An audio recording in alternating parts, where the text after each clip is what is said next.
blood. But Atlas wasn't a shambler. He was an apex. He thought of Alice. That was the reason he hadn't hesitated. That was why he had claimed that kiss the moment he truly saw her, skipping the slow courtship a normal man might offer. It wasn't just the electric pull of the beauty or just the thrill of the moment. It was a darker, sharper thought. He may be a carrier. A vector. To be intimate with a normal woman, to truly touch someone like Ada, would be a death sentence. Maybe his fluids, his very essence, were a plague that would turn a lover into a rotting corpse in his arms. But not Alice. She was an anomaly. She was the only one whose biology could withstand the storm raging inside him. She was the only thing in this world he couldn't break. That kiss wasn't just desire, even though there was plenty of it. It was the desperate relief of a monster finding the only woman who wouldn't die from his touch. It was his emotions that got the better of him. If I can't kiss. Atlas looked up at the moon, his eyes glistening. If I can't taste a woman without turning her into a rotting corpse, then what is the point? He wasn't a monk. He was a man with enhanced testosterone and a lust for life that matched his lust for power battle. He wanted to love to be loved just like any man.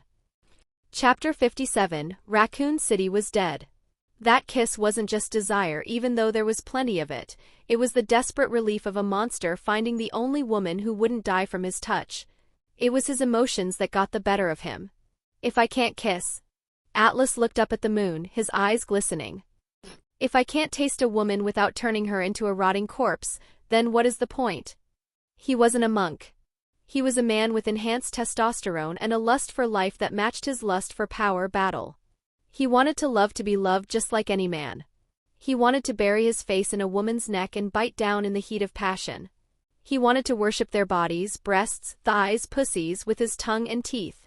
If his saliva was truly a biohazard, he was looking at a sentence of eternal isolation. He pinned his hopes on the system's race evolution feature, but that was a dangerous gamble. When would the option unlock? Months? Years? And even if it did, there was no guarantee it would sterilize him. So far, every upgrade had focused on optimization, not humanization. The system was evolving into a better predator, not a safer lover. If the next stage simply refined his current state, enhancing the lethality of the virus rather than removing it, he would be trapped in a cruel irony. He would be a king in a castle of glass, surrounded by treasures he had conquered but was forbidden to touch. He couldn't see the future, but the speculation alone was enough to haunt him. That would be one seriously cursed life. The mere thought of it turned his chill factor from 0 to minus. Please God, he whispered. Don't let my fears come true. Don't make me a monster in bed. He turned to the terrarium. He reached in and grabbed the garden snake. It coiled around his wrist, hissing. Atlas held it behind the head. He didn't want to do this. It felt barbaric. But the alternative, waking up next to a zombified Jill, was infinitely worse. He opened his mouth. He bared his newly reinforced, razor-sharp teeth. Forgive me. Crunch. He bit the snake. He didn't bite it in half. He bit it just hard enough to puncture the scales, drawing blood. He made sure his tongue swept over the wound. He deliberately mixed his saliva into the open flesh. The snake hissed and thrashed in pain. Atlas threw it back into the glass tank and slammed the lid shut. Then he waited. He paced the clearing. Back and forth. Back and forth. His boots wore a groove in the dirt. He began to pray. He wasn't a religious man in his past life, but desperation makes converts of us all. I pray to God, to Jesus, to the Holy Spirit, Atlas muttered, clasping his hands so tight his knuckles cracked. To the Father and the Son. He looked at the stars. To Buddha. To Odin. To Shiva the Destroyer. To Zeus the Thunderer. He spun around, facing the darkness of the forest. I pray to the goddess of luck. I pray to whatever ROB put me in this body. Please. I am begging you. Let me bite. Let me kiss. Let me love. What is the point of eternal life if I have to live it alone? He demanded of the silence. What is the point of power without someone to share the throne? What is the point of happiness without warmth? Minute 10. The snake was curled in the corner, nursing its wound. Minute 15. No necrosis. No aggression. Minute 20. The snake drank some water. Atlas stared at it. His heart, his phantom heart, was hammering against his ribs. One more test, he said, his voice hoarse. I need to be absolutely sure. He grabbed the live chickens. He didn't bite them. He gathered saliva in his mouth, a potent cocktail of enzymes, and spat it into their water dish. He mixed it with their feed. He watched them eat and drink. He watched them ingest the virus directly into their stomachs. Minute 30. The chickens clucked. They scratched the dirt. They did not turn. Atlas stood frozen in the center of the clearing. The pocket watch ticked loudly in his hand. Minute 40. Still nothing. The tension that had been holding his body rigid, the fear that had been gnawing at his gut like a rat, suddenly snapped. He looked at his hands. He ran his tongue over his teeth. I am not infectious, he whispered. Not casually. Not through spit. Not through scratches. A heavy weight, heavier than the world itself, lifted off his shoulders. He wasn't a plague rat. He was more of a vamp. He only turned those he chose to turn, through the direct intravenous injection of his blood. His saliva was safe. His touch was safe. His love was safe. Ha! A laugh bubbled up from his chest. It started low, a rumble of disbelief, and then it exploded. Ha ha ha ha ha! A wild manic laughter echoed through the dead night of the Arkley forest, scaring the birds from the trees. Atlas threw his head back, spreading his arms wide to the moon. Yes, he roared. Yes. Yes. Yes. He fell to his knees in the dirt, digging his fingers into the soil, laughing until tears streamed down his face. Thank you, Jesus. Thank you, Buddha, he screamed at the sky. Thank you, Holy Spirit. Odin. Shiva. Zeus. Thank you to the gods of the old and new. Thank you, Lady Luck, you beautiful, fickle mistress. He was shaking, his soul vibrating with the whiplash of emotions. He'd been swallowed by violence and motion, only to be released gently into stillness. He could kiss. He could bite. He could leave hickeys on a woman's neck and wake up to her smile, not her trying to eat his brain. He could go down on a woman and worship her without turning her into a monster. The relief was physical. It was better than the evolution. It was better than the XP. It was the return of his future. He imagined Alice. He imagined Jill. He imagined Ada. He was so emotional, so flooded with the dopamine of relief, that if Lucy the manager or Veronica the receptionist were here right now, he would have pounced on them. Not out of lust, though that was there, but out of sheer, unadulterated joy. He would have spun them around and kissed them breathless just to prove that he could. He stood up, wiping the dirt from his knees, a feral, happy grin stretching his face. I'm normal, Atlas whispered, touching his lips. I'm a monster, but I'm a man. He looked at the surviving animals, the snake, the rabbit, the chickens. You guys, Atlas said, his voice thick with emotion. You guys are getting the best food money can buy. You're heroes. You guys got lucky, Atlas told them. You're going to the shelter tomorrow. Drop off, no questions asked. He packed them gently back into the car. He was the apex. He was the cure. And now he was a lover. He stripped off the surgical gown and shoved it into the waist bag. He stood there in his tactical gear, breathing the cold night air, feeling the weight of his own biology. He wasn't just a survivor anymore. He was a vector. A patient zero who could choose his disciples. I can create an hungry army, Atlas whispered, looking at his hands. But only the lieutenants will not bite me. The foot soldiers, they'll eat me alive if I let them. He packed the equipment back into the trunk. He threw the bag of dead experiments into the back, planning to incinerate in a dumpster fire in the city as burning them here. Atlas climbed back into the driver's seat of the Ford Expedition. He turned the key. The engine roared to life. He looked at the moon one last time. He shifted into gear and drove out of the forest, leaving the silence behind. Raccoon City didn't know what was coming. But Atlas knew one thing for sure. At this stage, only a single experiment stood between him and having a hell of a good time. Location, Raccoon City outskirts/downtown. Time, 11:50 p.m. Saturday. Atlas drove the black Ford Expedition back toward the city limits, the engine rumbling low in the oppressive silence. Raccoon City was dead. It wasn't just quiet, it was devoid of the pulse that defines American nightlife. It was Saturday night in the Midwest. The air was cool, crisp, perfect for cruising with the windows down. By all rights, the streets should have been alive. There should have been teenagers loitering in the parking lots of diners, showing off their cars. There should have been older couples walking out of movie theaters. There should have been the neon flicker of open signs, the distant thump of bass from clubs, the laughter of drunks spilling out of dive bars. There should have been hookers on the corners of 4th Street, shivering in their miniskirt and pantyhoses, waiting for the next John. There should have been life, messy, loud, vibrant life. Instead, the streets were a graveyard of concrete and asphalt. The streetlights hummed, casting pools of lonely yellow light onto empty sidewalks. The shops were shuttered tight, metal grates pulled down and locked with heavy padlocks. Every house he passed was dark, or had only a single dim light burning in an upstairs window, a signal that someone was awake, watching, afraid. It felt like the city was holding its breath. Atlas slowed the car as he passed a row of suburban houses. He saw a curtain twitch in a living room window. A face peered out, pale, anxious, then vanished as the expedition rolled by. "They know," Atlas whispered to the empty dashboard. "They don't know what it is, but they can feel the Reaper walking down the street."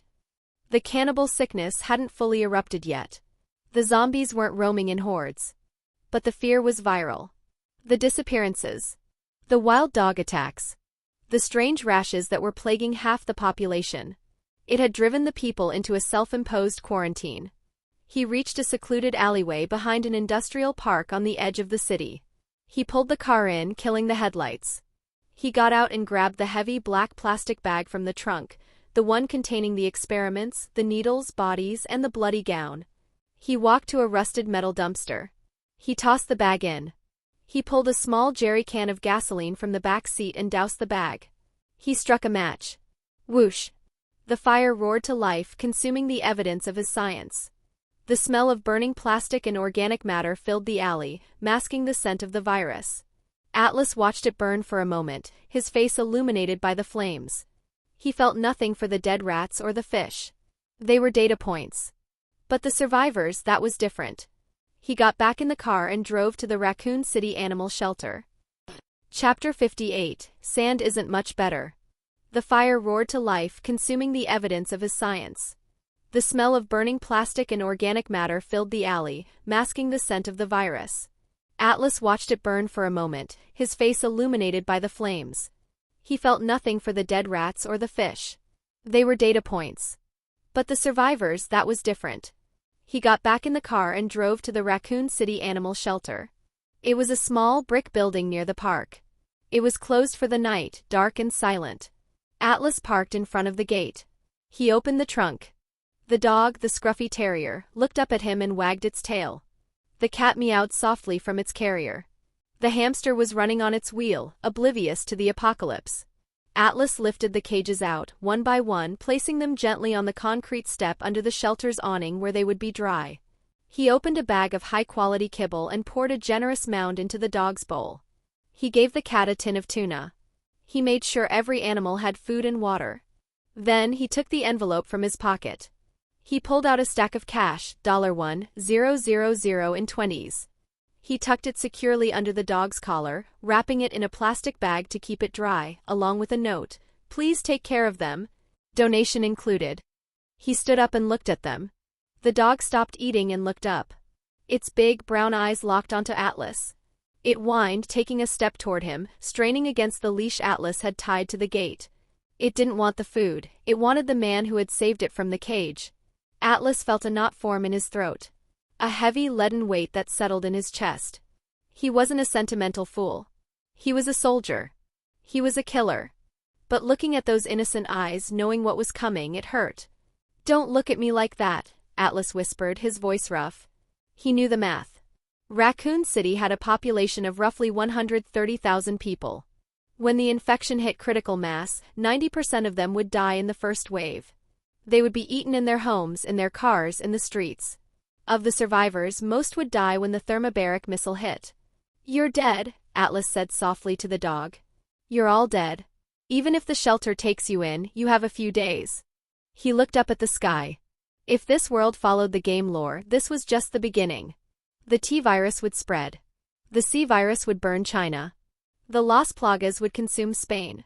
And if movie lore was the future, 7.1 billion people, Atlas murmured. How many will be left? 1%? Less. Innocent souls lost in rivers of blood, All because Oswell Spencer wanted to become a god. All because James Marcus wanted revenge. All because some humans wanted to control evolution. The joy of his earlier discovery, the relief of being able to kiss and love, evaporated.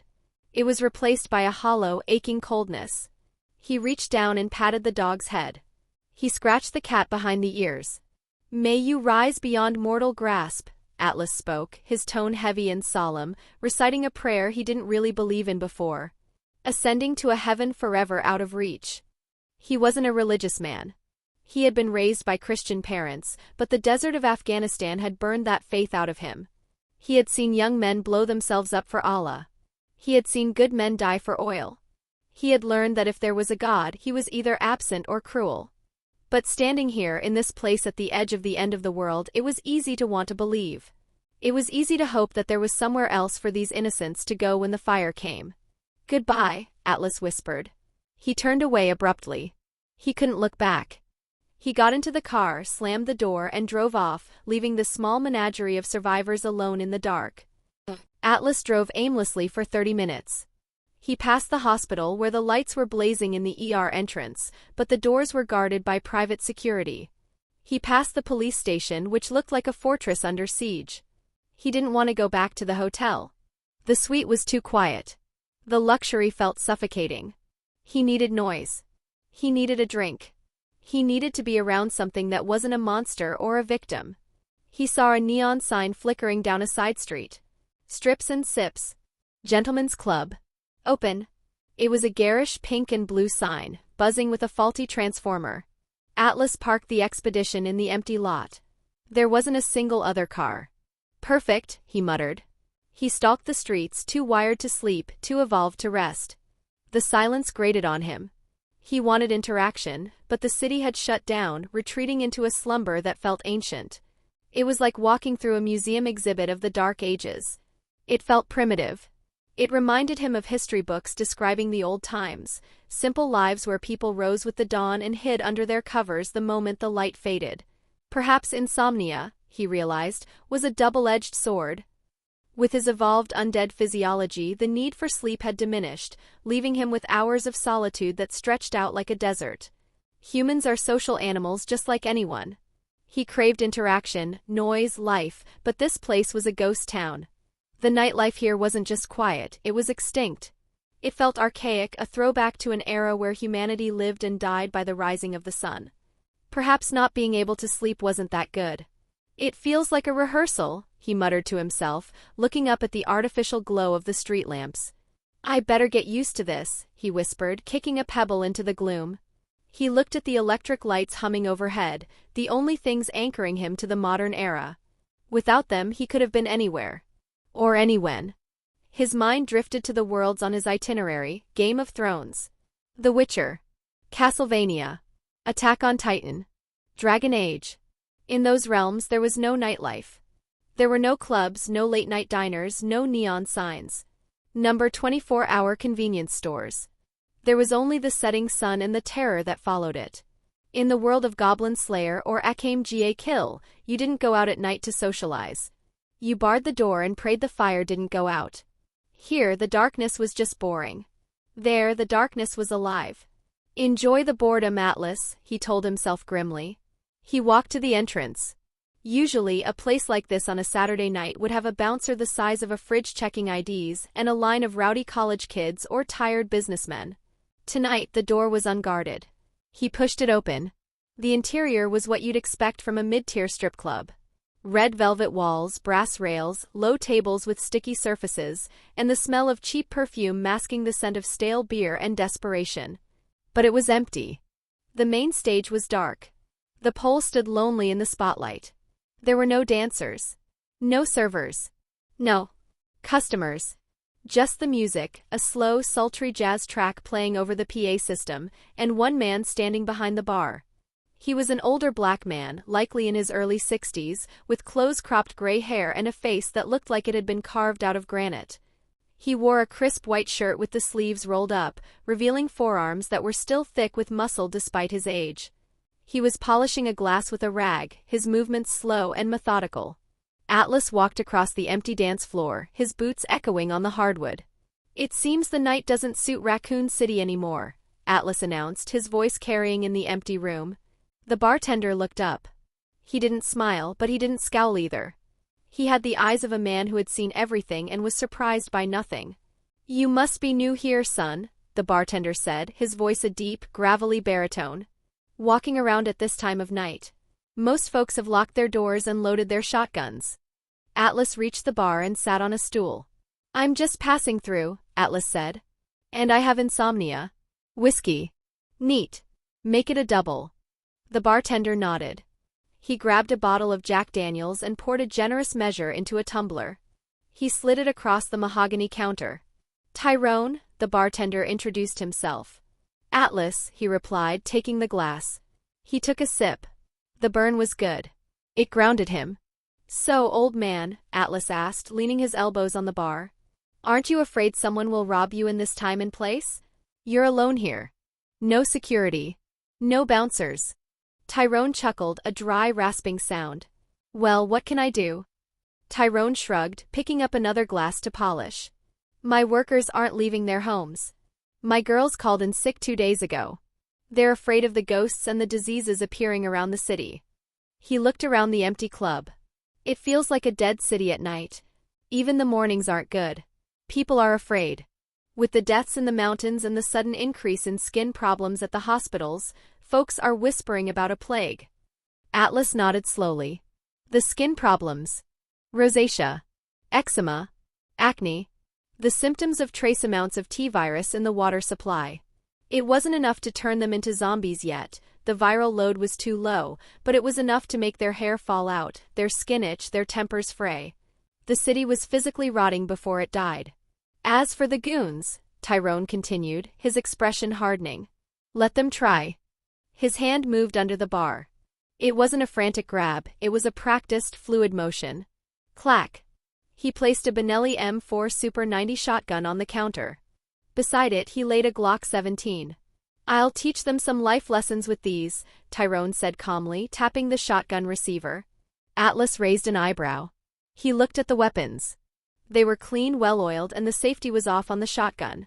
Nice, Atlas nodded appreciatively. Benelli M4. Gas-operated. Semi-automatic. That's military hardware, Tyrone. Not exactly standard issue for a bartender. I have my history, Tyrone said, putting the guns back under the counter with the same casual motion. So I guess business isn't going that well for you either, seeing as you're drinking alone in a ghost town. I'm surviving, Atlas said. Pour me another. Tyrone poured. You handle yourself like someone who knows the difference between a gun and a toy, Tyrone observed, eyeing Atlas's posture. Shoulders back. Eyes on the weapons. Hands free. He poured himself a small glass of whiskey. Marine Corps? Tyrone asked. Army, Atlas corrected. Rangers. Deployment in the sandbox. Ah, Tyrone nodded, raising his glass in a silent toast. Semper Fi. I was in Nam. 68, Tet Offensive. The jungle, Atlas said. Must have been hell. It was hot, Tyrone said simply. And loud. And wet. You never got dry. Your boots rotted off your feet. Sand isn't much better, Atlas countered. It gets in everything. Your food. Your gun. Your eyes. And the heat, it's a dry heat, they say. Like an oven. They sat in silence for a moment, two soldiers from two different wars, sharing the quiet understanding of men who had seen the elephant. As the drinks go down and the chatter goes up, the evening becomes more lively. Chapter 59, Consider it an investment. It was hot, Tyrone said simply. And loud. And wet. You never got dry. Your boots rotted off your feet. Sand isn't much better, Atlas countered. It gets in everything. Your food. Your gun. Your eyes. And the heat, it's a dry heat, they say. Like an oven. They sat in silence for a moment, two soldiers from two different wars, sharing the quiet understanding of men who had seen the elephant. As the drinks go down and the chatter goes up, the evening becomes more lively. Tyrone looked at the empty bottles of beer sitting on the back counter, then at the whiskey bottle he was sharing with Atlas. You sure you want to keep drinking, son?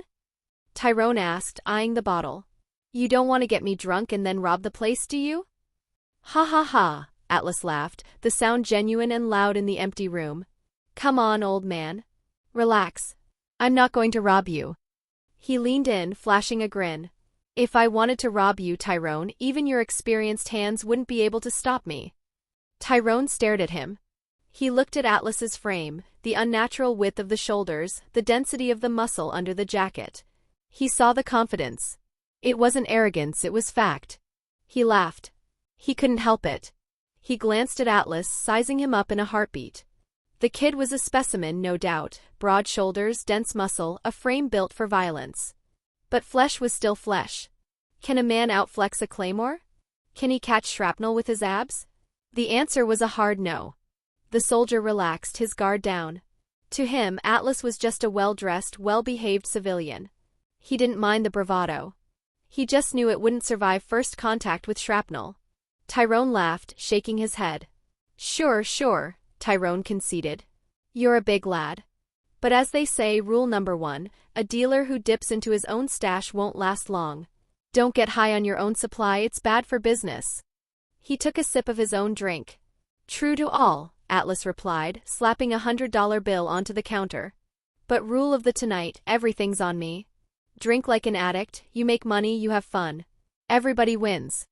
Tyrone looked at the bill. He looked at the empty club. He looked at the young man who seemed to be carrying the weight of the world on his shoulders. All right, Tyrone smiled, grabbing the bottle. One night only. Let's see if you can keep up with a leatherneck. Location, downtown Raccoon City, strips and sips. Time, 1:45 a.m. Sunday morning. Another bottle of Jack Daniels was half empty. Or half full, depending on how much of a pessimist the apocalypse had made you. The jazz on the jukebox had shifted to a slow, smoky blues track, B.B. King plucking strings that wept for a woman who was never coming back. Atlas and Tyrone sat at the bar, the wooden counter between them acting not as a barrier, but as a bridge between generations. The initial guardedness was gone, dissolved by the amber liquid and the shared language of men who had worn boots for a living. So there I was, Tyrone said, leaning back against the liquor shelf, a grin cracking his granite face. Da Nang 69. Monsoon season. The rain was coming down sideways. I'm in a foxhole with this kid from Kentucky, and he's crying because his socks are wet.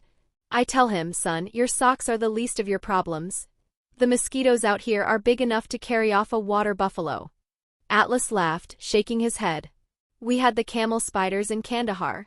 Ugly bastards. They'd run into your shadow to escape the sun. The first time I saw one, I emptied a whole magazine at the ground.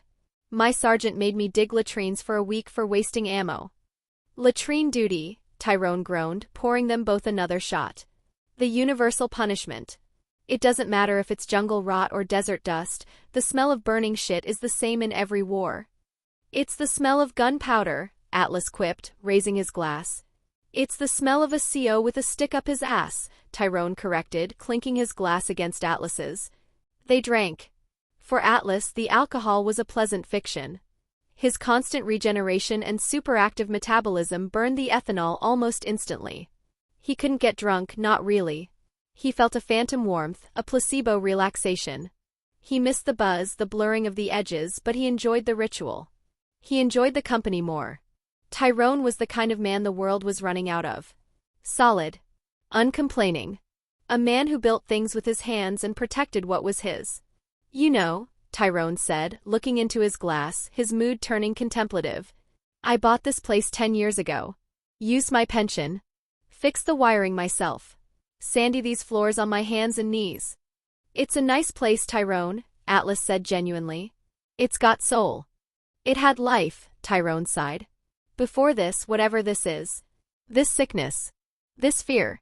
He looked at Atlas. You remind me of myself, back when I still thought I could punch the world into shape. You got that fire, son. But you also got that look. The look of a man running towards the fire, not away from it. Someone has to put it out, Atlas shrugged. Or burn with it, Tyrone warned gently. I had a buddy. Big guy. Strong as an ox. Thought he was bulletproof. He didn't come home. It's usually the careful ones who make it to old age, Atlas. I'm not planning on dying, Atlas said. I have too much to do. Don't we all, Tyrone muttered. He reached behind the bar and pulled out a framed photograph. He wiped a speck of dust off the glass with his thumb before setting it down in front of Atlas. That's why I'm still here. That's why I keep the lights on. Atlas leaned in to look at the photo. It wasn't a graduation picture. It was older, grainy, clearly taken in the early 90s. It showed Tyrone looking younger and thicker, standing next to a preteen girl, maybe 12 years old. She was in an awkward phase that Atlas recognized instantly. She had jet-black dyed hair that hung over one eye, dark purple lipstick and a sullen, I hate the world expression that only a middle schooler could master. But despite the goth makeup and the scowl, Tyrone had his arm around her, beaming with unconditional pride. "My girl," Tyrone said, his voice swelling. "Rachel." Atlas smiled at the image. "She looks spirited." "She was going through that phase," Tyrone laughed, a deep rumble. "Listened to nothing but The Cure and painted her room black. Told me I didn't understand her, dark-souled." Atlas chuckled. He glanced up at the permit hanging on the wall behind the bar, his eyes drifting over the text. "Liquor license proprietor, Tyrone Foley." Foley, Atlas noted absently. Common name. His brain, usually a computer of connections and lore, was currently in low-power mode. He saw the name Rachel, and he saw the name Foley, but the image in the photo, the sullen goth kid, didn't trigger any recognition. She looked nothing like the blonde, buxom FBC agent from Resident Evil Revelations. To Atlas, this was just a random girl named Rachel Foley. The world was full of them. He didn't make the connection. He didn't want to make the connections. He was just enjoying the whiskey and the story. "She grew out of it though," Tyrone continued, tapping the frame. "Turned into a hell of a woman. Smart. Sharp." "Where is she now?" Atlas asked. "College?" "Finished college last year," Tyrone beamed. "She's in training now. Federal agent stuff. FBI, FBC, something like that. She's down at Quantico or wherever they send the recruits. Top of her class in marksmanship." "A Fed, huh?" Atlas raised an eyebrow. "From a goth kid to a G-man. That's a hell of a pivot." "I tried to tell her to be a doctor or a lawyer," Tyrone sighed, pouring himself another splash. "I wanted her to have a life where she didn't have to carry a gun. But she's stubborn. Has her mother's fire. She wants to save the world." "It's a noble goal," Atlas said softly. "It's a dangerous one," Tyrone corrected. "But a father worries. Especially with the news these days. I'm just glad she's out of state. Raccoon City ain't safe right now." "She's better off away from here," Atlas agreed, staring into the amber liquid. "Trust me on that." "What about you, Atlas?" Tyrone asked, breaking the silence. "You got people? A girl waiting for you?" Atlas thought of the empty hotel room. He thought of the T-virus hidden in the vent. He thought of the rabbits he had killed an hour ago. "No," Atlas said. "No people. Not anymore. Not yet." "That's a heavy way to travel," Tyrone noted. "It's faster," Atlas said defensively. "No baggage." "No anchor," Tyrone countered. "A ship without an anchor drifts, son. And eventually it hits the rocks. You need something to fight for. Not just something to fight against." Atlas looked at the old Marine. The words hit deeper than the whiskey. "I'm looking for an answer," Atlas admitted, the alcohol loosening his tongue just enough to be honest. "I want to know what the peak looks like. I want to know if a man can become more." "More what?" "More than just meat for the grinder," Atlas whispered. "I want to see the view from the top of the mountain. Even if I have to climb over a pile of bodies to get there." Tyrone studied him for a long moment. He didn't judge. He had seen that look in the eyes of young officers before. Ambition. Hunger. The belief that they could conquer death itself. "Just remember," Tyrone said softly. "The air is thin at the top. And it's cold. You might get there and realize you missed the warmth of the valley." Atlas smiled, a sad, knowing smile. "I will take a coat of flesh and souls there," he said. They laughed. It broke the tension. "You're a strange kid, Atlas," Tyrone shook his head, pouring the last of the bottle. "But I like you. You respect the silence. And you pour a good drink, Tyrone." They sat there for another 2 hours, talking about lighter things. Cars. The Knicks. The difference between a 1911 and a Beretta Tyrone preferred the stopping power of the .45. Atlas argued for the capacity of the 9mm. It was a slice of normalcy. A bubble of time carved out of the catastrophe. A moment where Atlas wasn't the apex, wasn't a zombie, wasn't the guy who mistook reality for fiction just 2 days ago.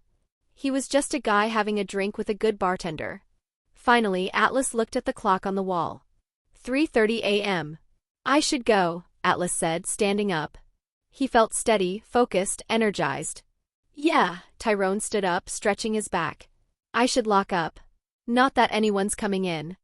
Atlas reached into his pocket. He pulled out a thick wad of cash. He didn't count it. He just placed the entire stack, probably $2,000, on the bar. For the drinks, Atlas said. And the conversation. Tyrone looked at the money. He frowned. Son, that's too much. The bottle was $40. Consider it an investment, Atlas said, putting his hand over Tyrone's when the old man tried to push the money back. The world is getting crazy, Tyrone. Prices are going up.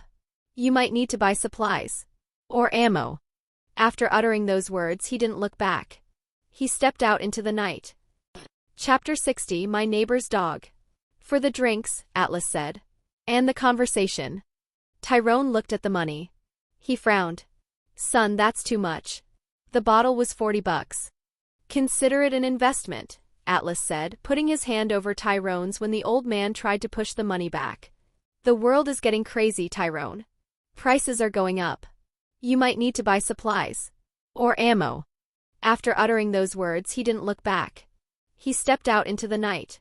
The cool air hit his face. The parking lot was empty. The silence of Raccoon City rushed back in, drowning out the memory of the jazz music.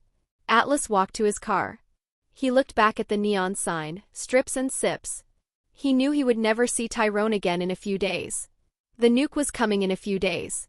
Tyrone lived in the city. Unless he evacuated in the next 72 hours, he was an undead. Atlas felt a pang of regret. He had saved the rabbits. He had fed the dog. But he couldn't save the man who had poured him a drink and shared a story. He couldn't save Rachel's dad, whoever she was. I can't save everyone, Atlas whispered to the darkness. I'm not a hero. I'm a player. He got into the Ford Expedition. He started the engine. Level 20, he reminded himself, hardening his heart against the sentimentality. Focus on the XP. He drove away, leaving the flickering neon light behind in the rearview mirror, a lone beacon in a dying world. The skies above North America. Time, 2 a.m. Sunday. 30,000 feet above the Midwest, a massive C-130 Hercules transport plane banked through the clouds. Inside the cargo hold, the air was stale and cold. This was Tiger Force. Umbrella's elite biohazard containment unit, pulled directly from the Siberian Research Branch. They were tired. They had been in the air for 13 hours, refueling mid-flight. They were jet-lagged, stiff, and irritable. How much longer? A soldier grunted, checking his watch.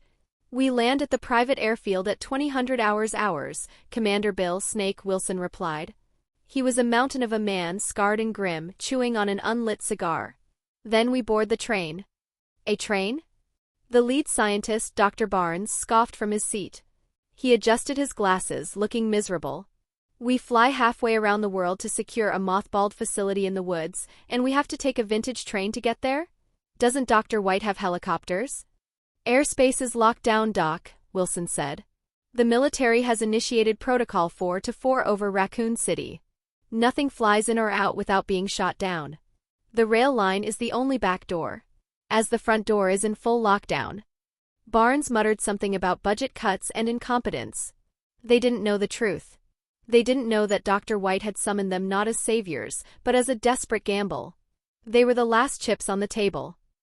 Not far away from Raccoon City Umbrella Private Airfield. Time, 3:45 a.m. Sunday night. The sun was setting over the horizon. A heavy, freezing rain began to fall, tapping rhythmically against the hull of the C-130 as it touched down on the hidden runway deep within the valley. The ramp lowered. Commander Wilson walked down, his boots splashing in the puddles. He lit his cigar, the flame illuminating the exhaustion on his face. Behind him marched 2 platoons of USS Heavy Infantry, 50 men in total. Following them were the 30 scientists, carrying servers and cryogenic cases. Welcome to Raccoon City Outstrikes, Wilson grunted, looking at the dark, oppressive forest surrounding them. Or the backyard of it anyway. Is the transport ready? Dr. Barnes asked, shivering in his trench coat. The train is waiting, Wilson pointed. Sitting on the tracks, gleaming under the floodlights, was the Ecliptic Express. As agents were moving the expensive equipment they had brought from Siberia, they ensured everything was handled carefully. It was surreal. A relic of a bygone era. A beautiful Art Deco locomotive that looked like it belonged in the 1920s, not the 21st century. Polished brass, mahogany wood, velvet curtains. It was Oswell Spencer's personal toy, designed to ferry VIPs in luxury to the training facility before James Marcus died. Fancy, Barnes sneered. Does it have Wi-Fi? It has a bar, Wilson replied. Get on board. We have a schedule to keep. Dr. White wants the facility secure by midnight. The team loaded up in more than an hour. 80 souls in total with millions of dollars of equipment. The best minds and the best guns Umbrella had to offer. They boarded the train, laughing, complaining about the weather, confident in their superiority. They were the Tiger Force. They had contained outbreaks in Russia. They were untouchable. The whistle blew. Choo. The massive wheels began to turn. Steam hissed into the night air. The Ecliptic Express lurched forward, leaving the airfield and plunging into the dark, winding secure tunnels of the Raccoon City. The Arkley Forest High Ridge. Time, 8:15 p.m. The aftermath of the heavy rain left the skyline obliterated by darkness. A thick, suffocating blanket of clouds swallowed the moon and stars, choking out the light until the world was pitch black. High above the tracks, perched on a cliff edge overlooking the valley, a figure stood in the rain. He wore a pristine white lab coat that was soaked through, clinging to his pale, emaciated frame. His hair was long and wet, matting against his face. He looked young. Handsome in a terrifying way. But if you looked closer, his skin seemed to ripple. It moved on its own. James Marcus. Or rather, the Queen Leech mimicking his memory. He watched the train winding through the valley like a glowing iron snake. He stopped singing the choir song. He could smell them. The fresh blood. The arrogance. The umbrella stench. He could smell the desperation of his old student, Alexander White, trying to reclaim the facility. Alexander. The figure whispered. His voice wasn't one voice, it was 1,000 wet, squelching sounds layered into speech. You send me gifts. He raised a hand. The forest floor around him began to move.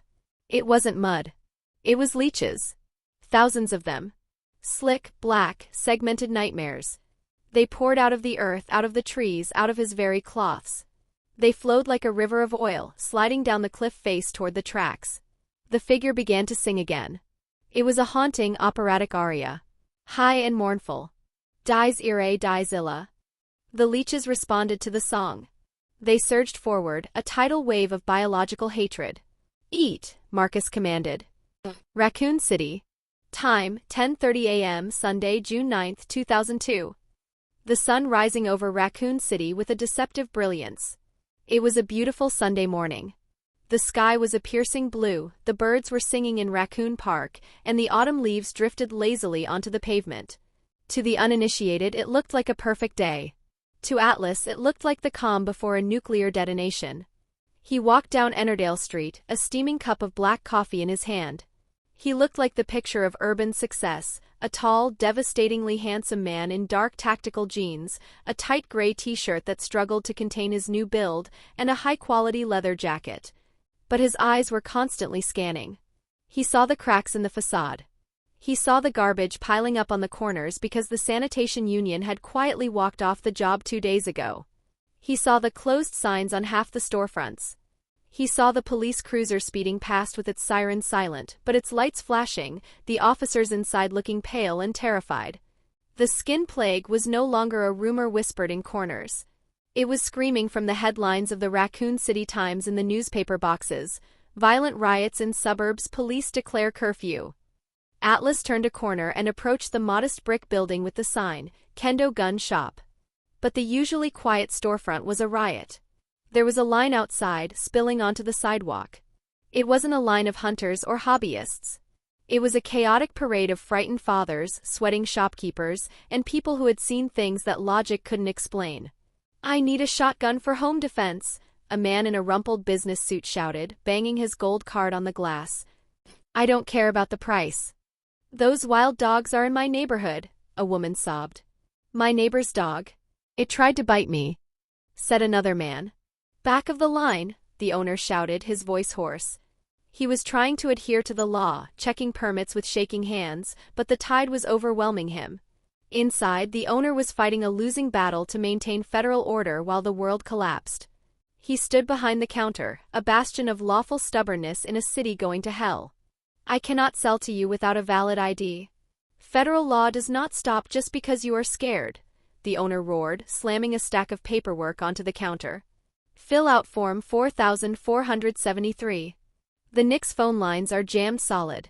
I can't get a proceed signal from the FBI. Just give us the high-capacity mags, a teenager yelled. We need more than 10 rounds. Those are pre-ban. They aren't for sale. The man barked back, adhering to the 1994 assault weapons ban even as the dead walked. I can only sell you the 10-round civilian-compliant magazines. That's the law. We're out of 12-gauge buckshot, a clerk yelled over the din, and the 9mm hollow points are gone. Take what's left, the owner signaled, unlocking the display case. He began placing the heavy iron on the counter, weapons that were legal, heavy, and loud. I have Ruger GP100S, Colt Pythons, and Smith & Wesson 680 SIXS. If you can't handle a revolver, I have Remington 700 hunting rifles and a single Winchester 1894 lever action. I have a handful of Sig Sauer P226S and Beretta 92FS civilian models, 10-round mags only. And I have exactly 2 Benelli M4 shotguns left. That is it. 1 box of ammo per purchase. You fill out the registration, or you get the hell out of my store.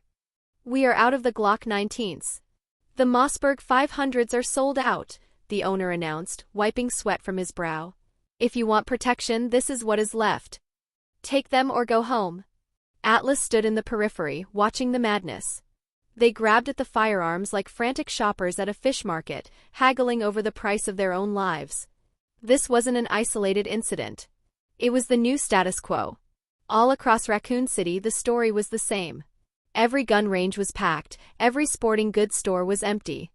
The 6 o'clock news had shown aerial footage of lines wrapping around city blocks. The citizens were scared, they were desperate, and they were buying anything that could shoot. Atlas just shook his head. The whole city was loading its weapons, waiting for a war that had already started. This is America, Atlas thought, a dark amusement curling his lip. Only in this country, he mused. You can find a firearm in every bedroom, and yet they still clamor for more. He knew the truth. These laws, these background checks, this desperate clinging to procedure, it was all about to evaporate. These weapons would keep them alive for perhaps 2 more days. Maybe 3. But against what was coming? They were just buying a louder way to die. And mostly they would just leave a lot of well-armed corpses for the zombies to feed on. He watched them snatching up the revolvers and the hunting rifles. Chapter 61, The Board is Set. He knew the truth. These laws, these background checks, this desperate clinging to procedure, it was all about to evaporate. These weapons would keep them alive for perhaps 2 more days. Maybe 3. But against what was coming? They were just buying a louder way to die. And mostly they would just leave a lot of well-armed corpses for the zombies to feed on. He watched them snatching up the revolvers and the hunting rifles. The line outside Kendo's gun shop wrapped around the block, a coiled snake of desperate humanity baking under the late morning sun. The normal middle-class people stood shoulder to shoulder, united by a singular, suffocating dread. A man near the front of the line, sweating profusely through his dress shirt, gripped a crumpled copy of the Raccoon City Times.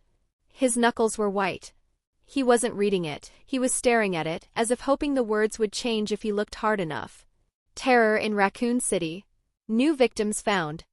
The headline screamed in bold, black ink, dominating the front page.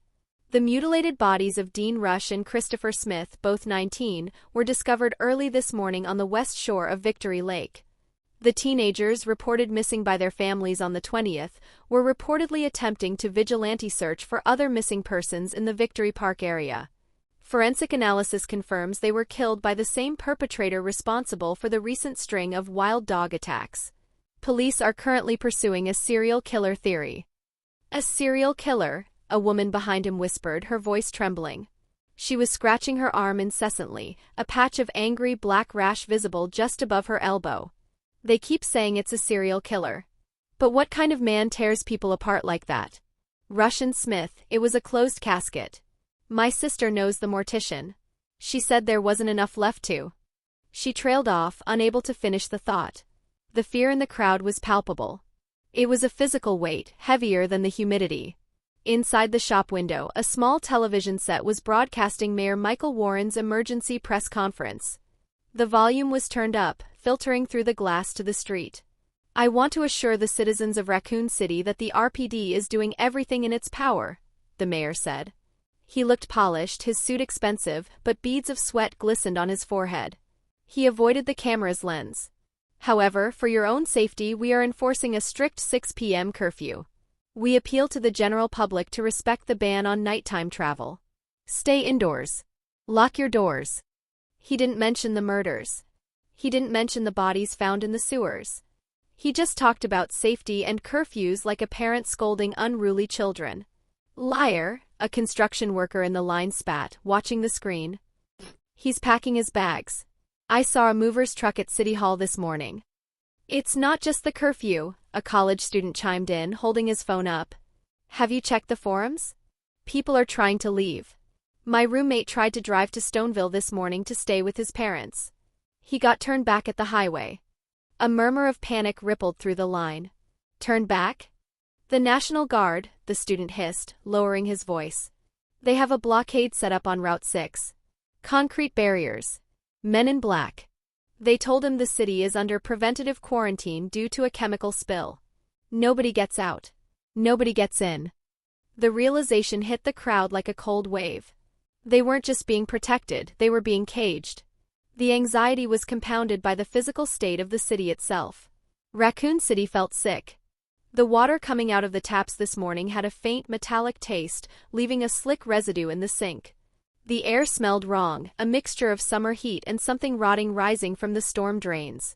And the noises, an old woman muttered, clutching a rosary. Has anyone else heard them? At night? Coming from the pipes? Grinding, the man with the newspaper nodded. Like machinery. And roars. Low, echoing screams from the manholes. I called the utility company, but no one picked up. They stood there, trapped between the horror of the unknown and the paralysis of the bureaucracy. The skin plague, as the internet forums had dubbed it, was spreading. Everywhere you looked, people were scratching. Rosacea. Hives. Patches of necrotic dry skin. The doctors at Raccoon General called it stress-induced dermatitis or chemical allergies, but everyone knew stress didn't make your hair fall out in clumps. Every instinct these people had was screaming at them to run, to flee, to escape. But the roads were blocked. The police were useless. The mayor was a puppet. So they did the only thing Americans knew how to do when the world stopped making sense. They came to buy guns. Next, the seller's voice boomed from inside the shop, exhausted and frayed. The line shuffled forward. They didn't want hunting rifles for sport. They wanted protection. They wanted 12-gauge stoppers. They wanted assurance that when the serial killer or the wild dogs or the maniacs came scratching at their doors tonight, they wouldn't end up like Dean Rush and Christopher Smith. They were innocent people standing on the precipice of extinction, clutching their wallets like talismans, praying that a box of 9mm ammunition would be enough to save them from the nightmare growing beneath their feet. Atlas, for his part, had observed enough, so he walked to the reinforced side door in the alleyway. He knocked a specific rhythm. Knock knock, pause, knock. A slide bolt rattled. The heavy steel door creaked open just a crack. Robert Kendo peered out. The legendary gunsmith looked like he had aged 10 years in 2 days. He had dark circles under his eyes, grease on his face, and a samurai edge pistol holstered on his hip. We're closed for restock, Kendo grunted, his hand resting near his weapon. I'm not here for a restock, Robert, Atlas said smoothly. He reached into his jacket and pulled out a thick manila envelope. I'm here for the special order we discussed on the phone. The safari package. Kendo blinked. He looked at the envelope, then at Atlas's face. He saw the gray eyes, calm, dangerous, and utterly lacking the panic that infected everyone else in the city. You're the guy who asked about the Magnum? Kendo asked, lowering his guard slightly. And the explosive rounds, Atlas nodded. I'm going hunting in the mountains. Big game. Kendo sighed, unlatching the chain. Come in. But make it quick. The police chief is breathing down my neck to arm the STARS team with custom, and the civilians are panic buying everything else. Atlas stepped inside. The shop smelled of gun oil, cold steel, and stale coffee. It was a sanctuary of violence. Kendo locked the door behind him and walked behind the counter. He pulled a heavy, locked hard case from under the register. You have good timing, Kendo muttered, punching in the combination. Another hour and Chief Irons would have confiscated this for his personal collection. He opened the case. Lying on the foam padding was a masterpiece. A Lightning Hawk .44 Magnum. Stainless steel finish, 6-inch barrel, custom wood grip. Beside it lay a Remington 870 custom shotgun with a pistol grip and a folding stock, modified for close-quarters combat. The Hawk comes with speed loaders, Kendo explained, his voice taking on the professional pride of an artist. I bored the cylinder myself. It'll take the high-pressure rounds without cracking. And the Remington? I choked the barrel. At 10 feet it won't spread. It'll just remove whatever is in front of it. Atlas ran his hand over the Magnum. It felt cold and heavy. To his strength it felt like a toy, but he knew the damage it could do. And the ammo? Atlas asked. Kendo placed 4 boxes on the counter. 50 rounds of .44 hollow point. 50 rounds of explosive slugs for the shotgun. And I threw in a combat knife. You look like a guy who knows how to use it. Atlas opened the envelope. Inside was $20,000 in cash that he had recently confiscated from another ATM. Keep the change, Atlas said. Kendo looked at the money. It was 3 times the price. Take care of yourself, kid, Kendo said quietly, pushing the case toward him. Whatever you're hunting in those mountains, make sure you shoot it in the head. That seems to be the only thing that works these days. Atlas nodded. He packed the weapons into a nondescript duffel bag. You too, Robert. Lock the doors. Atlas walked out of the shop. As he stepped onto the sidewalk, shielding his eyes from the sun, a police cruiser screeched to a halt at the traffic light in front of him. It wasn't a normal patrol car. It was a STARS unit. Inside, sitting in the passenger seat, was a woman. She wore a blue beret, her dark hair cut in a bob. She was checking the slide of her samurai edge, her face a mask of focused tension. Jill Valentine. For a split second, their eyes met through the glass. She saw a handsome civilian with a gym bag. He saw the hero of the story. Another woman pulling his heartstrings. Even before their eyes met, the light turned green. The cruiser sped off toward the RPD station. Atlas smiled, hoisting the bag of heavy ordnance onto his shoulder. The board is set, he whispered. Tonight we hunt. The Ecliptic Express dining car. Time, 8:18 p.m. To a successful cleanup. Dr. Barnes raised his crystal glass of scotch. The scientists cheered. The mood in the dining car was light. The fatigue of the flight was washing away with the alcohol. The USS guards were stationed at the doors, relaxed, weapons slung low. The train rattled smoothly over the tracks. The rain lashed against the windows, blurring the forest outside into streaks of green and black. So, a junior researcher asked, cutting into a steak. What's the deal with this training facility? Why was it closed? Old politics, Barnes dismissed. Spencer and Marcus had a falling out. Marcus died. The place was shuttered. Dr. White thinks we can reboot the servers and use the sub-basement for storage. Easy job. Thump. A heavy sound hit the roof of the train. The conversation stopped. The crystal glasses stopped clinking. What was that? Wilson asked, looking up. Tree branch? Thump. Thump. Slither. It sounded like hail. Heavy, wet hail hitting the metal roof. But hail didn't slither. It didn't sound like wet meat slapping against steel. Check it out, Wilson ordered one of his men. The guard opened the rear door of the car to look out between the carriages. Commander? The guard called back, his voice trembling. It's raining slime. What? There's this black stuff, it's covering the windows. It's moving. Suddenly, the vents in the ceiling rattled. Crack. The ventilation grate above the dining table gave way. It poured in. A torrent of black leeches fell onto the table, landing in the food, in the drinks, on the scientists. Get it off. What the fuck? The panic was instant. Scientists jumped up, swatting at the creatures. The leeches were the size of fists, slimy and impossibly strong. One leech latched onto Dr. Barnes' cheek. He screamed, clawing at it, but it slid into his mouth. He gagged, his eyes bulging as the creature forced its way down his throat, expanding inside his esophagus. "Open fire," Wilson roared, raising his rifle. "But what do you shoot?" The floor was moving. The walls were bleeding leeches.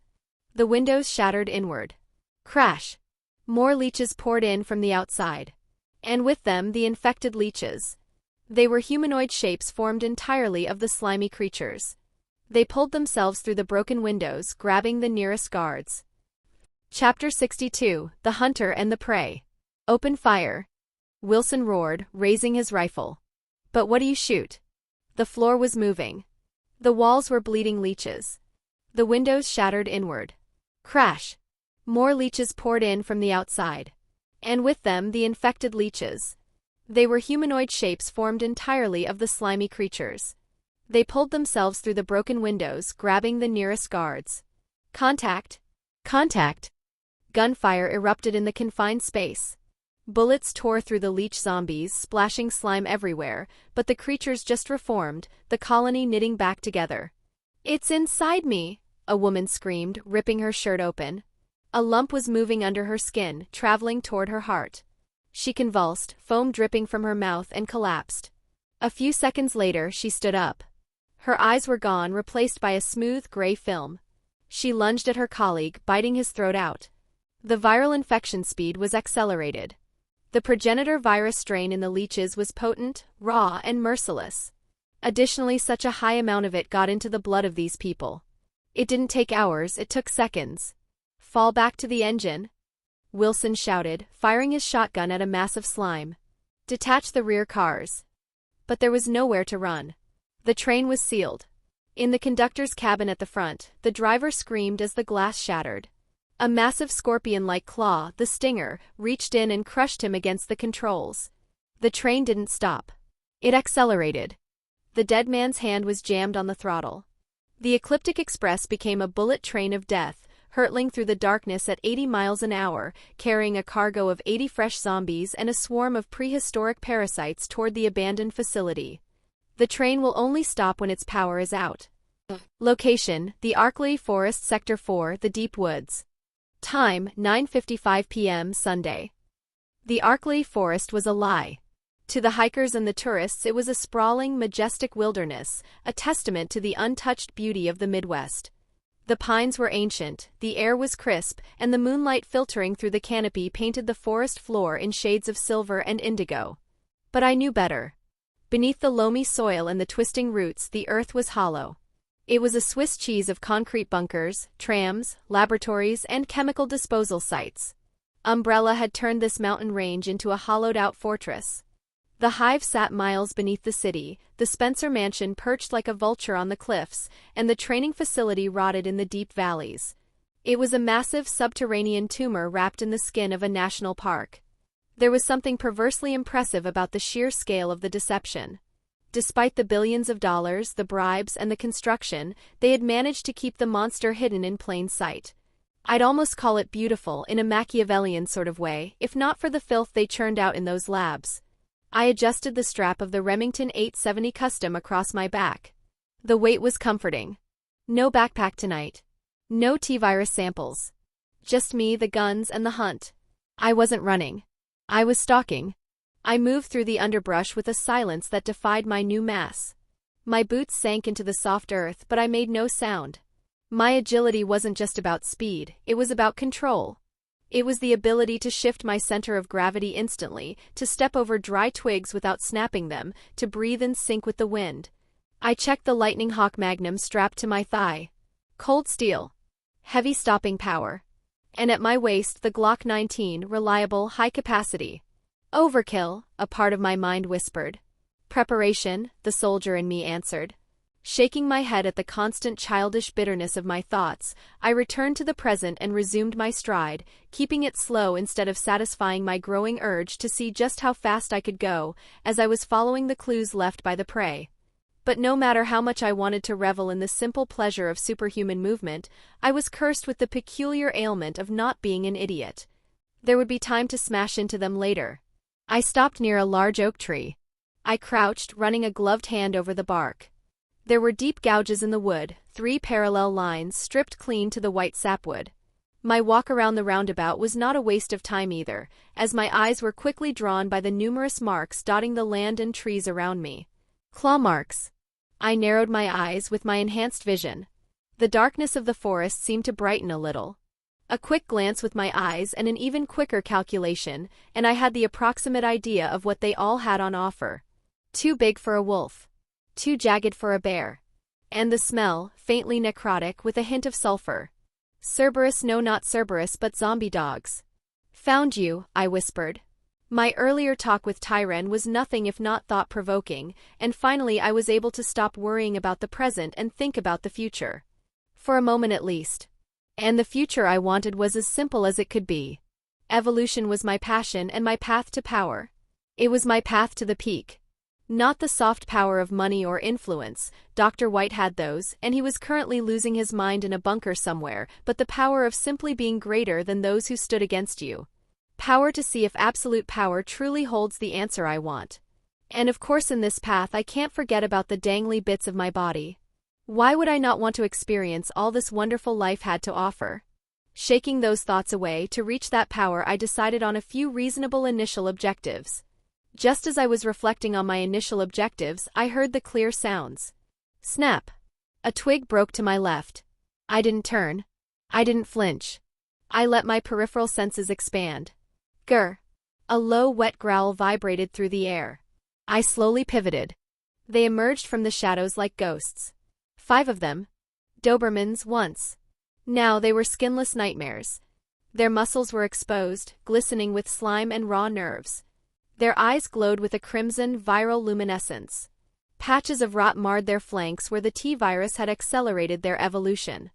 They circled me, their movements jerky and unnatural. Pack tactics. They were trying to flank. Cute, I muttered. The alpha, a beast with half its face missing, lunged. It moved fast. Faster than a human could track. But I wasn't human. To my eyes, the dog was moving in slow motion. I saw the muscles in its hind legs bunch.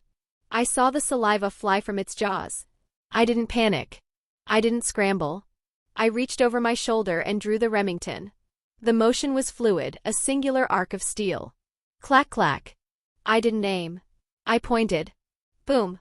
The shotgun roared, shattering the silence of the forest. Kendo wasn't lying about the choke. The explosive slug caught the alpha midair. There was no yelp. No whimper. The dog simply ceased to exist from the shoulders up. It disintegrated in a spray of gore and bone fragments, the blast wave knocking the 2 dogs behind it backward. This baby is pretty neat, I said, admiring the smoking barrel. The remaining 4 didn't flee. They were incapable of fear. They scrambled over their fallen leader, snarling. 2 attacked from the front. I sidestepped, swinging the shotgun like a bat. The heavy stock connected with the first dog's skull. Crack! It crumpled. I spun, racking the slide one-handed, a trick that required immense wrist strength, and fired again. Boom! The second dog was blown in half. Snap! Pain flared in my left calf. The last dog, the runt of the litter, had flanked me. It clamped its jaws onto my leg, its teeth tearing through the denim of my jeans. I looked down. The teeth tore through the denim of my jeans in an instant. Then they sank into the flesh. I felt the fangs puncture the skin of my calf, seeking the bone to crush it, to sever the fibula and bring me down. But then they hit the skeletal reinforcement. Clack! It felt like the dog had bitten into a steel pipe wrapped in meat.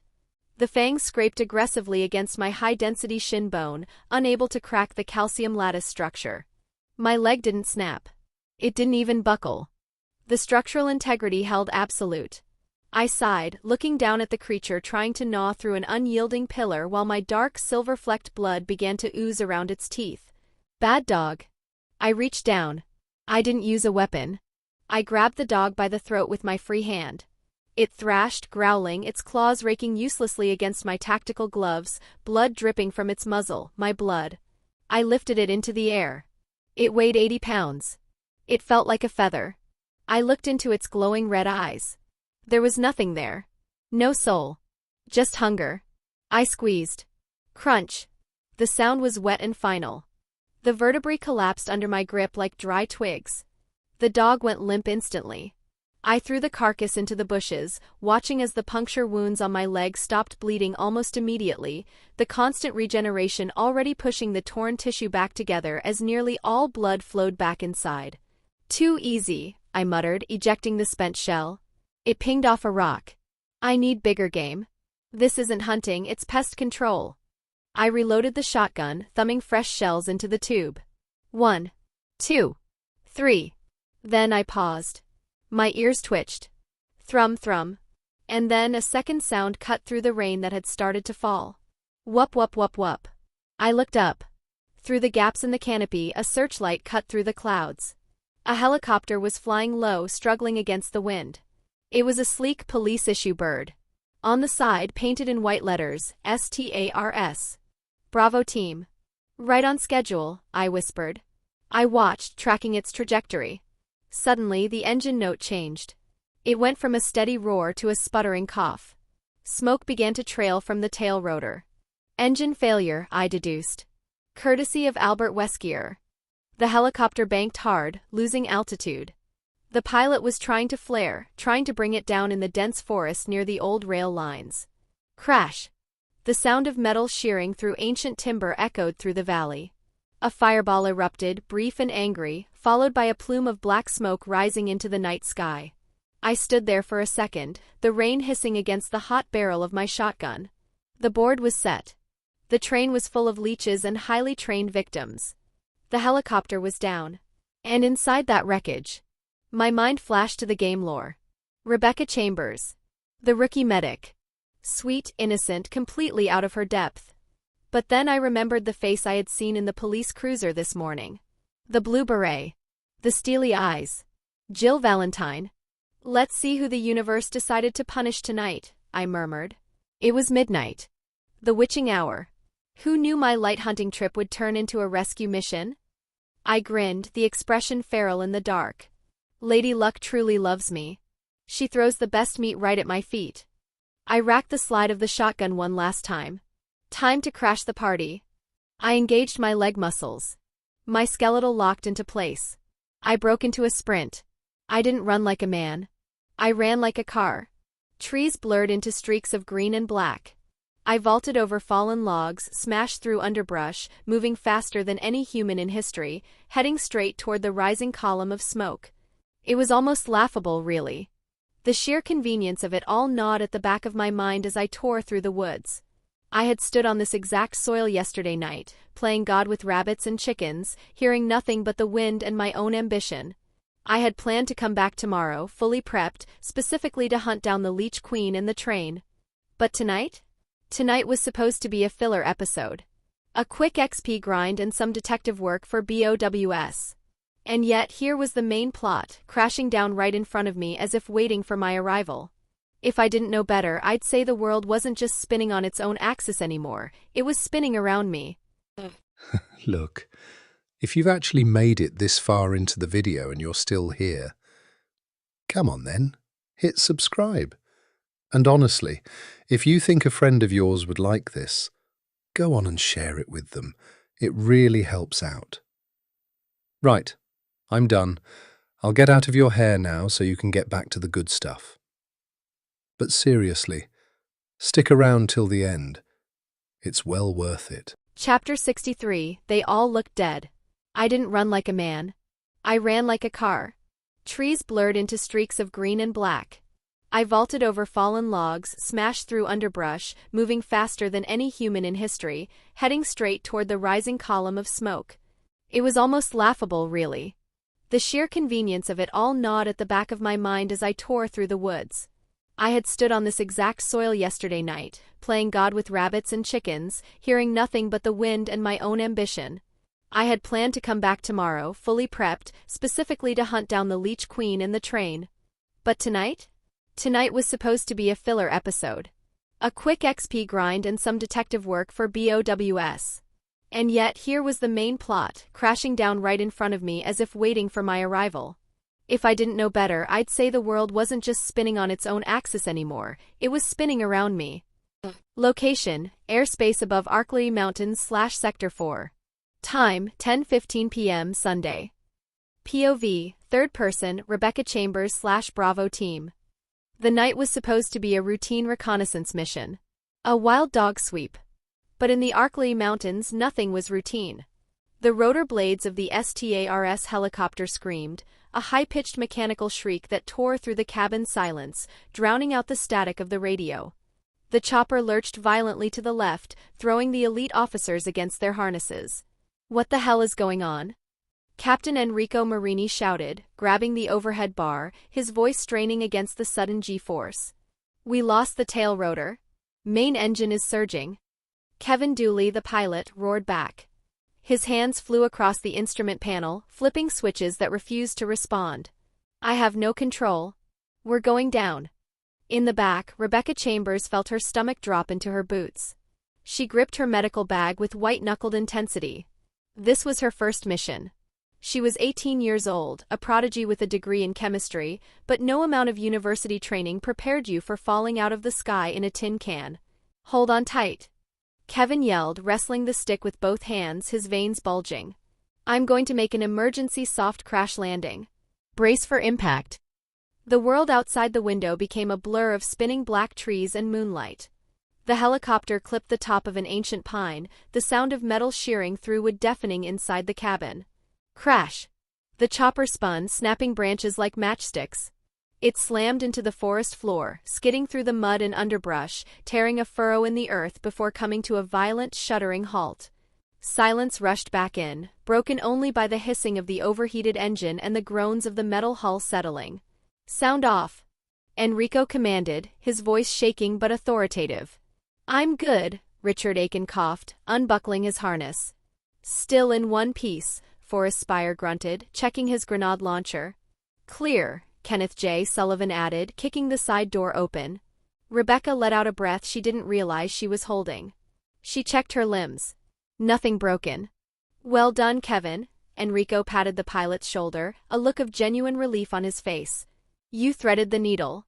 Enrico kicked the warp door open and the Bravo team spilled out into the night. The forest was suffocating. The air was thick with humidity and the smell of ozone from the engine.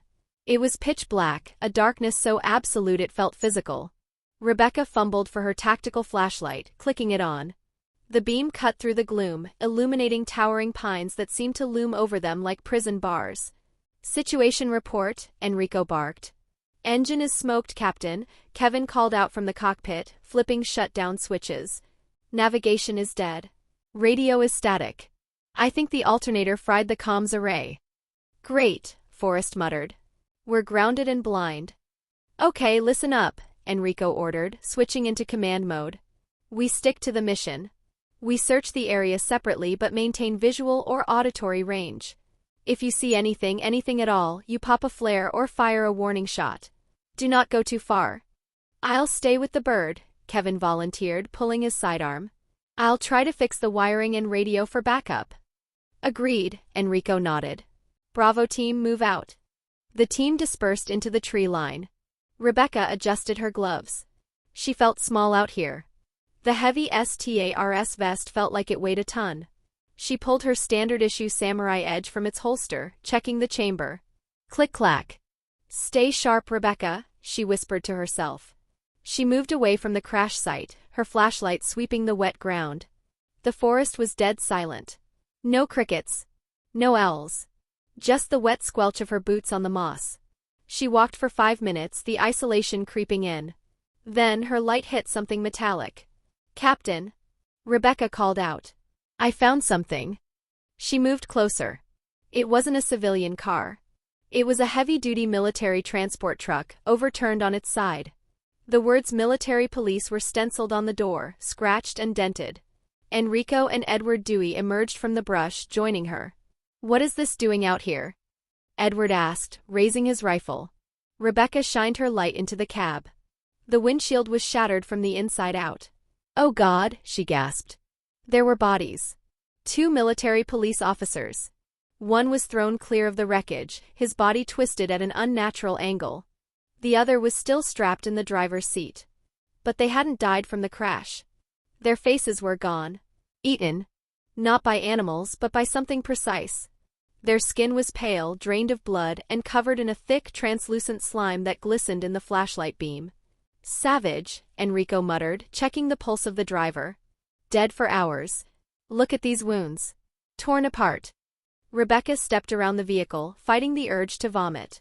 She saw a clipboard lying in the mud, protected by a plastic cover. She picked it up. "Captain, look at this," she said, handing the document to Enrico. "Prisoner transfer orders." Enrico shone his light on the paper. The rain began to fall, tapping lightly against the laminate.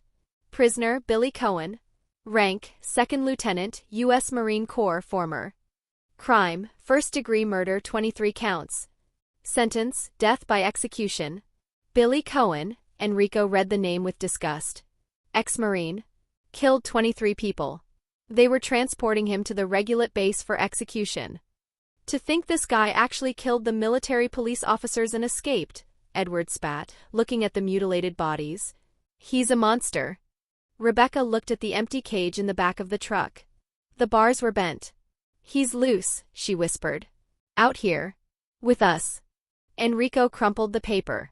Change of plans. Look at his face and remember it. Forget the wild dogs. We have a fugitive. Everyone spread out. We must catch Billy Cohen. If he resists, shoot to kill. Report the situation immediately if you make contact.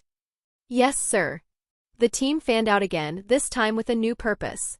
They weren't hunting animals anymore, they were hunting a serial killer. Rebecca moved deeper into the woods alone. The rain began to fall again, turning the dirt into mud. It soaked her hair, plastering it to her forehead. The temperature dropped, chilling her to the bone. She gripped her pistol with 2 hands. Every shadow looked like a man waiting to strike. Every rustle of leaves sounded like a murderer stalking her. Why did I join STARS? She thought bitterly.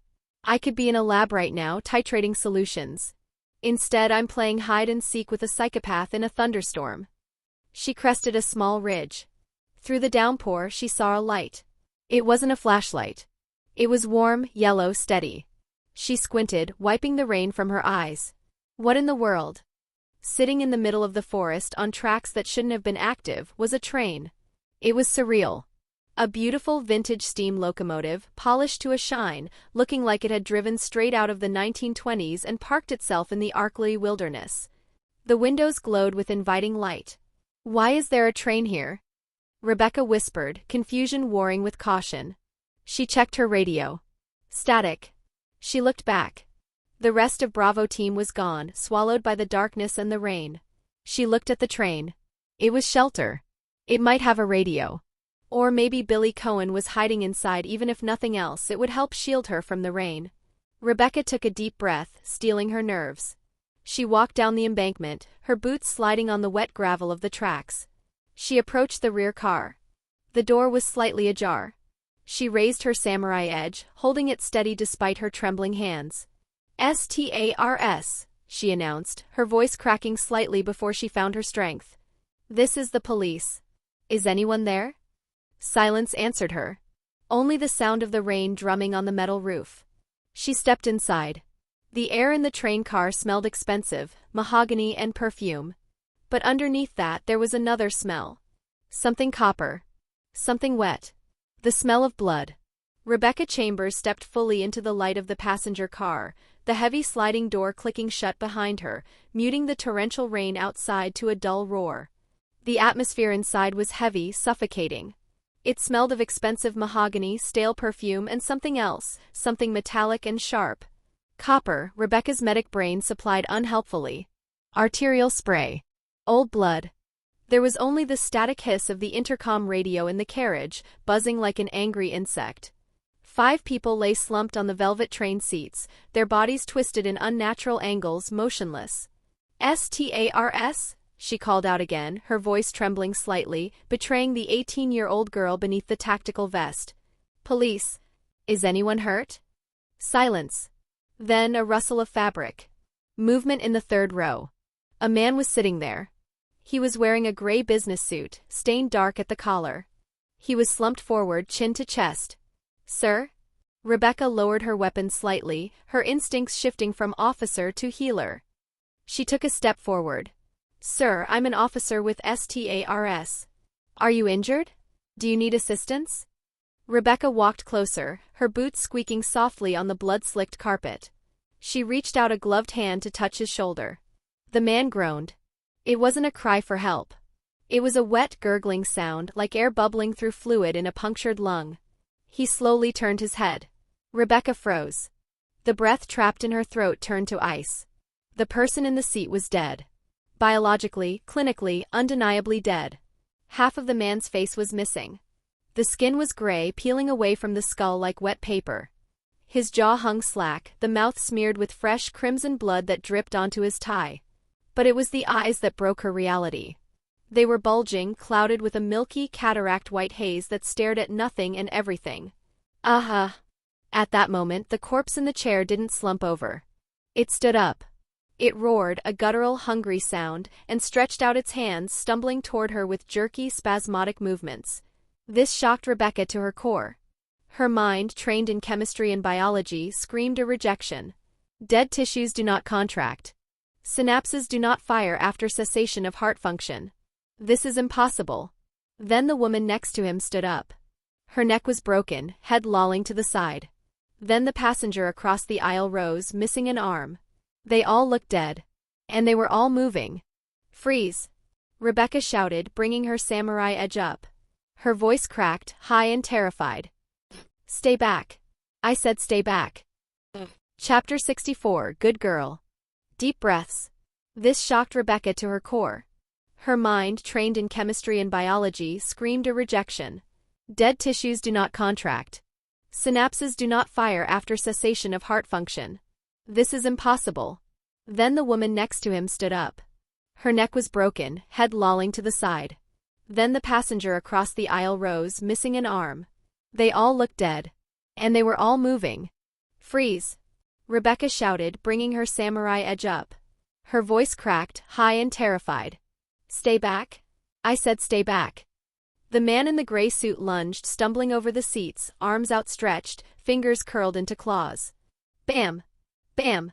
Rebecca fired. It was panic fire. The recoil of the 9mm jolted her small frame.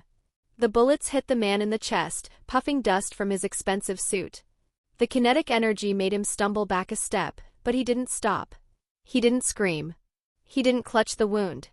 He just groaned louder, the smell of rot wafting from his open mouth, and kept coming. "Why won't he fall?" "Headshots," she whispered, a desperate mantra from her academy training. "Aim for the head. Sever the brain stem." She tried to adjust her aim. But her hands were shaking violently. The adrenaline was dumping into her system too fast, turning her fine motor skills into mush. Bam! The shot went wide, shattering the window behind him. Rain and wind whipped into the car. The zombie was on her. It grabbed her shoulders, its rotting fingers digging into her tactical vest with bruising force. Its jaws snapped inches from her face, its breath smelling of raw meat and old grave dirt. "No. Get off." She tried to push him back, shoving the barrel of her gun against his chest, but the dead weight was overwhelming. From the corner of her eye she saw 2 more zombies closing in from the aisle, blocking her retreat. She was going to die. On her first mission. In a train in the middle of nowhere, eaten by things that shouldn't walk. Crash! The window behind the zombies exploded inward. It wasn't a bullet. It was a battering ram of flesh and bone. A figure smashed through the reinforced glass, rolling perfectly on the carpeted floor amidst a shower of diamond-like shards and rain. Before Rebecca could process the new arrival, the figure moved. It was a blur of violence. The figure stood up, a tall man in a leather jacket. He didn't use a gun. He stepped forward, ignoring the zombie's grasp, and grabbed the creature attacking Rebecca by the back of the head. With a motion that looked terrifyingly effortless, he slammed the zombie's face into the nearest brass luggage railing. Splat! The skull collapsed like a wet melon. Gray matter and blood sprayed the wall. The body dropped instantly, the strings cut. The man didn't stop. He spun, his leg lashing out in a high, brutal arc. His heavy boot connected with the second zombie's neck. Snap! The sound of the spinal column severing was louder than a gunshot. The head was severed from the spine instantly, held on only by a flap of gray skin. The third zombie lunged at him. Snicked. Rebecca saw it. In the stroboscopic flash of lightning from the broken window, she saw 3 silver-white blades extend from the man's knuckles. They looked like metal or polished bone. He swiped his hand in a backhand motion. Shing! The zombie was bisected from shoulder to hip. It fell in 2 wet heaps, sliding apart on the floor. Blood, black and viscous, sprayed across the man's jacket and hands. He didn't wipe it off. He stood amidst the carnage, looking at the bodies with a critical, almost disappointed eye. Snacked. The claws retracted instantly, disappearing back into his hands as if they were never there. Silence returned to the train car, save for the wind howling through the broken window. Rebecca stood there, her back pressed against the sliding door, her heart hammering against her ribs like a trapped bird. She was hyperventilating, her eyes wide, staring at the man. He was huge, broad-shouldered, radiating a dangerous predatory energy that felt just as terrifying as the monsters he had just killed. Slowly, shakily, she raised her gun again. Freeze! Rebecca shouted, aiming at his chest. Her finger trembled on the trigger. Put your hands where I can see them. The man turned to face her. He had gray eyes. Calm. Calculating. Not scared in the least. He looked at the gun pointed at him, then looked at Rebecca. He saw the terror in her eyes, the way her chest was heaving, the way she was 1 second away from a panic attack. He didn't mock her. He didn't attack.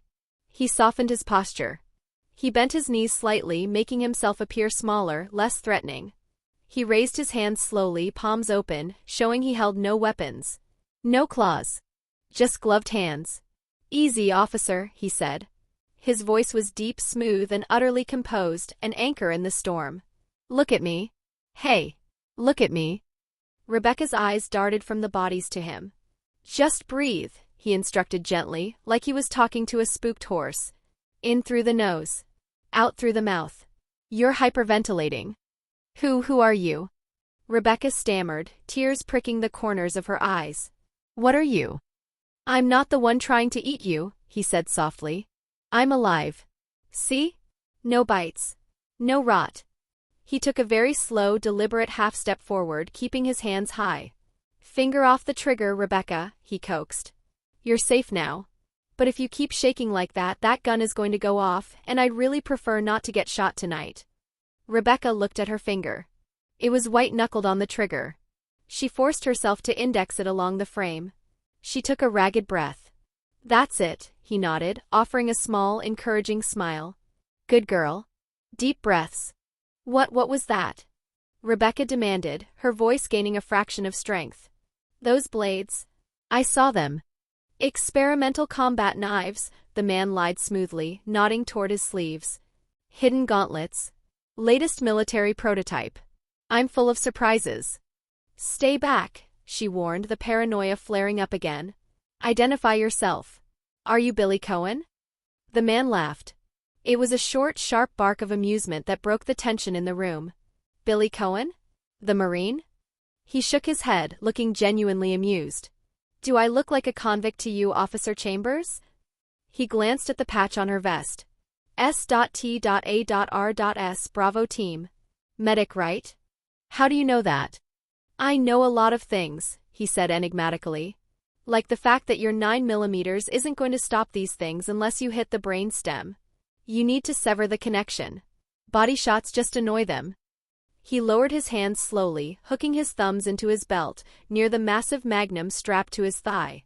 His body language radiated calm confidence. My name is Atlas, he introduced himself. I'm a private contractor, specializing in pest control. Pest control? Rebecca looked at the mutilated bodies on the floor, the bisected torso, the crushed skull. You call this pests? I call them targets, Atlas replied. He looked her up and down, assessing her. She was shaking. She was terrified. She was clearly a rookie who should be in a lab, not a war zone. But she hadn't run away. She had stood her ground. Listen, Rebecca, Atlas said, dropping the formal title. His tone shifted from the predator that had just massacred 3 corpses to something steadier, serious but supportive. This train is crawling with them. And worse things. Leeches. Big ones. We can stand here and point guns at each other until the next wave comes, or we can work together. He nodded toward the sliding door at the end of the car, where the darkness of the next carriage waited. I'm heading to the front. I plan to search for this train, secure the engine and stop it. You can come with me, watch my back, and I'll make sure nothing gets close enough to bite you. Or you can stay here with the passengers. He gestured vaguely to the headless corpse he had just brained against the railing. But I don't think they're very talkative right now. Rebecca hesitated. Her eyes darted from the gruesome remains on the floor to the rain pouring in through the shattered window. Then she looked at Atlas. He was terrifying. He was covered in black, viscous blood. He radiated a dangerous energy that made the hair on her arms stand up. But he was solid. He wasn't shaking. In a world that had suddenly dissolved into madness, he was the only thing that made sense. She lowered her samurai edge, finally letting out a long, shuddering exhale that racked her small frame. Atlas, she repeated, testing the name on her tongue. You're not with Umbrella? Umbrella? Atlas scoffed. He turned his back on her to check the Remington shotgun strapped to his back, checking the shell count. It was a calculated move. He was exposing his blind side to her, the ultimate gesture of trust in a combat zone. Let's just say I'm an unhappy customer. Gah. The sound was low, wet, and came from everywhere at once. Rebecca's eyes widened. Did you hear that? The scream and gunshot acted as a beacon in the silence. From the shadows of the connecting cars, a groaning tide of dead passengers and mangled conductors began to shamble forward, flooding the aisle as they hunted for the source of the noise. With collective, sickening cracks of stiff joints, they began to reach out for them. Shoot to kill, Atlas commanded, his voice devoid of panic. He didn't spin around wildly, he simply drew his Lightning Hawk Magnum in one fluid motion. And remember, shoot them in the head. Anywhere else is a waste of ammo. Oh God, Rebecca gasped, raising her pistol again. The conductor lunged at her, his jaw hanging loose. Bang! Rebecca fired. The shot hit the conductor in the shoulder, spinning him around, but he didn't drop. The head, Rebecca. Atlas barked, stepping in front of her. He didn't fire. He kicked the conductor in the chest, sending him flying back into the businessman. Focus. Atlas moved like a whirlwind. He wasn't just fighting, he was harvesting.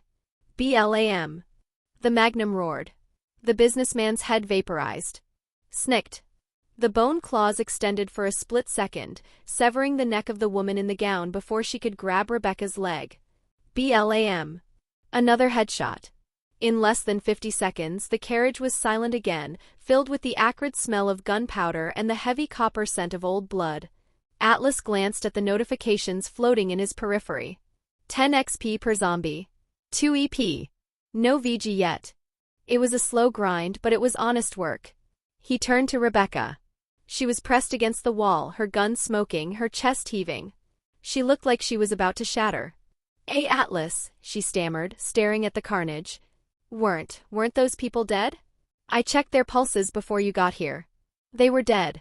It seems these are the zombies that have been rumored in the Arkley Mountains, Atlas said calmly. He didn't approach her. He holstered his weapon and took a step back, giving her physical space. He knew that right now he looked like a monster. If he crowded her, she would snap. Take a breath, he instructed softly. In through the nose. Hold it. Out through the mouth. Rebecca followed his instruction, her breathing hitching. Dead people don't walk, she whispered, her scientific mind rejecting the reality. It's impossible. Biology and evolution changes, Atlas said. Whatever was in here, it rewrites the rules. You need to accept that, Rebecca. If you try to apply logic to this, you'll die. Right now, the only rule is survival. Chapter 65, Little Miss Boy Scout. He knew that right now he looked like a monster. If he crowded her, she would snap. Take a breath, he instructed softly. In through the nose. Hold it. Out through the mouth. Rebecca followed his instruction, her breathing hitching. Dead people don't walk, she whispered, her scientific mind rejecting the reality. It's impossible. Biology and evolution changes, Atlas said. Whatever was in here, it rewrites the rules. You need to accept that, Rebecca. If you try to apply logic to this, you'll die. Right now, the only rule is survival. She looked at him, tears of frustration and fear pricking her eyes. She wiped them away angrily with the back of her gloved hand. She was stars. She was elite. She had to pull it together. Why yes, she nodded, straightening her posture. Yes. I need to inform the captain about this immediately. She grabbed the radio on her shoulder strap. This is Bravo Team Chambers. Captain Marini? Richard? Can anyone hear me? KRR's hiss. Only white noise answered her. This is Chambers. Code 10 to 99. We have hostiles. Repeat, hostiles on the train. Hiss. Maybe it's because of the rain, Rebecca said frustratedly, tapping the device. The magnetic interference. I can't get in touch with the captain. It doesn't matter, Atlas lied gently. He knew exactly what was happening to Bravo Team out in the woods, but she didn't need that weight right now. Enrico is a veteran. I believe your captain and the others will be fine. Our priority is to secure this train. He walked to the door leading to the next car. He didn't open it immediately. He looked back at her. Ready? Rebecca took a deep breath, gripped her samurai edge with both hands and nodded. Ready. Atlas slid the door open. The next car was a dining area. The tables were overturned, the white tablecloth stained red. A single zombie, a waiter, shuffled toward them. Atlas didn't even draw his gun. He stepped forward, grabbed the zombie by the throat, and delivered a singular, crushing chop to the windpipe. The neck snapped. He dropped the body. Clear, he stated. He walked to a table that seemed to have been used as a temporary workstation. There were papers scattered everywhere. He picked up a leather-bound file. Internal memo, Umbrella Corp. Investigation request. Atlas scanned it. It was the standard Umbrella is evil exposition, orders to investigate the reopening of the training facility and warnings about bioorganic weapon leakage. He handed the document to Rebecca. Read this, he said. Just as I expected. These things, they were created. This isn't nature. It's corporate. Atlas said this while dropping her more hints in subtle ways. Rebecca took the paper. As she read, her fear morphed into indignation. This. Her hands shook, but this time with anger. This talks about the T-virus. Biological weapons? Investigating the training facility? Atlas, this is Umbrella property. They're a pharmaceutical company. What are these idiots trying to do? Playing God, Atlas replied grimly. And failing. We have to stop this, Rebecca said, her voice firming up. We need to get to the brake system, get out of here, and tell the higher-ups. If Umbrella is behind this. First, we survive, Atlas reminded her. Come on. The engine should be ahead. They moved through the train cars. Atlas took point, his heavy boots silent on the floor. He checked every corner, killing every zombie in the way. Whenever they stopped, he made sure to stand between Rebecca and the potential threat. Atlas moved toward the operator's carriage with a deliberate, measured pace. He didn't offer empty platitudes or commands, he offered silence. He walked in front, acting as a human shield against the unknown, yet he was careful to maintain a non-threatening distance, a few steps ahead, giving her space to breathe without feeling abandoned. He could feel her terror radiating like heat. To counter it, he actively softened his presence. He smoothed the sharp, predatory edge of his movements, unclenching his jaw and relaxing his shoulders, trying to appear less like a weapon and more like a shelter. Rebecca followed in his wake, her arms wrapped tight around her weapon, trying to hold her shattering reality together. Every shadow made her flinch, every creak of the train sent a fresh spike of adrenaline through her veins.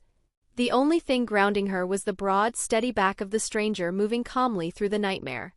It gave Rebecca time to adjust. To realize she wasn't alone. After a minute, they reached the front of the train. A heavy steel door marked Conductor's Room blocked their path. Rebecca tried the handle. Locked. It's sealed, she said, looking around. Usually there's a key. Maybe back in the dining car? Or the office. She was already looking for a puzzle to solve. The STARS way. Atlas didn't waste time. Stand back, he said. He racked the slide of his Remington. Boom. He blew the lock mechanism clean off the door. Metal fragments clattered to the floor. He kicked the door open with a heavy thud. Rebecca jumped, blinking. That works too. I hate looking for keys, Atlas muttered with a small smile, making her smile too. They stepped inside. The conductor's room was surprisingly clean compared to the rest of the train. The conductor must have died outside or been dragged away. The hum of the engine was louder here, vibrating through the floorboards. "Search the room," Atlas ordered. "Anything useful?" He walked to the main console. There was a suitcase on the floor. It was a high-security briefcase, locked with a digital keypad. Atlas didn't look for the code. He dug his fingers into the reinforced lid. His muscles bulged under his leather jacket, the veins in his neck straining slightly. Creak! Snap! With a groan of tearing metal, he ripped the lid open by sheer brute force. Inside was a blue keycard and a box of magnum rounds. "Jackpot," he whispered, pocketing the ammo. "Atlas, look at this," Rebecca called out. She had found a map of the train on the wall. "We're in the second car. The engine is just ahead, but we need a keycard to access the brake controls." "Got it," Atlas said, holding up the blue card. "And I found this," she said, holding up a box of 9mm ammo she had found in a drawer. She looked relieved to have reloads. They stood side by side looking at the map. For a moment it was quiet. The rain lashed against the windshield of the train, blurring the dark forest rushing by. "We need to get to the rear deck to activate the emergency brake override," Rebecca traced the line on the map. "Then come back here too. Don't move." The voice came from behind them. It was smooth, cynical, and calm. Atlas was already aware of his presence, so he promptly pointed his gun behind him. Rebecca turned quickly, her hand dropping to her holster. Standing in the doorway, leaning casually against the frame, was a man. He had dark hair, a tribal tattoo running down his arm, and handcuffs dangling from one wrist. He was holding a military-issue pistol, pointed loosely at the two of them. "Don't be nervous," the man said, a smirk playing on his lips. "I'm not one of those monsters. Though you two made enough noise breaking in here to wake the dead." Rebecca gasped, her eyes widening in recognition. She knew that face from the file in the overturned truck. "Billy Cohen," she breathed. The convict smiled. "You've heard of me. I'm flattered. You're under arrest." Rebecca shouted, drawing her gun again. "Lieutenant Billy Cohen, put the weapon down." Billy didn't flinch. He looked at Rebecca, then his eyes slid to Atlas. He saw the size and height of him. He saw the shotgun. He saw the gray eyes that were watching him not with fear, but with the cold assessment of a predator deciding if it was worth the energy to kill. "You've got a big friend, officer," Billy noted dryly. "But I don't think this is the time for an arrest. Unless you want to end up like the rest of the passengers." Atlas slowly turned around. He crossed his arms over his chest, blocking Billy's line of sight to Rebecca. "He's right, Rebecca," Atlas said calmly. "We have bigger problems than a court-martial." "But he's a murderer," Rebecca protested, though her aim wavered. "He killed 23 people." "Allegedly," Billy corrected. "Drop the gun, Marine, as Ms. Rebecca said." Atlas said, his voice dropping an octave. "Or I'll feed it to you." Billy Cohen froze. He looked at the massive man standing between him and the rookie cop. He saw the way Atlas stood, loose, relaxed, but with the potential energy of a coiled spring. He saw the shotgun on his back and the magnum on his thigh. Billy smirked, though the humor didn't reach his eyes. He recognized the tone. It wasn't a threat, it was a promise. It was the tone of a man who had killed before and would do it again without a spike in his heart rate. "Peace," Billy said, slowly lowering the barrel of his military-issue pistol. He didn't holster it, but he pointed it at the floor. "I'm just trying to survive the ride. Same as you." "You are a death row prisoner," Rebecca snapped, her voice high and tight. She didn't lower her samurai edge. "And you killed the military police officers who were escorting you." "I didn't kill them," Billy said flatly, his eyes hard. "But you wouldn't believe me anyway, would you, officer?" "The bodies were like that," Rebecca argued, stepping forward. "Human teeth marks. Slime residues. You expect me to believe." "I expect you to use your eyes," Billy interrupted, looking at her with disdain. "Those things out there? They did it." "He's right, Rebecca." Atlas placed a heavy, gloved hand on Rebecca's shoulder. The touch was firm, grounding. He felt her trembling under the STARS vest. She was vibrating with adrenaline, stuck in a fight-or-flight loop. "Don't be nervous," Atlas said softly, leaning down so only she could hear. "Look at him. He's got no slime on him. No blood spray. Those MPs were massacred hours ago. Billy Cohen is telling the truth. Rebecca looked up at Atlas, searching his gray eyes for confirmation. But we need guns, Atlas stated pragmatically. He has a gun. He knows how to use it. Right now that makes him an asset, not a suspect. He turned his gaze back to the convict. We get out of here together. Once we're off this train, you and the rookie can settle your differences. Agreed? Billy looked at Atlas, assessing him. That's it, isn't it? Billy chuckled dryly. It seems there is still a smart person among you. He's got a hell of a lot more sense than a certain little Miss Boy Scout. He shot a provocative look at Rebecca. Rebecca flushed with anger, opening her mouth to retort. Crash! The sound of shattering glass echoed down the corridor outside the conductor's room. It was followed by a heavy, wet thud. Someone or something had breached the train. The argument died instantly. Move, Atlas commanded. He took point, racking the slide of his Remington 870. The three of them exited the room, moving into the narrow corridor connecting the conductor's cab to the passenger decks. Chapter 66 Contact. Open Fi. The sound of shattering glass echoed down the corridor outside the conductor's room. It was followed by a heavy, wet thud. Someone or something had breached the train. The argument died instantly. Move, Atlas commanded. He took point, racking the slide of his Remington 870.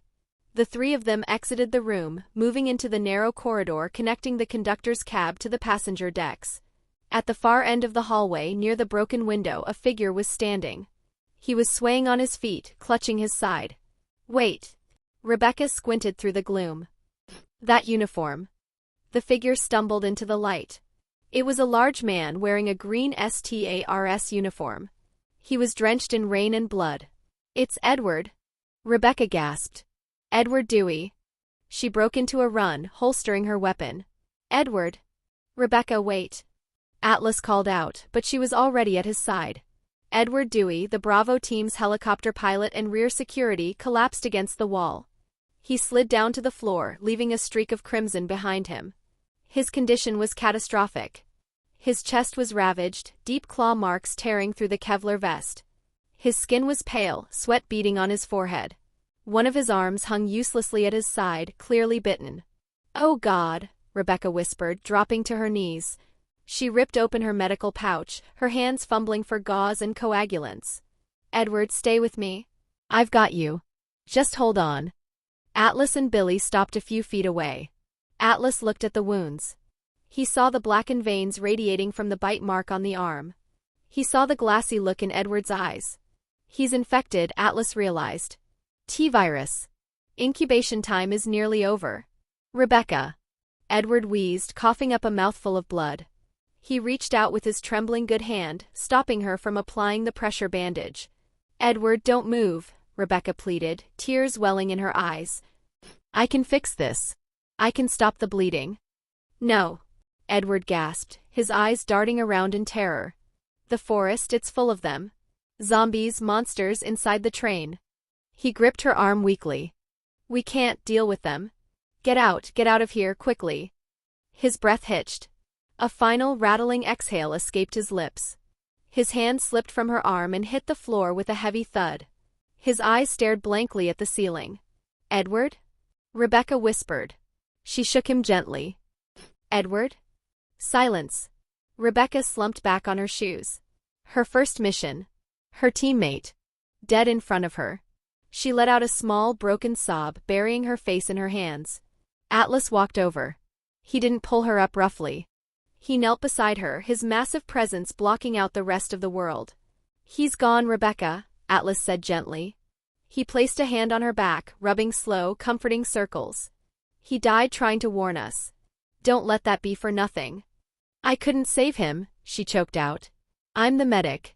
I'm supposed to fix people. You can't fix a bullet hole with a band-aid, Billy said from the doorway. His voice wasn't mocking this time, it was grim. And you can't fix whatever ate him.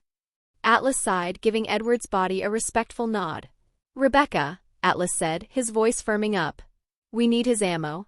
And we need to move. If he came in through the window, others can too. He reached down and gently unclipped Edward's ammo belt. He pressed the magazine into Rebecca's trembling hand. Take it, Atlas ordered softly. Carry the weight for him.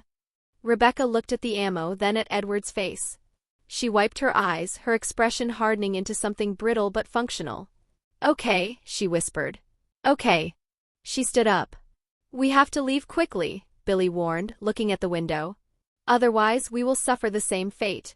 As if on cue, the storm outside intensified. Smash! The remaining glass in the window exploded inward. Two dark shapes leaped into the corridor, landing with wet slaps on the carpet. Zombie dogs. Their skin was rotten, ribs showing through the tears in their flanks. Yellow pus oozed from their snouts.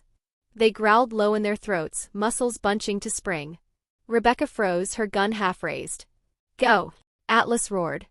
He grabbed Rebecca by the back of her vest and shoved her physically into the conductor's room behind them. Get inside. I'll handle them. Atlas. Move! One of the dogs lunged at Atlas before he could raise his shotgun. It aimed for his throat. Atlas didn't step back. He stepped into the lunge. He swung the Remington like a club. Crack! The heavy wooden stock connected with the dog's skull mid-air. The creature was batted aside like a rag doll, slamming into the wall with a sickening crunch. The second dog snarled and leaped, going for his legs. Atlas racked the slide. Boom! The shotgun flash illuminated the narrow corridor. The buckshot caught the dog point-blank in the chest. It was lifted off its feet and thrown backward out the broken window, dead before it hit the ground. Atlas walked over to the first dog, which was twitching on the floor. He stomped on its neck. Snap! Filth, he muttered. He turned back to the room. Rebecca and Billy were standing there, eyes wide. Okay, Atlas said, wiping a speck of blood from his cheek. Let's leave quickly. Lurch. Suddenly, the floor beneath them jerked violently. Rebecca stumbled, grabbing Atlas's arm for support. The train groaned, metal stressing against metal. The rhythmic clack-clack of the wheels on the tracks sped up. Clack-clack. Clack-clack. Clack-clack-clack. What's going on? Rebecca asked, panic rising in her voice again. Why is the train moving so fast suddenly? Atlas looked out the window. The trees were blurring past. Someone engaged the throttle, Billy said, his face grim. Or something fell on it. The brake override, Atlas said. It's at the front. We need to get there. They moved out of the conductor's room, heading toward the front of the train. The ride was rougher now, the carriage swaying dangerously as they took the mountain curves at unsafe speeds. They reached the end of the corridor. A heavy electronic door blocked the way to the engine car. On the ground nearby, slumped against the keypad, was another corpse, a kitchen staff member. Check the body, Atlas instructed. Rebecca knelt down, fighting her revulsion. She patted down the pockets. Found a key, she said, holding up a small brass key. Tag says dining car. Good. Keep it, Atlas said. He stepped up to the electronic door. He pulled out the blue keycard he had ripped from the suitcase earlier. Let's see who's driving this ghost train, Atlas murmured. He swiped the card. Beep. Hiss. The pneumatic door slid open. They stepped onto the connector platform between the cars. The wind and rain whipped at their faces. Atlas held up a hand, stopping them. Shoo! Through the roar of the wind he heard voices. Not groans. Not growls. Human voices. Coming from the engine room ahead. Atlas signaled for silence, raising a clenched fist. He pressed his back against the cold steel wall of the engine car, inching toward the slightly ajar door. The wind howled through the gaps in the train, but the voices inside were clear. Rebecca and Billy crowded in behind him, weapons drawn, their breathing shallow. Delta team has landed, a voice crackled over a radio speaker inside. It was cold, synthetic, and carried an authority that made the air temperature drop.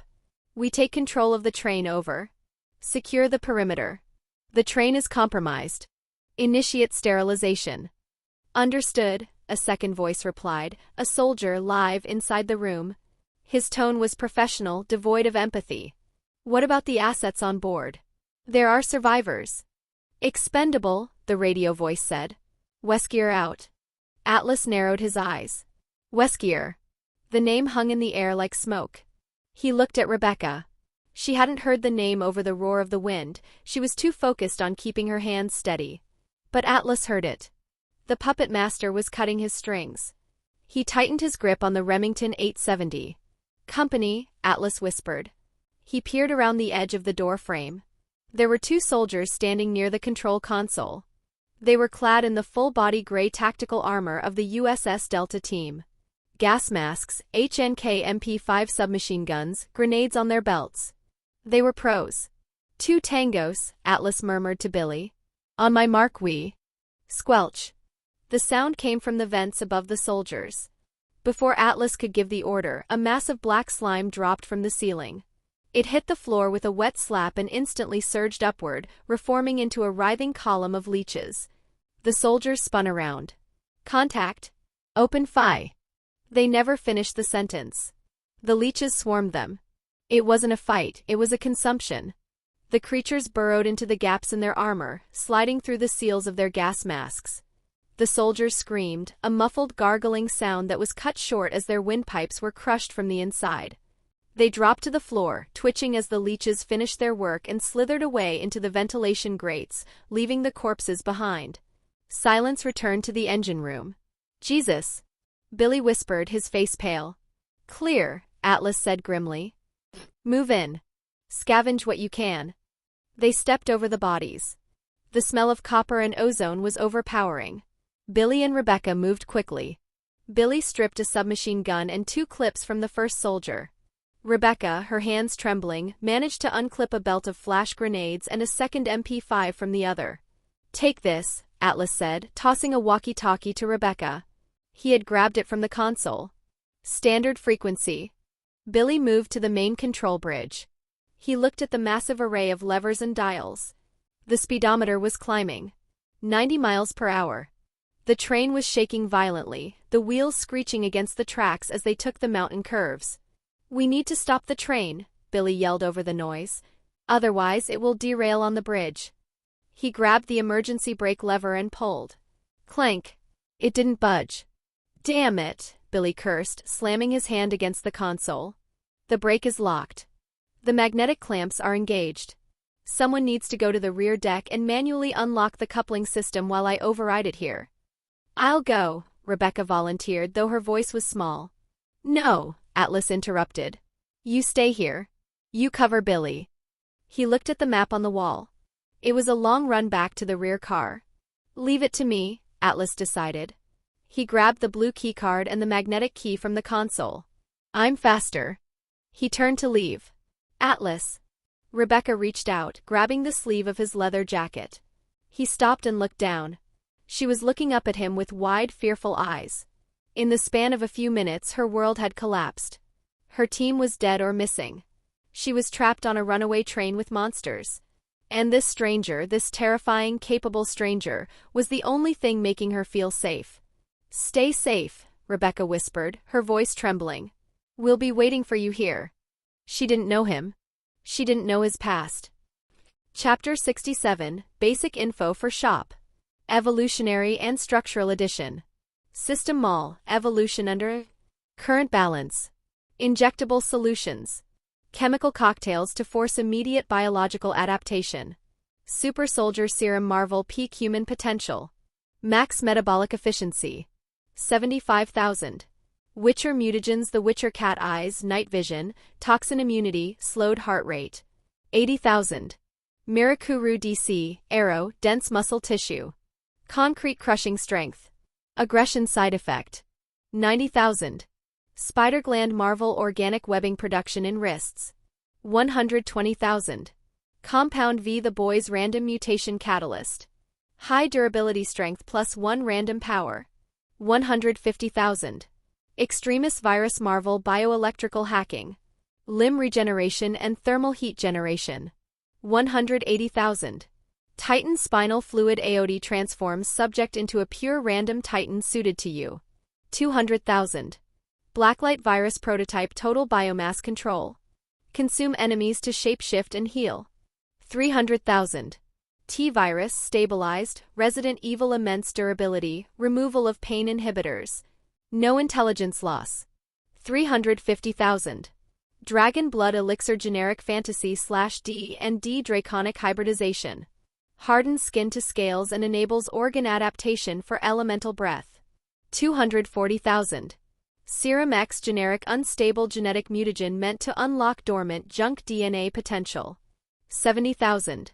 Spartan augmentation, halo, ceramic ossification of bones, muscle density increase, and neural superconductivity. 900, Plasmid solution, bioshock resequences genetic code to allow the secretion of elemental energies, fire, lightning, via Eve pumps. 500,000. Hyperion serum, marvel attempt to recreate eternal physiology. Solar energy absorption and Superman light stats. 600,000. Omega-13 activator, galaxy quest / sci-fi neural restructuring to allow the brain to process temporal displacement, 13-second rewind. 660,000. Alien pathogen, black goo, Prometheus aggressive DNA deconstruction and reconstruction. Forces rapid adaptation to hostile environments. 800,000. Union modification, noblesse / the Union invasive surgical bioaugmentation. Artificial energy channels implanted into the muscular system. 350,000. NZT-48, permanent, limitless, chemically unlocks 100% neural connectivity. Perfect recall and hyperprocessing speed. 800,000 and more. Cellular and atomic reconstruction. Fundamental rewriting of the user's biology. Sold in clusters to prevent quadrillion-dollar costs. Pricing key. 1 unit equals 1 billion cells, approximate 0.002% of body mass. 1 mole equals 6 / 10 carat 23 atoms. 1 cellular clusters per unit. Monster cells, 1 punch man, explosive muscle mass and rigid carapace. High power, low aesthetic. 250. Mitochondria prime parasite, Eve generates 500% more ADP. Infinite stamina, bioelectric output. 500. RC cells, Tokyo Ghoul, liquid muscle capability. High counts allow Cogun manifestation. 750. Hashirama cells, Naruto extreme regeneration. Photosynthesis. Wood release capability. 1500. S cells, Dragon Ball stores Zenkai potential. Power multiplies after healing from damage. 2000. Gourmet cells, Toriko cells, evolve instantly based on the flavor and quality of food eaten. 3000. Genova cells, FF7 alien mimicry. Cells cannot be destroyed, only scattered. 4500. Kryptonian cells, DC solar battery cells. Invulnerability and flight when charged. 5000. Viltrumite cells, invincible smart cells. Instinctively resist vacuum, pressure and aging. 6000. Smart atoms, Viltrumite atoms that instinctively resist physical trauma and allow for self-propulsion flight by manipulating relative gravity. 8000. Nth metal bonded atoms, DC atomics fused with nth metal. Grants anti-gravity properties and negates paranormal energy upon contact. 10,000. Spiral energy cells, Gurren Lagann DNA that metabolizes fighting spirit into infinite evolutionary energy. The more you scream / try, the stronger you get. 50,000. Immortal cells, Agen invisible black matter generators. Upon death, these cells reset the body to a prime state instantly. 50,000. Mitochondria prime, parasite Eve mitochondria gain sentience and generate massive bioelectricity and thermal energy independent of the nucleus. 40,000. DG cells, G Gundam Devil Gundam cells. Self-replicating, self-evolving nanobiological metal. Can possess and upgrade organic matter. 40,000. Element 0 nodules, Mass Effect symbiotic growth in the nervous system allowing the user to generate Mass Effect fields, biotics. 40,000. Carbonadium atoms, anti-regon, radioactive atoms that slow the healing of anyone you touch. 12,000. Organ and trait grafting. One-time acquisitions of complex biological systems or unique mutations. Physical and structural. Armament hockey, one-piece biospiritual armor. Hardened skin beyond steel using willpower. 100,000. Demon back, Baki hyperdeveloped back muscles, demon face. Multiplies striking power. 100,000. Chromosome 24, Doom the Slayer gene. Absorb Argent, life force from kills to heal. 450,000. Gene seed, Astartes, Warhammer 40k 19 organs. Second heart, acid spit, multi-lung, instant clotting. 500,000. Unique organs and traits, one-time mutation. Major biological overhauls or new organ systems. X gene Marvel the mutant gene. Grants a random, unique biological power. 430,000. Quirk factor MHA a singular evolutionary shift. Grants a specific ability. 340,000. White symbiote biomass Marvel antivenom properties. An external biological suit that heals the host and cures any disease/toxin. 200,000. Reactor core organ Godzilla/Pacific Rim a biological nuclear reactor placed in the chest. Generates massive amounts of energy, heat and ionizing radiation. 900,000. Esper brain cortex Mob Psycho/Akira frontal lobe mutation allowing the mind to physically twist matter, telekinesis. 60,000. Living curse core Jujutsu Kaisen a negative emotion engine. Converts stress and anger into cursed energy. 350,000. Solar metabolization Sunspot turns the body into a solar battery. Depletes when used, recharges in sunlight. 700,000. The conduit gene Infamous allows the body to absorb, store and expel matter/energy sources, smoke, neon, video, concrete. 800,000. The meta gene DC a dormant gene that activates under extreme stress to save the user, granting a power unique to host. 660,000. IBM particles Agen invisible black matter. Can be shaped into a black ghost avatar that fights independently of the body. 210,000. Devil gene Tekken retrovirus that grants a combat form, wings, lasers and high durability. 100,000. Demon back Baki Hamma blood reinforcement hyperdevelopment of back muscles into the shape of a demon face. Multiplies physical striking power exponentially. Enhances the back, spine and core musculature by increasing muscle density and connective tissue strength. Dramatically improves force transfer, striking power, lifting capability and impact resistance. At high output, muscle contraction causes visible deformation due to extreme density and tension. Purely biological, no supernatural effects. 150,000. Byakugan Naruto 360-degree X-ray vision. See circulatory/energy systems. 250,000. Predator vision Predator see in thermal, electromagnetic and vibration spectrums. 60,000. Phazon corruption Metroid highly radioactive mutagen. Grants energy generation. 230,000. Quantum body Dr. Manhattan reconstructs body as a localized field of pure energy. 100 m. Sixth sense precognitive reflex. Warns of danger before it happens. 90,000. Seventh sense 50 m. Real skin weave cyberpunk 2077. Synthetic collagen. Fireproof, cut-proof. 50,000. Nano weave muscle fibers Metal Gear nanomachines Sun. Hardens in response to physical trauma. 50,000. Section I the utility swarm. Type, symbiotic nanite colony. Description, a fleet of self-replicating nanobots that incorporate inorganic materials, carbon, boron, nitrogen, silicon, to reinforce the host. Base function, reinforces tendons, skeleton and skin using modal polyfullerene nanotube composites, self-repairing decahedron structures. Strength multiplier, exponential expansion, base threshold, 25,000x human density. Replication, consumes body heat and raw elements to build more bots. Base purchase. The Foundation must purchase first. Protoswarm seed the Queen. Description, injects a base colony of 500 million biomimetic nanites into the bone marrow. They do nothing initially except survive and replicate using the host's calories. They are the blank canvas. Base function unlocked at purchase. A reinforces muscles, tendons, skeleton and skin. A uses modal polyfullerene nanotube composites. A decahedron protein scale frameworks with collapsible graphene arms. A self-repairing, adaptive stress redistribution. A passive regeneration acceleration. A cellular micro-optimization, alignment, density, elasticity. Price, 250,000 V gold. Swarm modules. Utility swarm tiers.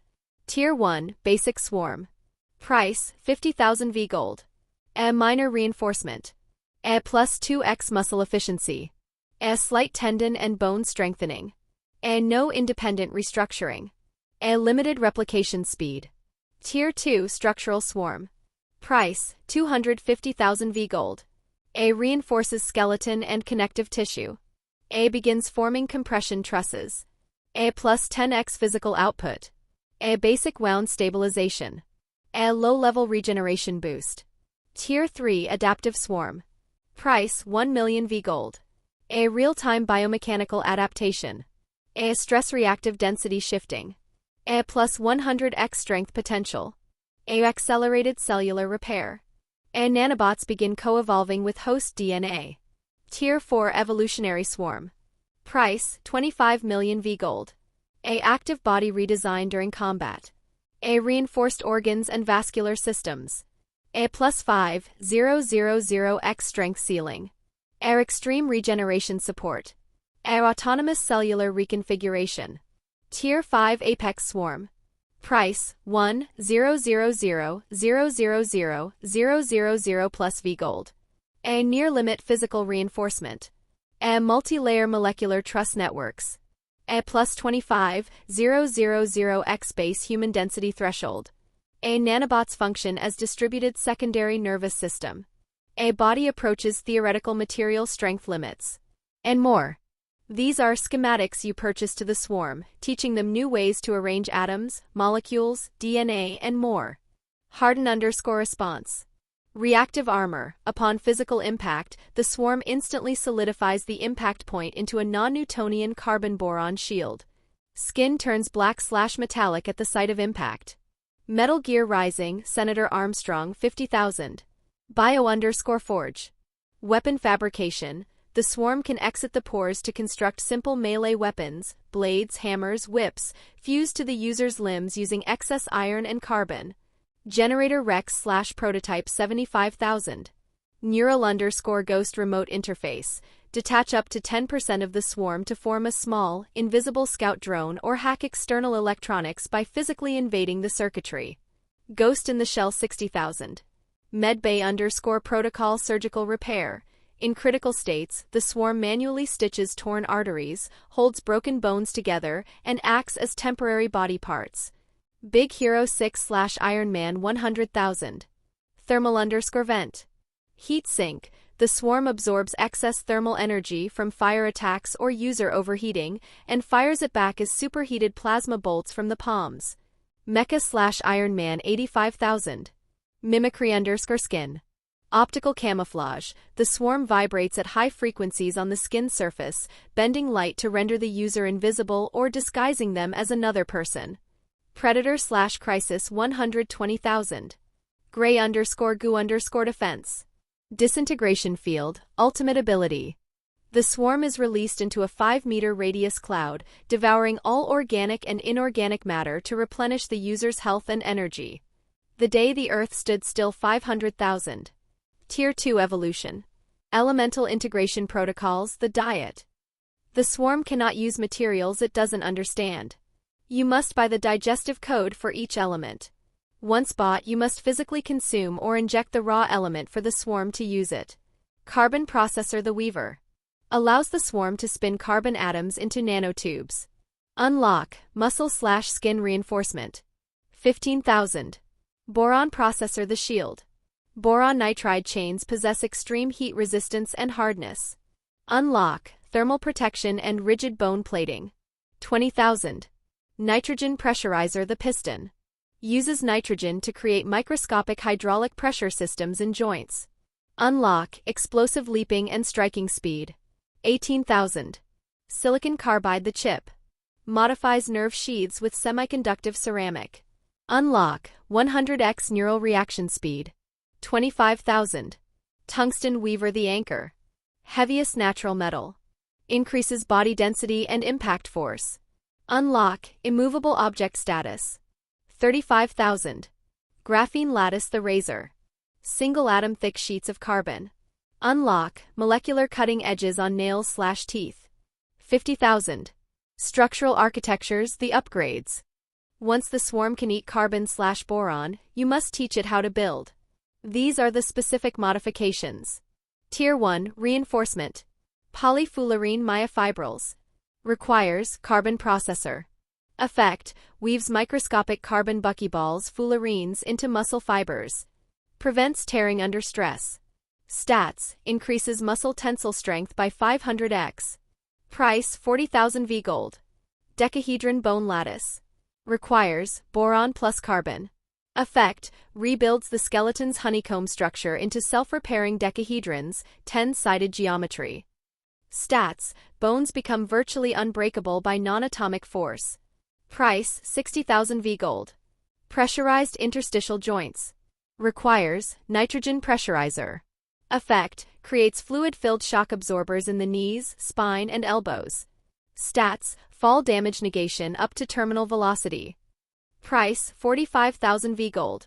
Tier 2 evolutionary shifts. Modal nanotube trusses. Requires polyfullerene plus graphene. Effect: the muscles are no longer static. The nanotubes can detach and crawl over each other, creating a second, sliding muscular system over the biological one. Stats: exponential strength multiplier. Strength threshold moves from 500x-25,000x density. Price: 250,000 V gold. Subdermal impact hardening, non-Newtonian. Requires boron plus silicon. Effect: the swarm floats in the skin fluid. Upon impact, they instantly lock arms, turning skin into a ceramic plate for 0.1 seconds. Stats: impervious to small arms fire and bladed weapons.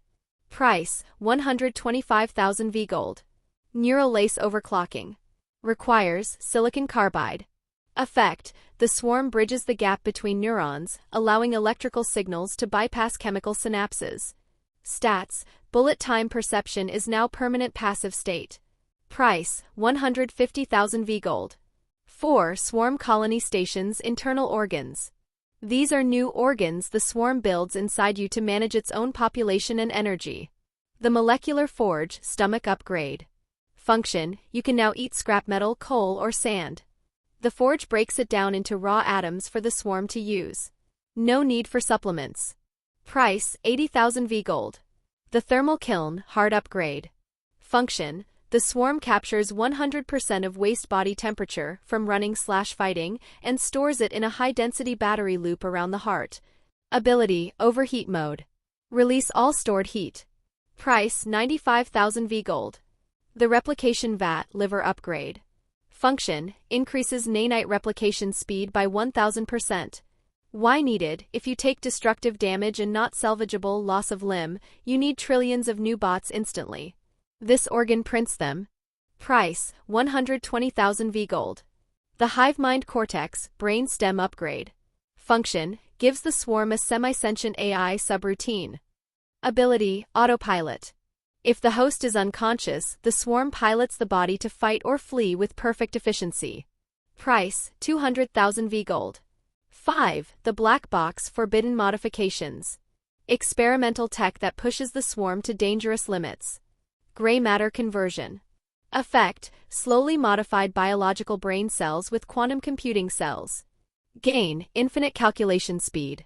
Price: 1 million V gold. Atomic disassembly touch. Effect: the swarm can exit the fingertips and disassemble matter at the atomic level to feed the host.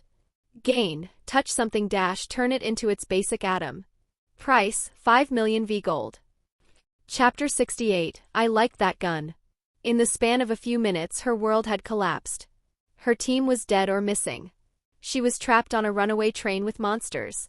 And this stranger, this terrifying, capable stranger, was the only thing making her feel safe. "Stay safe," Rebecca whispered, her voice trembling. "We'll be waiting for you here." She didn't know him. She didn't know his past. But she knew that when he was in the room, the monsters died. She had gotten used to his massive presence shielding her from the horror. The thought of him leaving terrified her. Atlas softened his expression. He reached out and gently squeezed her shoulder, mindful of his strength. "Hey," he said, flashing a warm, confident smile that reached his gray eyes. "Don't worry, rookie. I'm hard to kill. Keep the convict in line for me." Rebecca managed a weak, watery smile. "Okay. I'll be back before the train stops," Atlas promised. He turned and sprinted out of the engine room. The corridor, passenger car too. Atlas moved like a blur. He didn't run, he flowed. He vaulted over the corpses of the zombies he had killed earlier. He ignored the lurching of the train. His balance was absolute. He reached the connector between the dining car and the second passenger car. A figure blocked his path. It was a zombie shambling out of the shadows. But it wasn't just any zombie. It wore a torn, green STARS uniform. Its arm was bandaged with the gauze Rebecca had applied only minutes ago.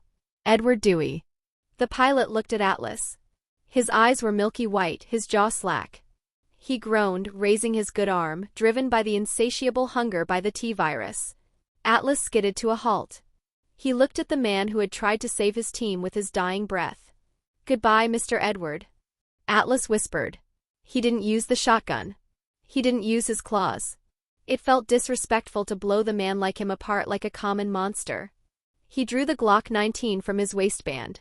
He raised it. Pop. A single, clean shot. The bullet entered Edward's temple. The pilot's head snapped back and he collapsed to the floor instantly. His body remained whole. "Rest easy," Atlas murmured. He stepped over the body and continued moving forward. The rear carriage, the bar. Atlas reached the final carriage. This was the lounge bar located just before the rear deck. The roof groaned. Scree! Metal tore like paper. The ceiling of the train car peeled back as if opened by a giant can opener. Rain and lightning flooded the room. Something massive dropped from the storm. It landed with a tremor that shook the entire train car, cracking the floorboards. Subject: Stinger. It was a scorpion. But it was mutated beyond reason. It was the size of a minivan. Its chitinous armor was a dark, iridescent purple. Two massive claws snapped the air, and a tail tipped with a glistening, venomous barb arched over its back. It screeched, fixing its multiple black eyes on Atlas. Atlas didn't flinch. He didn't back down. He smiled. "Finally," he growled. "Some real XP." The stinger lunged. Its left pincer swept across the room, smashing tables and chairs into kindling, aiming to crush Atlas against the wall. Atlas used his agility and he ducked. The claw passed inches over his head, the wind of its passage ruffling his hair. Atlas exploded upward. He didn't shoot. He wanted to test his limits. He grabbed the stinger's arm, a limb as thick as a tree trunk, with both hands. Hurrah! He heaved. The massive arachnid was lifted off its feet. Atlas used the creature's own momentum against it, slamming it sideways into the bar counter. Bottles shattered, alcohol spraying everywhere. The stinger shrieked in confusion. It wasn't used to prey fighting back with brute force. It struck with its tail, a lightning-fast jab aimed at Atlas's chest. Atlas sidestepped, avoiding it as the creature was still slower than him. "My turn," Atlas snarled. Snicked. The bone claws extended. 3 silver-infused death. He leaped onto the stinger's back. He drove the claws down. Crunch squelch. The claws punched through the thick carapace of the scorpion's head as if it were cardboard. Green ichor sprayed into the air. Atlas ripped his hand back, widening the wound, then drove his other hand in. He grabbed the creature's internal organs and pulled. The stinger thrashed wildly, smashing the walls of the train, but Atlas rode it like a rodeo bull, tearing it apart from the top down. With a final gurgling screech, the massive BOW collapsed, twitching in a pool of its own fluids. Target eliminated, stinger prototype. Plus 90 XP. Plus 9 EP. Plus 20 VG. Atlas stood up, shaking the slime off his claws before retracting them. He looked at the notification. 90 XP? He scoffed, wiping his face. Cheapskate system. The dogs were worth more. It was on the lower side, likely because the stinger was a prototype with many flaws and it didn't even have that much strength, but points were points. He stepped over the carcass and kicked open the rear door. The rear deck. The wind on the rear deck was deafening. The train was screaming down the tracks. Atlas walked to the brake console. He swiped the magnetic card. Beep. Access granted. "Billy," Atlas spoke into the walkie-talkie. "Brakes are unlocked. Engage on your end. Now." KRRR chunk. He felt the heavy thud of the magnetic clamps engaging. The wheels locked. Sparks flew in massive showers from the tracks, lighting up the night. The train began to screech, slowing down violently. Atlas grabbed the railing to steady himself. Then a flash of lightning illuminated the valley below. Atlas looked into the distance, toward a high ridge overlooking the tracks. Standing there, soaked in rain, was a figure in white robes. It was waving its hands like a conductor leading an orchestra. Dr. James Marcus. The Queen Leech. The figure turned its head. Even from this distance, Atlas felt its gaze. It opened its mouth, and a haunting, operatic note drifted over the wind, harmonizing with the screech of the dying train. Atlas narrowed his eyes. "Sing while you can, opera boy," Atlas whispered, the wind whipping his hair. "I'm coming for your XP next." Location: the Ecliptic Express rear deck/tunnel entrance. Time: 11:40 p.m. Billy Cohen threw his weight against the manual brake lever, veins bulging in his neck. Screech! The train's wheels locked. The sound was deafening, a high-pitched shriek of steel grinding against steel. Showers of sparks, bright as magnesium flares, erupted from the undercarriage, illuminating the dark valley in stroboscopic flashes. But physics was a cruel mistress. The momentum was too great. The Ecliptic Express was 1,000 tons of iron moving at 90 miles an hour on rain-slicked tracks. It slowed, but it didn't stop. Atlas stood on the rear deck, the wind whipping his hair. He looked past the sparks and saw the end of the line. Ahead, the tracks disappeared into a tunnel mouth that had been barricaded with debris, fallen rocks, timber, and old construction equipment. "Hold on." Atlas roared into the walkie-talkie. "We're crashing." Crunch. The train hit the barricade with the force of a meteor strike. The locomotive didn't just derail, it buckled. The engine car slammed into the tunnel wall, crumpling like a soda can. The kinetic energy rippled backward through the cars. The dining car twisted, lifting off the rails. The passenger cars slammed into each other, metal shearing and tearing. Atlas was on the rear deck when the world flipped sideways. Gravity lost its meaning. The rear car was whipped around like the tail of a cracking whip. Atlas lost his grip on the railing. He was thrown into the air. He tumbled through the darkness of the tunnel, hitting the gravel ballast, rolling, bouncing, and smashing into the wall. Thud! He slid down the wall, coming to a rest in a heap of dust and debris.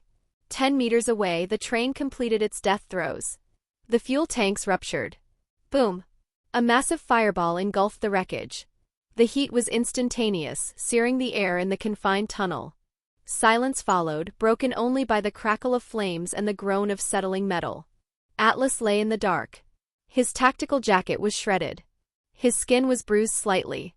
But under the surface, his body had taken the brunt of the impact. His bones were intact. His organs were unruptured. He groaned, rolling his neck. "Ow," he muttered, spitting out a mouthful of dust. That could have gone better. The fall did not result in any physical injury. He pushed himself up. The train was in an underground service parking lot connected to the tunnel. "Atlas." The voice was high, frantic, and bordering on hysteria. "Atlas? Are you there? Please answer." It was Rebecca. She sounded like she was crying. Atlas grabbed his walkie-talkie. It was cracked, but the light was still green. "I'm here, Rebecca," Atlas replied, his voice calm and steady, cutting through her panic. "I'm fine. Just some minor scratches. Stay put. I'm coming to you." He checked his gear. The Remington shotgun was gone, lost in the tumble, probably buried under tons of steel. "Damn," he whispered. "I like that gun." He drew his Lightning Hawk Magnum from his thigh holster. It was scuffed but functional. He checked his Glock 19. Still there. He moved toward the wreckage. Through the smoke and flames, he saw two figures huddled near the service exit. Billy Cohen was supporting a coughing Rebecca Chambers. When Rebecca saw Atlas emerge from the smoke, battered, covered in soot, but walking tall, her knees almost gave out with relief. "Atlas," she gasped. She looked like she wanted to hug him but held back, settling for a shaky exhale. "You made it. I thought when the car flipped." "Takes more than a train wreck to put me down, rookie," Atlas said, flashing her a reassuring grin. He looked at Billy. "You good, Marine?" "Banged up," Billy grunted, wiping blood from a cut on his forehead. "But alive. Looks like we finally made it." "Yes," Atlas nodded, looking at the burning inferno behind them. "The train has stopped. But the ride isn't over." "What is this place?" Rebecca asked, coughing as the smoke thickened. They looked around. The tunnel exit was completely blocked by the twisted wreckage of the train. The fire was spreading, consuming the wooden sleepers and the oil leaks. "No matter where we are," Rebecca said, her eyes stinging, "we need to leave. Now." She pointed behind her toward the burning train cars. Movement. Through the curtain of fire, shapes were stumbling. Zombies. But these weren't just the shambling dead. They were on fire. Their clothes were melting, their flesh blackening and peeling, but the T-virus drove them forward. They roared, a sound of sizzling meat and rage as they spilled out of the wreckage. Chapter 69, Let's Dance, Ugly. "No matter where we are," Rebecca said, her eyes stinging, "we need to leave. Now." She pointed behind her toward the burning train cars. Movement. Through the curtain of fire, shapes were stumbling. Zombies. But these weren't just the shambling dead. They were on fire. Their clothes were melting, their flesh blackening and peeling, but the T-virus drove them forward. They roared, a sound of sizzling meat and rage as they spilled out of the wreckage. There were more than a dozen of them.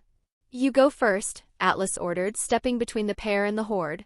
He raised his pistol. "Find the exit. I'll cover you." "But Atlas," Rebecca started. "Go," Atlas barked, but his eyes were soft when he looked at her. "I'm right behind you. Move."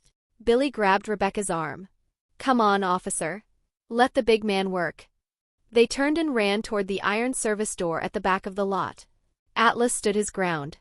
The heat from the fire was intense, singing his eyebrows. He aimed the gun. Pop, pop, pop. He didn't panic. He didn't spray and pray. Every shot was a surgical intervention.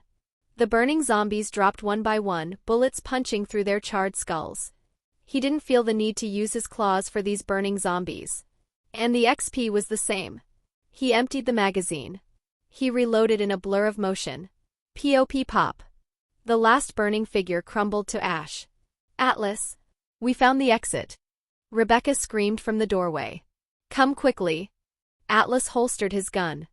He turned and sprinted, diving through the iron door just as the train's secondary fuel tank exploded, filling the parking lot with a wall of fire. The underground sewers. Billy slammed the heavy iron door shut and spun the locking wheel. Clang. The roar of the fire was muffled instantly, replaced by the sound of dripping water. They were in a concrete tunnel. The air was cold, damp, and smelled of stagnation. "This looks like the sewer system," Billy noted, shining his flashlight down the dark corridor. "I don't know where this leads."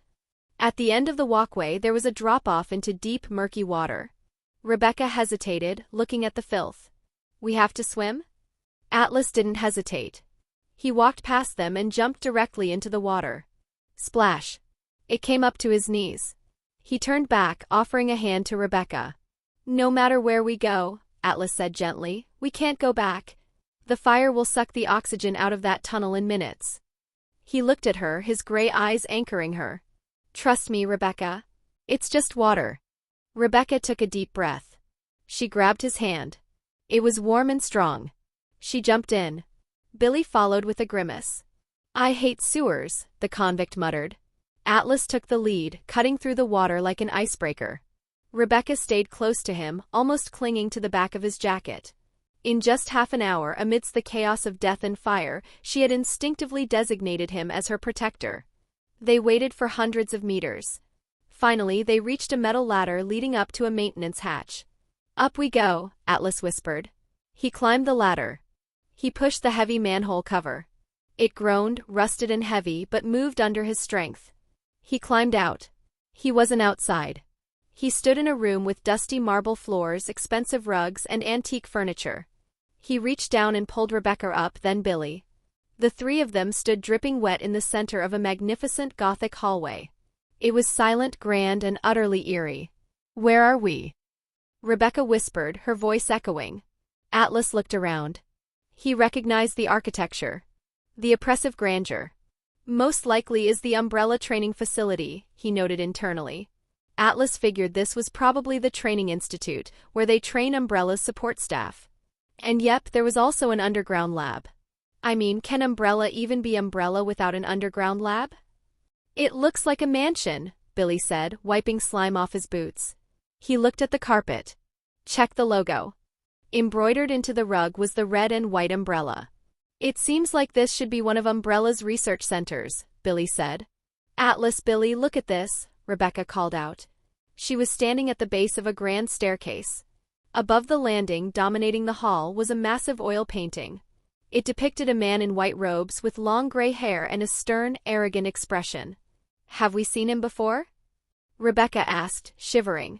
It seems to be that guy singing on top of the mountain, Billy noted. But this one seems a little older. More human.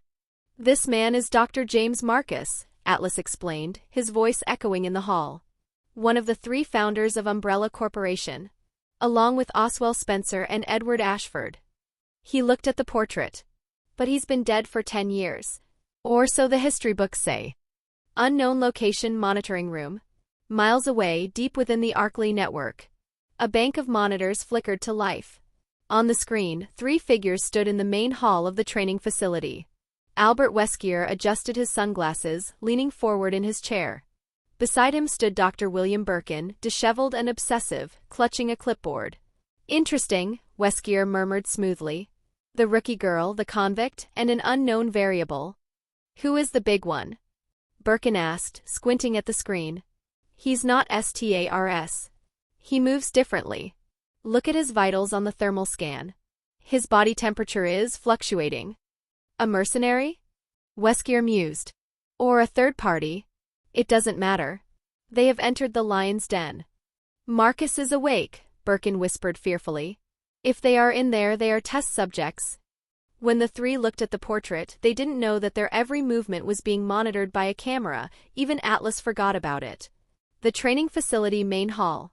Atlas felt the hairs on the back of his neck stand up. We're being watched, he realized. Cameras. Just as he was about to signal the others, the intercom system crackled to life. Static whined through the hall, followed by a voice that sounded like wet leather sliding over gravel. Attention, intruders. Rebecca jumped, grabbing her gun. I am Dr. Marcus. Please be quiet. The voice drifted away into a low, mocking laugh. He's here, Atlas said grimly. This is his territory. They stood in the empty hall, the silence pressing in on them. We can't stay in the open, Billy said, his tactical mind taking over. We need to secure a perimeter. Find a way out. We have to spread out, Billy suggested. Cover more ground. Rebecca looked terrified at the idea. Split up? In here? Atlas looked at her. He didn't like the idea of leaving her, but they needed to find the key items to unlock the facility doors. We have to, Rebecca, Atlas said gently. But we won't go far. He pointed to the heavy oak doors surrounding the hall. I'm going to the door on the right side. Billy, you take the left wing. Rebecca, go up the stairs to the second-floor landing, keep the high ground and watch our backs. Do not engage alone. If you see anything, scream. He put a hand on her shoulder. We meet back here in 20 minutes. Sharp. Rebecca swallowed hard, but she nodded. 20 minutes. Break, Atlas ordered. The East Wing dining room. Atlas opened the door on the right and stepped inside. The smell hit him first, rotting food and dust. He was in a formal dining room. Tables were set with fine food that hadn't been touched in a decade. Mold grew on the tablecloths. Groan. 3 figures turned toward the sound of the door. 2 were wearing tattered white lab coats, researchers who had died here 10 years ago. 1 was wearing a security uniform. They shambled toward him. You guys have been waiting a long time for dinner, Atlas quipped. He didn't waste bullets. He drew his combat knife. He moved forward, ducking under the first zombie's grasp. He drove the knife up under the chin, severing the brain stem. Drop. He spun, kicking the second zombie in the knee, shattering the joint. As it fell, he stomped on its head. Crunch. The third one, the guard, lunged. Atlas grabbed it by the lapels and threw it across the room into a table. He walked over and finished it with a boot to the neck. He searched the bodies. The guard had a pistol in a leg holster. Atlas checked it. A Beretta M9. Full mag. He pocketed the ammo. He moved to the back of the room. A door marked kitchen was locked. Atlas looked through the serving window. 2 zombies were pacing inside among the rusted stoves and pots. Fish in a barrel, Atlas muttered. He raised his gun through the window. Pop pop. 2 headshots. The zombies dropped. He moved past the kitchen, entering a narrow service corridor. Hiss. Clank. Hiss. He heard machinery. He opened the door to his left. The boiler room. It was empty of enemies, but the pipes were rusted and leaking. Jets of scalding steam erupted rhythmically from the fractures. Environmental hazard, Atlas noted. Not worth the burn. He backed out and continued down the hall. He reached the end. A heavy metal door. He pushed it open. The storage warehouse. It was dark, filled with crates and boxes draped in dusty tarps. Location: the training facility East Wing/Roof/Main Hall. Time: 11:25 p.m. Atlas walked into the storage warehouse, his senses dialed to 11. The air was stale, smelling of old cardboard and dry rot, but beneath that was the sharp metallic tang of the T-virus. Scuff. The sound of a shoe dragging on concrete echoed from behind a stack of crates. Atlas turned the corner, his Remington shotgun raised. Zombie figures were waiting in the shadows. But one of them was different. It wasn't shambling. It was hunched over, its skin glistening with a sickly wet sheen that reflected the dim emergency lights. It looked up. Its face was a featureless mask of gray flesh. It didn't groan. It hissed. Atlas narrowed his eyes. "Leech zombie," he whispered. The creature's torso split open down the middle, revealing a maw of writhing, black leeches instead of ribs. It screeched, a sound like tearing metal. Atlas grinned, cracking his knuckles against the stock of his shotgun. "Now we're talking." The leech zombie lunged, its arm extending into a long, whip-like appendage of slime. Atlas sidestepped with agility, the slime whip cracking the concrete where he had just stood. He didn't fire immediately. He wanted to feel the weight of the enemy. He dropped the shotgun to its sling and drew his claws. Snicked. 3 feet of silver-white bone extended from his knuckles. "Let's dance, ugly." Atlas closed the distance in a blur. He ducked under a second swing and drove his claws upward. Shing! The claws sliced through the leech zombie's torso, severing the connection between the mimicry leeches. The creature fell apart into a pile of writhing worms. The 2 normal zombies stumbled forward, arms outstretched. Chapter 70, That's the Job. Let's dance, ugly. Atlas closed the distance in a blur. He ducked under a second swing and drove his claws upward. Shing! The claws sliced through the leech zombie's torso, severing the connection between the mimicry leeches. The creature fell apart into a pile of writhing worms. The 2 normal zombies stumbled forward, arms outstretched. Atlas spun, retracting the claws and drawing the lightning hawk magnum in one fluid motion. BLAM. BLAM. 2 heads exploded like ripe melons. He got rid of the remaining zombies with ease. Atlas holstered the gun. Messy, he critiqued. But effective. He searched the room. Propped against a crate, clutched in the dead hand of a security guard, was a Winchester Model 1954 pump-action shotgun. An antique, Atlas noted, picking it up. But reliable. He slung it over his shoulder as a backup. In the corner, dusty and forgotten, sat a stone statue of an angel. It was small, white marble, holding a torch. Key item, Atlas noted. He pocketed it. He found a metal staircase leading up. He climbed it, pushing open the heavy hatch at the top. He stepped out onto the roof. The rain had stopped, but the wind was howling. Below him, the Arkley forest stretched out like a black ocean. Several zombies, former maintenance crew, shuffled across the gravel roof toward him. Atlas didn't waste bullets. He drew his combat knife. He moved through them like a phantom. A slash to the neck. A stab to the temple. A kick to the chest that sent one tumbling over the edge into the abyss. He continued along the roof walkway. In a planter box he saw them. Herbs. Red, green, and blue. Growing wild in the neglected soil. "Gene banks," Atlas whispered. He carefully harvested the plants, placing them in a specialized pouch on his belt. These weren't just health items, they were biological gold. Mines for future research. Atlas collected them. In the future, when he has his own research department, he will be able to study these herbs. He reached the end of the walkway and entered a door. He found himself in a corridor blocked by an iron gate. 2 armored knight statues stood guard, their halberds crossed, locking the way forward. Atlas tried to push them. They were immovable. "Puzzle mechanism," he sighed. "Needs a key or a trigger. Later." He doubled back, finding another door that led him onto a balcony overlooking a massive room. The conference room. It was grand, with high ceilings and murals depicting the glory of Umbrella. A long table sat in the center, empty. At the head of the table was a podium where Dr. Marcus used to preach his madness. Atlas walked through the empty room, his footsteps echoing. He opened the double doors on the far side and stepped out onto the second-floor landing of the main hall. "Atlas?" A voice called out from below. Atlas looked over the railing. Rebecca was standing near the stairs, looking relieved to see him. "How did you get up there?" she asked. "There's a restaurant below," Atlas explained, leaning on the railing. "Found a passage through the ventilation system. Did you find anything?" Rebecca shook her head, her small ponytail bobbing. "Nothing but those monsters." "But," she reached behind her back and pulled out a heavy break-action weapon. "I found this in a locker." "A grenade launcher." Atlas whistled appreciatively. "Now that is a problem solver." "Good find, Rebecca." Atlas praised her. "It's heavy," she admitted, adjusting the strap. "Since Billy hasn't returned yet, let's continue the search on the second floor?" Atlas nodded. "Stay close. This place is a maze." He walked down the stairs to meet her. As they moved together, the dynamic shifted. Rebecca wasn't walking behind him anymore, she was walking beside him. She was checking corners. She was trusting his lead, but she was finding her own footing. They stopped in the middle of the second-floor landing. There was a large stone scale. Next to it, a statue of an angel, white marble, identical in style to the one Atlas had found, but this one held nothing. "The scale of justice," Atlas mused.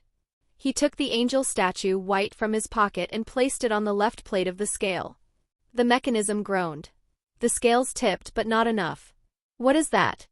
Rebecca asked, watching the gears turn. "A counterweight mechanism maybe," Atlas explained, pointing to the empty right plate. "It needs balance. Good versus evil. Or in Marcus's case, obedience versus discipline. We need a second statue.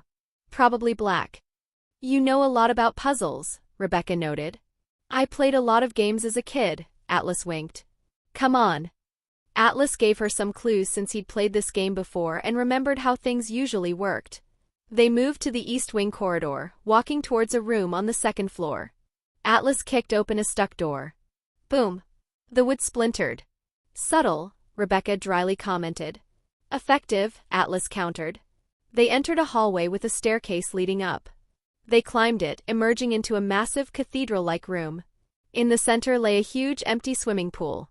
It was dry, the tiles cracked and stained. "It looks like a training pool," Rebecca said, her voice echoing. Atlas walked to the edge. In the center of the dry pool, inside a rusted iron cage, something glinted. "A key," Atlas pointed. "Where is the control device?" Rebecca asked, scanning the room. Atlas found a control panel on the wall. A rusted winch wheel. "Cover me," he said. He grabbed the wheel and turned. Creak.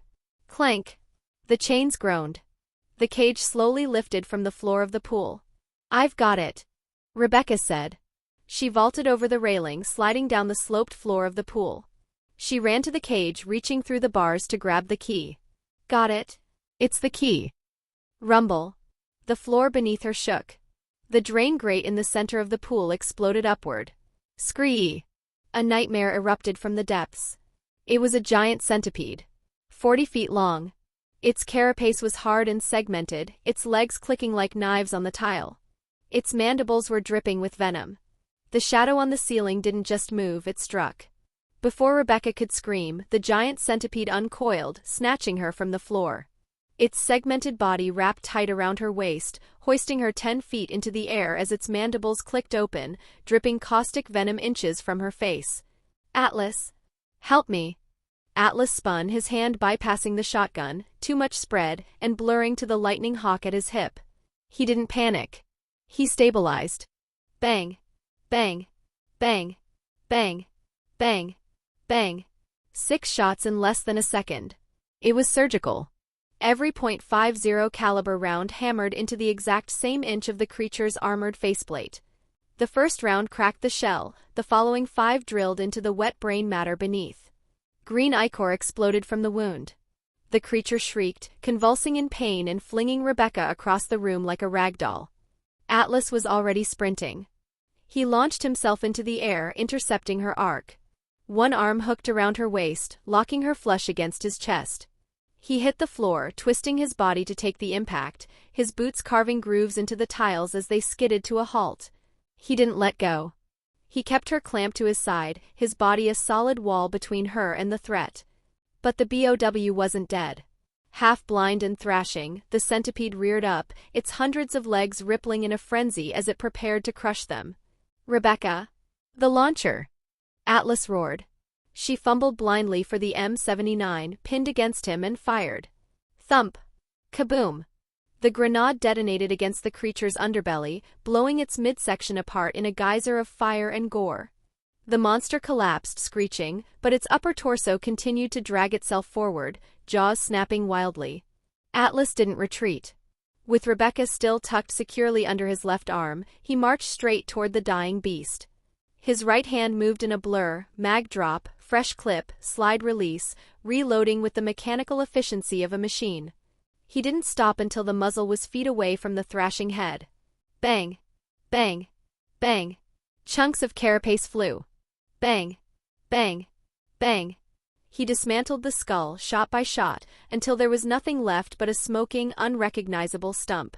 Finally, the massive segmented body gave one last shudder and went still.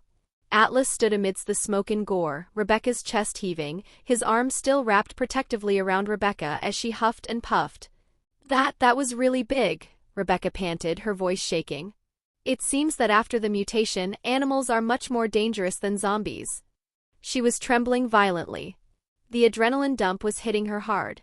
She realized suddenly that she was still held tight against Atlas's side. His arm was wrapped firmly around her soft, supple waist, his hand resting on her hip. She could feel the heat radiating from him through his leather jacket. He was towering over her, a solid wall of muscle and safety. She looked up at him. His face was close. Too close. She felt a flush rise to her cheeks that had nothing to do with the heat. "Calm down, Rebecca," she thought frantically. "It's nothing. He saved you. Don't make it weird." But her heart was beating so fast she was sure he could feel it. She had rarely been this close to a man, let alone one like this. Atlas," she whispered. Atlas looked down. He saw the blush on her cheeks. He knew his hand was still clamped around her thin waist, pressing her soft body against his, and it didn't want to let go of this beauty in its clutch. "Oh," he said, blinking, pretending as if he hadn't just taken advantage of this situation. He quickly released her, stepping back a respectable distance. "Sorry," he said, rubbing the back of his neck, feigning awkwardness. "Adrenaline. Didn't mean to crowd you."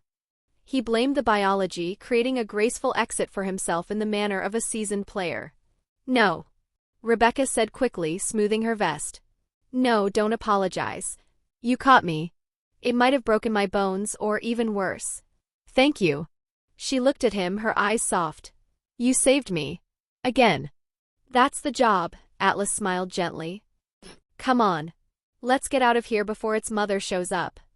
The moment lingered for a second longer, a spark in the darkness, before they turned to leave. They stepped through the far door, leaving the smoking remains of the giant centipede that turned into a husk-dry corpse behind them, but the dynamic between them had fundamentally shifted.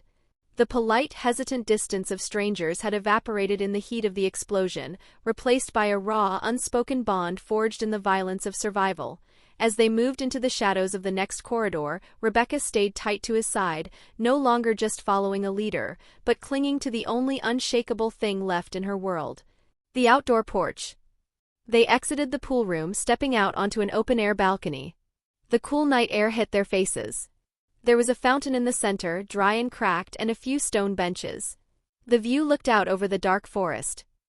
Chapter 71, The Bat Swooped. The outdoor porch. They exited the pool room, stepping out onto an open-air balcony. The cool night air hit their faces. There was a fountain in the center, dry and cracked, and a few stone benches. The view looked out over the dark forest. "Nice view," Atlas noted. "If you ignore the apocalypse." Caw. Caw. The sound of wings flapping filled the air. They looked up. A flock of crows was diving toward them. Their eyes were red, their beaks sharp as razors. "Damn," Rebecca cursed, raising her launcher. "Even the crows have mutated." "Save your grenades," Atlas said. He raised the Winchester shotgun. CHCHK. Boom. Birdshot filled the air. 3 crows fell. CHCHK. Boom. 4 more dropped. Atlas moved with mechanical precision, pumping the slide and firing until the sky was clear. Feathers drifted down like black snow. I wonder what other mutant animals are waiting for us, Rebecca sighed, lowering her weapon. Believe me, Atlas said, turning to her with a confident grin. As long as I'm here, we'll leave safely. Rebecca looked at him. And for the first time this night, she believed it completely. I know, she smiled. They crossed the balcony and re-entered the facility. They navigated a maze of corridors, killing 2 stray zombies with practiced efficiency. They found a service elevator at the end of a hall. It only goes down 1 floor, Atlas noted.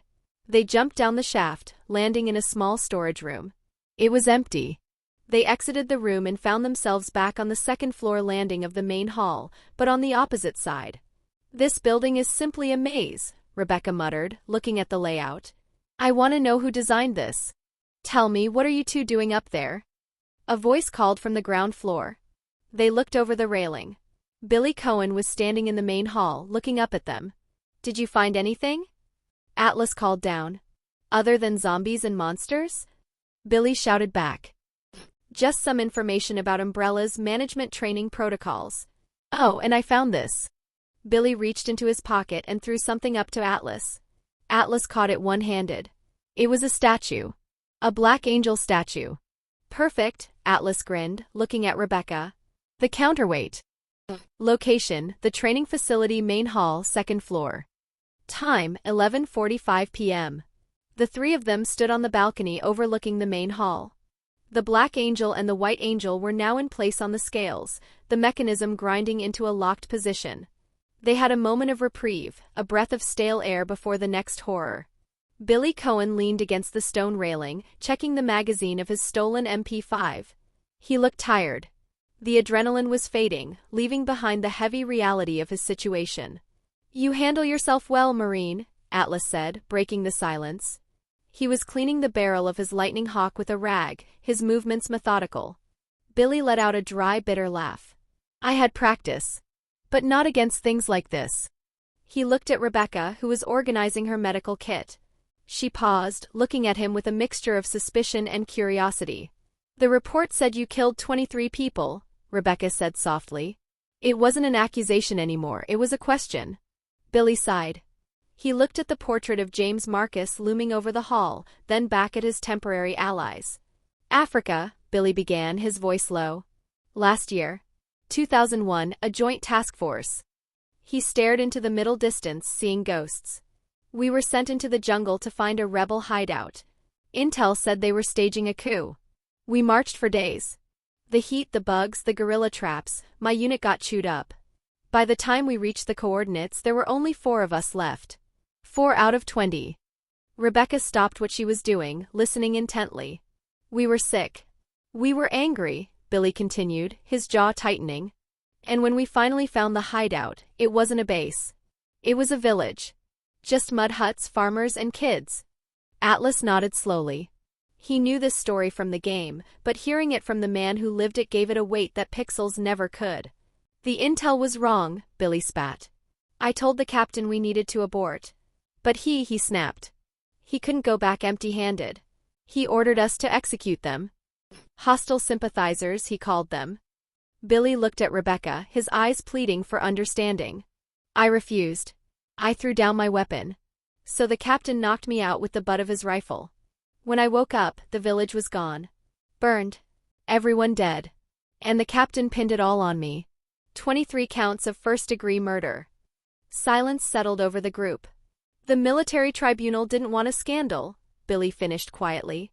So they stripped my rank, dishonorably discharged me, and sentenced me to death. I was on my way to the Regulate base for execution when the leeches hit the jeep. Rebecca looked at him. The black and white morality of the STARS handbook was crumbling around her. I believe you, Atlas spoke, and Rebecca just nodded after him. Billy looked surprised. We're fighting monsters, Billy, Atlas added, his voice deep and resonant. I know a killer when I see one. You're a soldier, not a butcher. Billy straightened up, a weight lifting off his shoulders. He nodded at Atlas, a silent gesture of respect. Thanks, Billy grunted. Now let's get ready to leave here. I've had enough of this funhouse. Click. The intercom system crackled to life, interrupting the moment. A robotic, pre-recorded voice echoed through the hall. Battle simulation started. Preparing to release BOW weapons. Atlas's head snapped up. Move. The wall panels at the end of the corridor slid open with a hydraulic hiss. 3 shapes leaped out. They weren't zombies. They were sleek, reptilian nightmares. They stood on 2 powerful hind legs hunched forward. Their skin was covered in thick green scales that glistened like wet emeralds. Their hands ended in massive, razor-sharp claws capable of decapitating a man in a single swipe. Subject, Hunter Alpha. Contact. Atlas roared. He raised his lightning hawk magnum. BLAM. The shot hit the lead hunter in the shoulder. But the creature didn't drop. Sparks flew as the high-velocity round glanced off the reinforced carapace, leaving only a crack. What the hell? Billy shouted, opening fire with the MP5. Rat-tat-tat-tat. The 9mm rounds bounced off the hunter's scales like hail off a tin roof. The hunters shrieked, a high-pitched raptor-like sound, and jumped. They covered 20 feet in a single bound, claws extended. Dodge! Atlas grabbed Rebecca by the back of her vest and threw her behind a stone pillar just as a hunter slashed the air where she had been standing. The claw gouged deep grooves into the marble floor. They're fast. Rebecca gasped, clutching her grenade launcher. And armored, Atlas noted, firing again. BLAM. This time he hit the unarmored neck. The hunter screeched, stumbling back, purple blood spraying. These aren't random mutations, Billy yelled, reloading. These are weapons. Umbrella made these things for war. Can't fight them in the open. Atlas commanded. Retreat to the pool room. Move. They fell back, firing suppressive bursts. Atlas took the rear guard, using his massive strength to kick a heavy oak table into the path of the pursuing monsters. They burst through the double doors of the pool room and slammed them shut. Atlas and Billy threw a heavy locker in front of it. Thud. Thud. The hunters rammed the door, screeching, but the barricade held. Safe, Atlas breathed. For now. The observatory. They caught their breath in the humid air of the pool room. I didn't expect us to come back here, Rebecca said, wiping sweat from her forehead. She instinctively moved closer to Atlas, standing almost in his shadow. Didn't we go in a circle? Not necessarily, Atlas said. He pointed across the room. Look there. The door to the conference room, the one that had been locked, was now open. The battle simulation must have unlocked the testing grounds. They moved cautiously through the door. They weren't in a conference room anymore. They were in a circular stone tower. The observatory. In the center of the room stood a massive antique brass telescope, pointed toward the glass ceiling. The room smelled of oil and old parchment. Dead end? Billy asked, looking around. There's no door. Atlas walked to the base of the telescope. There was an intricate stone pedestal with 3 empty hexagonal slots. A mechanism, Atlas noted. It needs keys. I think I've seen these shapes before, Billy said. He reached into his tactical vest. I found these tablets while I was searching the East Wing. I thought they were just paperweights. He produced 3 stone tablets, the Tablet of Obedience, the Tablet of Discipline, and the Tablet of Unity. Standard umbrella cult nonsense, Atlas scoffed. Put them in. Billy placed the tablets into the grooves. Click. Clack. Click. The ground beneath them shuddered. Rumble. The entire observatory began to rotate. Gears the size of cars ground together beneath the floor. The telescope retracted, and the floor descended like a massive screw elevator. I want to know why they have so many mechanisms for a training school, Rebecca whispered, clutching Atlas's arm as the room shook. Who builds a school like this? Paranoid megalomaniacs, Atlas replied dryly. The shaking stopped. A new door slid open in the wall. They stepped out. They were outside, but still within the facility grounds. A stone bridge stretched across a misty abyss, leading to a small, Gothic building. The chapel. The chapel. They crossed the bridge, the wind howling around them. Atlas pushed the heavy wooden doors of the chapel open. It was a solemn place. Rows of pews faced a modest altar. Stained glass windows depicted saints, but upon closer inspection, the saints looked suspiciously like the Umbrella founders. Atlas walked to the door adjacent to the altar. Locked. Let's spread out, Billy suggested. Check for switches or keys. Atlas, there's a mechanism here, Rebecca called out from the corner. She was pointing at a floor plate. Atlas stepped on it. Click. The door next to the altar unlocked. I'll go in, Atlas said immediately. Billy, stay here with Rebecca. Watch the entrance. You going alone? Rebecca asked, concern flashing in her eyes. We should stick together.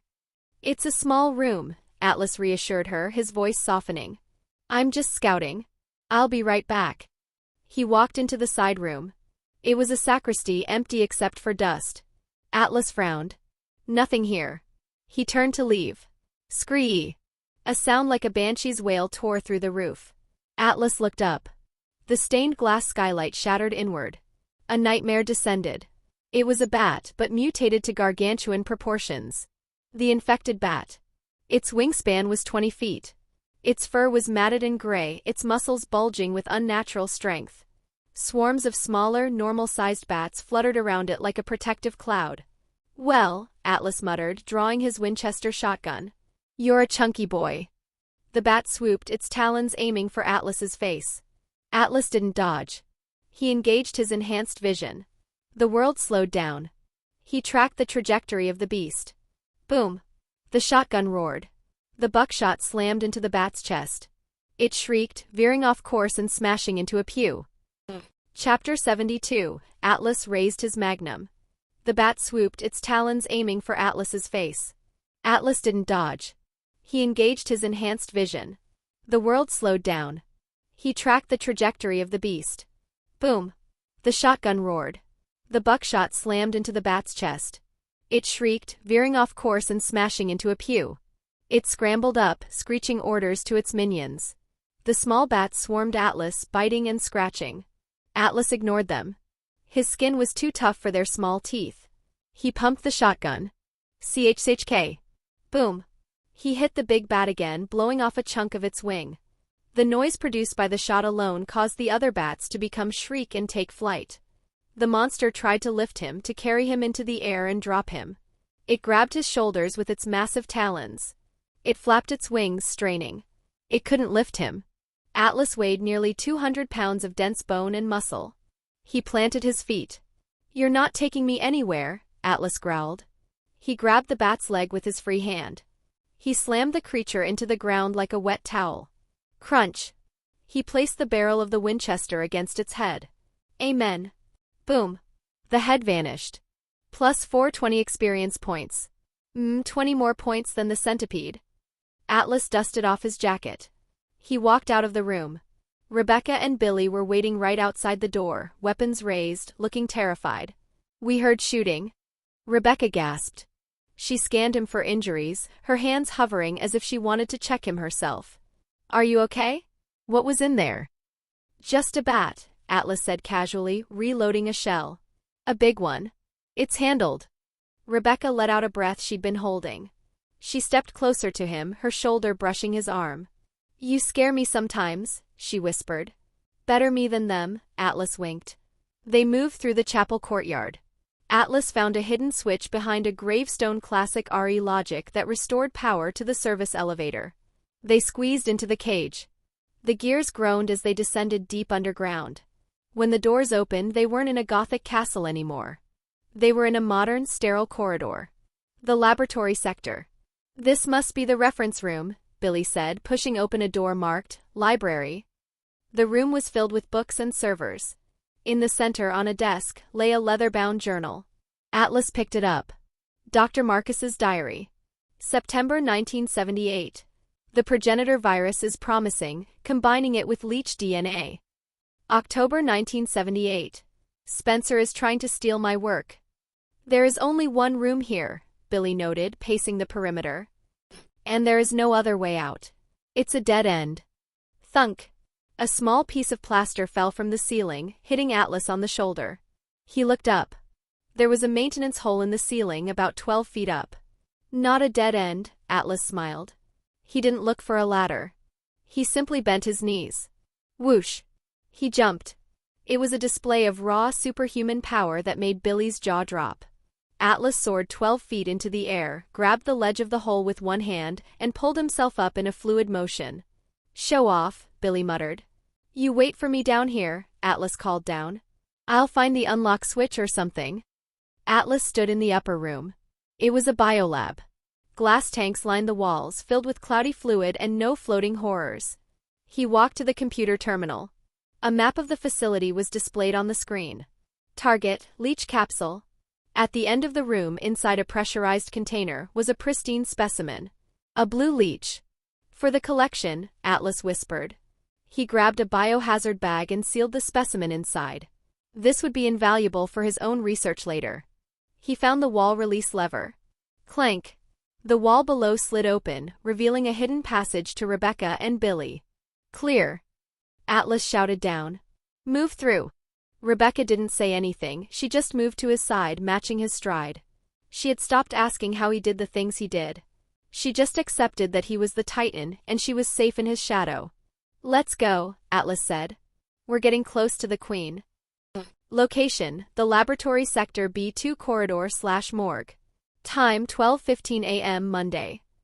Atlas watched Rebecca and Billy disappear down the left corridor. He waited a beat, ensuring they were safe, before turning toward the heavy reinforced door at the end of the right hall. It was sealed tight. No keyhole. No electronic pad. Just sheer mass. "Subtlety is overrated," Atlas muttered. He didn't use a gun. He planted his boot against the steel frame. "Tum." The door groaned, the hinges screaming in protest. "Tum." With a second kick, the locking mechanism sheared off. The door swung open, hitting the wall with a heavy clang. Atlas stepped inside. He was in a specialized research lab. The air smelled of formaldehyde and death. Glass beakers sat on tables, half filled with dried chemicals. Lying on the floor were several bodies. They wore white biohazard suits with the umbrella logo on the arm patches. Scrape. At the sound of his footsteps, the bodies twitched. They began to crawl toward him, their movements jerky and desperate. Atlas didn't hesitate. He drew his G19, saving the magnum rounds for bigger game. Pop, pop, pop, pop. Headshot after headshots. The bodies slumped back to the floor, permanently still. He moved deeper into the room. At the back, he found a sealed glass chamber filled with a thick yellow gas. Through the haze, he could see a body slumped in the corner, clutching something shiny. "Poison gas," Atlas noted. "Need to ventilate it."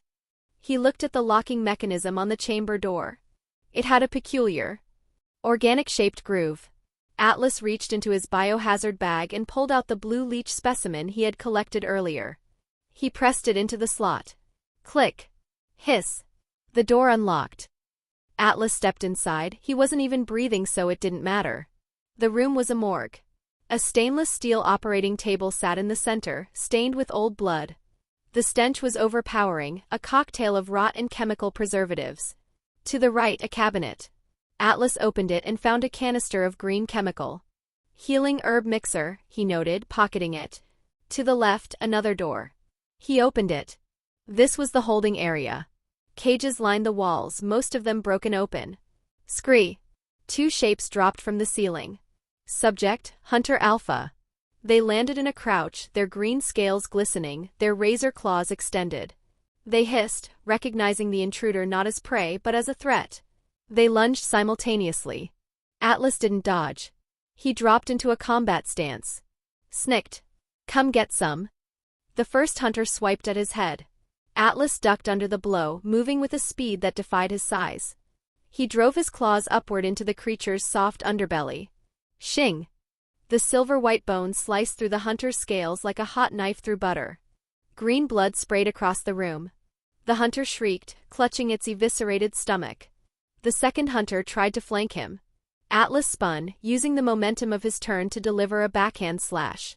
Crunch! His claws caught the hunter in the neck, severing the jugular and the spine in one motion. The head flopped loosely to the side. Atlas turned back to the first one, which was trying to crawl away. He walked over and stomped on its skull. Splat! Silence returned to the morgue. Atlas stood there, blood dripping from his claws and jacket. Then a chime rang in his mind. Clear as a bell. Ding! Congratulations, Atlas. You have fulfilled the conditions required to unlock the system mall. The system mall is now accessible. Atlas's eyes widened. A grin spread across his face, feral and delighted. Atlas was very happy when he heard this and finally unlocked the mall. Finally. Plione, he commanded mentally. Calculate my rewards. Target neutralized, Hunter Alpha. Plus 600 XP. Plus 60 EP, plus 30 VG. Target neutralized, Hunter Alpha. Plus 600 XP. Plus 60 EP, plus 30 VG. System alert, you have leveled up. Level 6, Level 7. Show me, Atlas whispered. A blue holographic window appeared in his vision, invisible to the rest of the world. Affirmative. Status window. Name, Atlas Crewer. Race, infected evolved zombie, undead variant, Tier 1. Level, 7, 1150/6400 EXP. Evolution stage, active mutation. Core attributes. Strength, 26. Agility, 29. Stamina, infinity. Mind, 30. Status point, 15. Derived stats. Reaction speed, 29. Regeneration, low. Combat instinct, 4. Mental stability, near perfect. Condition. Hunger, none. Infection stability, stable. Sanity, locked. Skills. Neural control, passive. Retractable claws, active. Constant regeneration, passive. Evolution traits. Undead zombie. Resources. Evolution points, 522. V-Gold, 8,122. // He wanted to open the system mall immediately and browse. He wanted to spend hours scrolling through the catalog, min-maxing his build, planning his power. But he heard footsteps in the hallway. He closed the window with a reluctant sigh. Later, he promised himself. When I'm not in constant combat. He scanned the room one last time. Next to a broken cage, he found a red canister. Algicide. Bingo. He grabbed the canister and backtracked to the glass chamber. He inserted the algicide into the ventilation slot. Hiss. The yellow gas neutralized, turning clear. Atlas opened the chamber door. The body in the corner was still clutching something tightly. A silver key. Atlas raised his magnum. Bang. He put a bullet in the head before touching it. The body jerked once, then settled. Professional courtesy, Atlas muttered. He pried the key from the dead fingers. He left the morgue and returned to the locked door he had bypassed earlier. He inserted the silver key. It turned smoothly. He opened the door. He wasn't in a room. He was in a massive cavernous underground hangar. Suspended over a bottomless abyss was a large industrial cable car. There's the exit, Atlas breathed. He grabbed his walkie-talkie. Rebecca, Billy. Come in. I'm here, Rebecca's voice crackled back instantly, breathless. I'm with Billy. We found the breeding room. What's your status? I found a cable car, Atlas said. It looks functional. This is our ticket out. Get to my coordinates. We know where that is, Billy's voice chimed in. We saw it on the map. On our way. Atlas walked to the control panel on the wall. He threw the master breaker. Catchink. Hum. Floodlights flickered on, illuminating the massive cavern. The cable car hummed to life. Atlas climbed the ladder to the upper control room.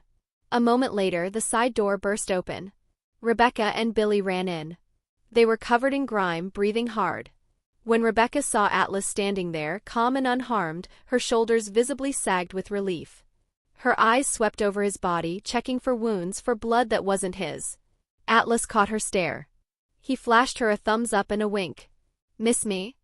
Rebecca flushed crimson, her eyes darting away to the floor. I just wanted to make sure you weren't eaten. I'm inedible, Atlas grinned.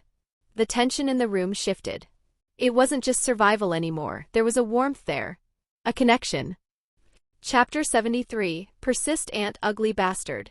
He flashed her a thumbs up and a wink. Miss me? Rebecca flushed crimson, her eyes darting away to the floor. I just wanted to make sure you weren't eaten. I'm inedible, Atlas grinned. The tension in the room shifted. It wasn't just survival anymore, there was a warmth there. A connection. Okay, lovebirds, Billy interrupted, rolling his eyes as he checked the control panel. Let's focus. I've adjusted the line voltage. The car is ready to go. Let's move, Atlas commanded. They ran down the metal stairs to the platform. They were 10 feet from the cable car door when the ceiling vents exploded. Screech! Screech! 3 eliminators, zombie monkeys, dropped onto the platform. They were small, fast, and vicious. But behind them, dropping with a heavy thud, was something worse. It was a humanoid nightmare. 6 feet tall. Its skin was gray, rubbery. Its right arm was a massive, pulsating claw. Subject, Tyrant. It roared, a sound that shook the platform. Front and back. Atlas roared. The 3 eliminators shrieked and leaped at Billy and Rebecca. The proto-tyrant roared and charged straight for Atlas. The battle erupted instantly. Atlas raised his lightning hawk. He didn't hesitate. BLAM. The magnum round caught the charging tyrant dead in the chest.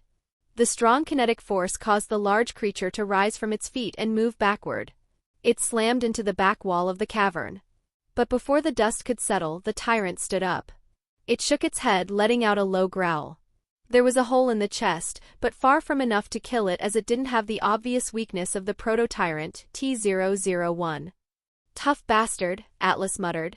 Meanwhile, Billy and Rebecca were fighting for their lives against the eliminators. Rat-tat-tat-tat. Billy's MP5 sprayed bullets, but the monkeys were too fast, bouncing off the walls and railings. One lunged for Rebecca's throat. Atlas didn't turn his head. His combat instinct painted a 360-degree picture of the battlefield. He kept his eyes on the tyrant, but he swung his magnum to the left. BLAM. The shot was impossible. He fired without looking, guided by sound and instinct. The bullet intercepted the mid-air eliminator, blowing its head clean off just inches before it reached Rebecca.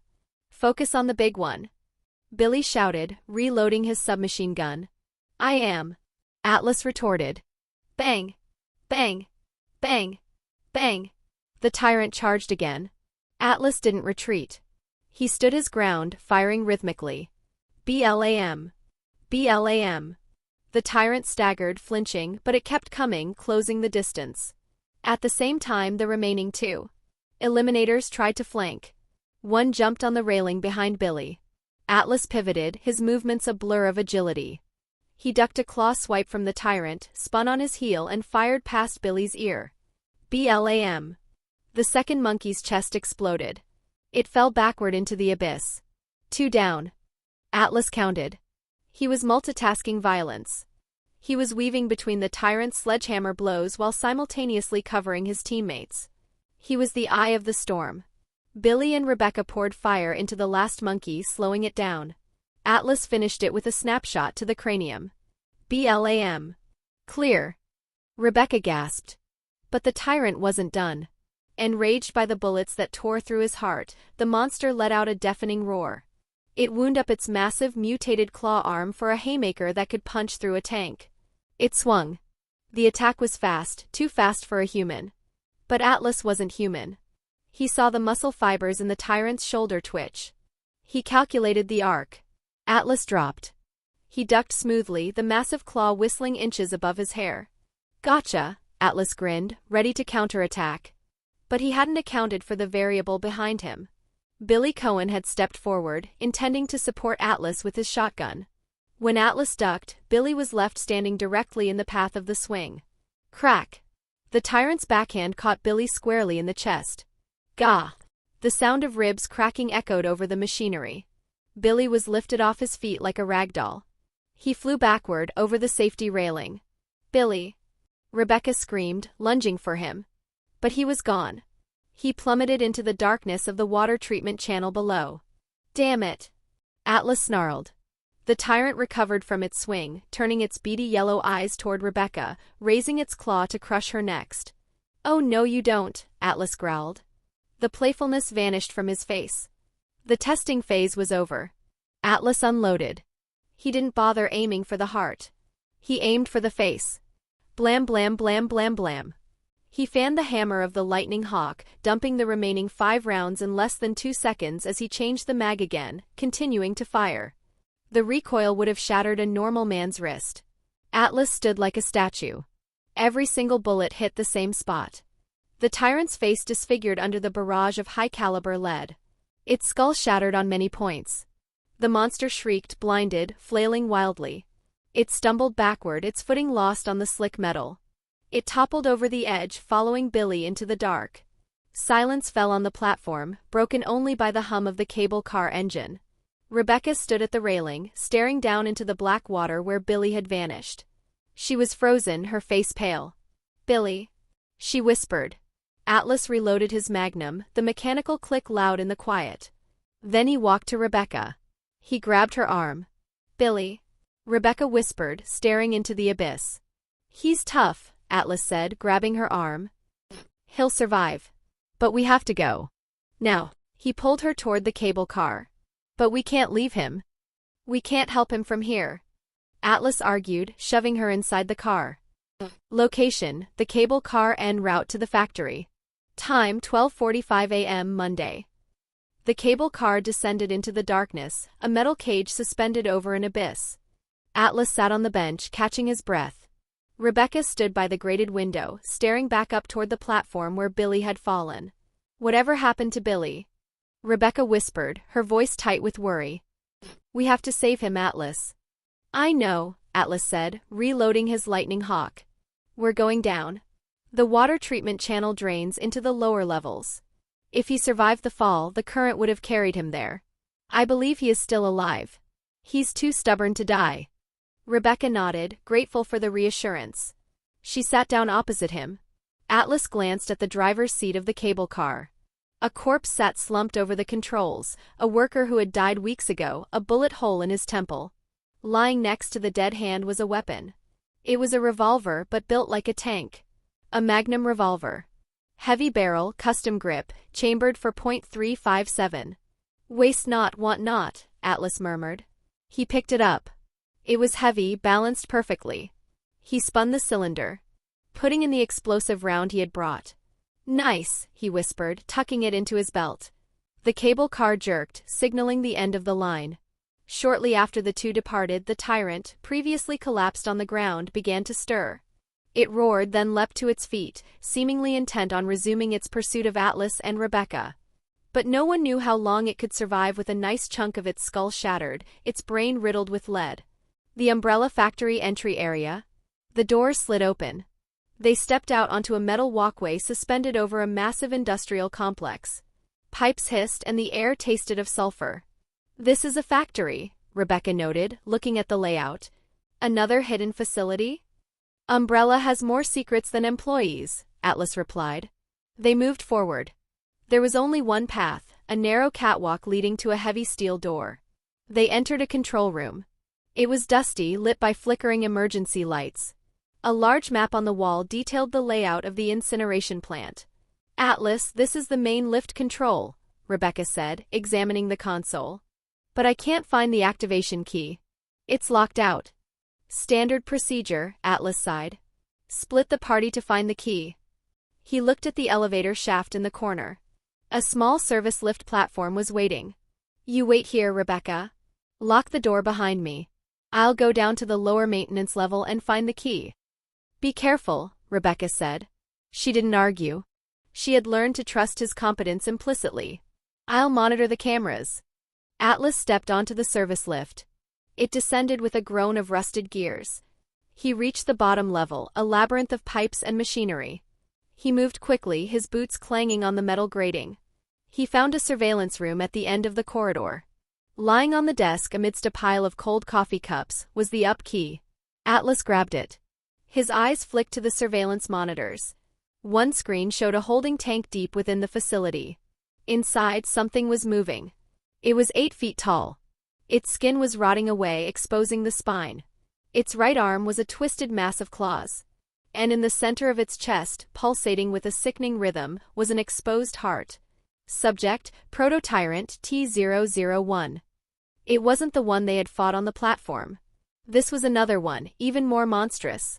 It resembled the Tyrant they had just faced, close enough that Atlas's first thought was Proto-Tyrant T-001, or something along those lines. He wasn't entirely sure. After all, he'd only moments ago pumped the last one full of lead and shattered half its skull, and this thing looked disturbingly similar. The creature lay motionless, yet something about it felt wrong, not dead, merely waiting. Atlas studied it for a brief second, weighed his options, then turned away. Persist, ugly bastard, Atlas muttered. He didn't stay to watch. He backtracked to the service lift, riding it back up to the control room. Retracing his steps, he headed back the way he'd come. Moments later, inside the control room. Got it, Atlas announced, tossing the key to Rebecca. She caught it, relief washing over her face. You're fast. She inserted the key. Rumble. Through the window, they saw a massive cargo elevator in the outer courtyard begin to rise. That's our ride, Atlas said. They left the control room, heading for the courtyard. The courtyard elevator. They stepped onto the massive elevator platform. Rebecca hit the button for lower levels. The platform descended slowly, passing floor after floor of industrial nightmare. When it finally stopped, they were deep underground. They stepped off into a corridor. Click. The sound of a gun hammer cocking. Rebecca froze. Atlas stopped, his hand hovering over his holster. Freeze, a voice commanded. Rebecca's eyes widened. Captain? A man stepped out from the shadows. He was battered, his STARS uniform torn, holding a shotgun. Captain Enrico Marini. He lowered the weapon instantly. Rebecca? Captain? Rebecca ran to him. You're alive. Enrico looked relieved, but his eyes were hard, scanning the shadows. Then he saw Atlas. He raised the shotgun again. Who is this? Chapter 74, Rebecca, look at me. A man stepped out from the shadows. He was battered, his STARS uniform torn, holding a shotgun. Captain Enrico Marini. He lowered the weapon instantly. Rebecca? Captain? Rebecca ran to him. You're alive. Enrico looked relieved, but his eyes were hard, scanning the shadows. Then he saw Atlas. He raised the shotgun again. Who is this? Atlas raised his hands slowly, palms open. Easy, Captain. I'm the guy keeping your medic alive. It's okay, Captain. Rebecca interjected quickly, stepping between them. This is Atlas. He saved me on the train. He saved me from the centipede. He's on our side. Enrico studied Atlas. He saw the way Rebecca stood near him, protective, trusting. He saw the sheer size of the man and the arsenal he was carrying. Private contractor? Enrico asked skeptically. Something like that, Atlas replied smoothly. Where are the others? Richard? Forrest? Enrico shook his head grimly. Scattered. Or dead. I haven't seen anyone since the crash except for Dewey, and he wasn't Dewey anymore. We saw him, Rebecca whispered. He's gone. Enrico closed his eyes for a second, a flicker of pain crossing his face. Then he steeled himself. Listen, if we go straight from here, there's an old tunnel leading to the villa that was hidden from the eyes. Enrico said, pointing down the dark corridor. It's an exit. We need to regroup. Captain, wait, Rebecca said urgently. We need to find Billy. Billy Cohen. Enrico frowned. The convict? I thought he was dead. He's not, Rebecca insisted. He fell into the water treatment plant. He helped us. We have to go back for him. Rebecca, Enrico sighed, gripping her shoulder. We don't have time. This place is crawling with zombies and monsters. We need to leave. I'm not leaving him, Rebecca said firmly. Enrico looked at her. He saw the change in her. The terrified rookie was gone, in her place was a survivor. He sighed, knowing he couldn't change her mind. He looked at Atlas. I don't know who you are, Mr. Atlas, Enrico said seriously. But my team is falling apart. Please. Protect her. Find Cohen if you can, but get her out alive. Meet us at the villa. Understood, Captain, Atlas replied, his voice steady. But the order was unnecessary. Even without the command, he wouldn't have abandoned her. Atlas let his gaze linger on her for a fraction of a second, cataloging the innocence, cuteness mixed with hidden resilience in her eyes. It wasn't just that she was beautiful, though she certainly was, it was a gravitational pull he hadn't felt since he first crossed paths with Alice. It was a bone-deep intuition telling him that she was significant, a rare variable in the equation of survival. Protecting her didn't feel like a chore, it felt like a biological imperative. It was the same magnetic spark he had sensed in Alice, a radiant, untainted vitality that demanded to be protected. To let a light like that be extinguished by the darkness of this world wasn't just a failure of duty, it would be a crime against nature. Good luck, Enrico said. He turned and ran down the corridor toward the villa tunnel. Atlas watched him go. He knew the lore. He knew that Enrico would make it to the mansion, uncover the truth about Umbrella, and then be silenced by a bullet from a traitor's gun. Weskier, Atlas thought. Atlas decided to get out of here fast. Maybe he could still catch up to him and stop Weskier. Let's go, Atlas said to Rebecca. We have a convict to find. The factory lower level. They walked in the opposite direction, toward a water treatment access lift. They stepped onto the platform and hit the call button.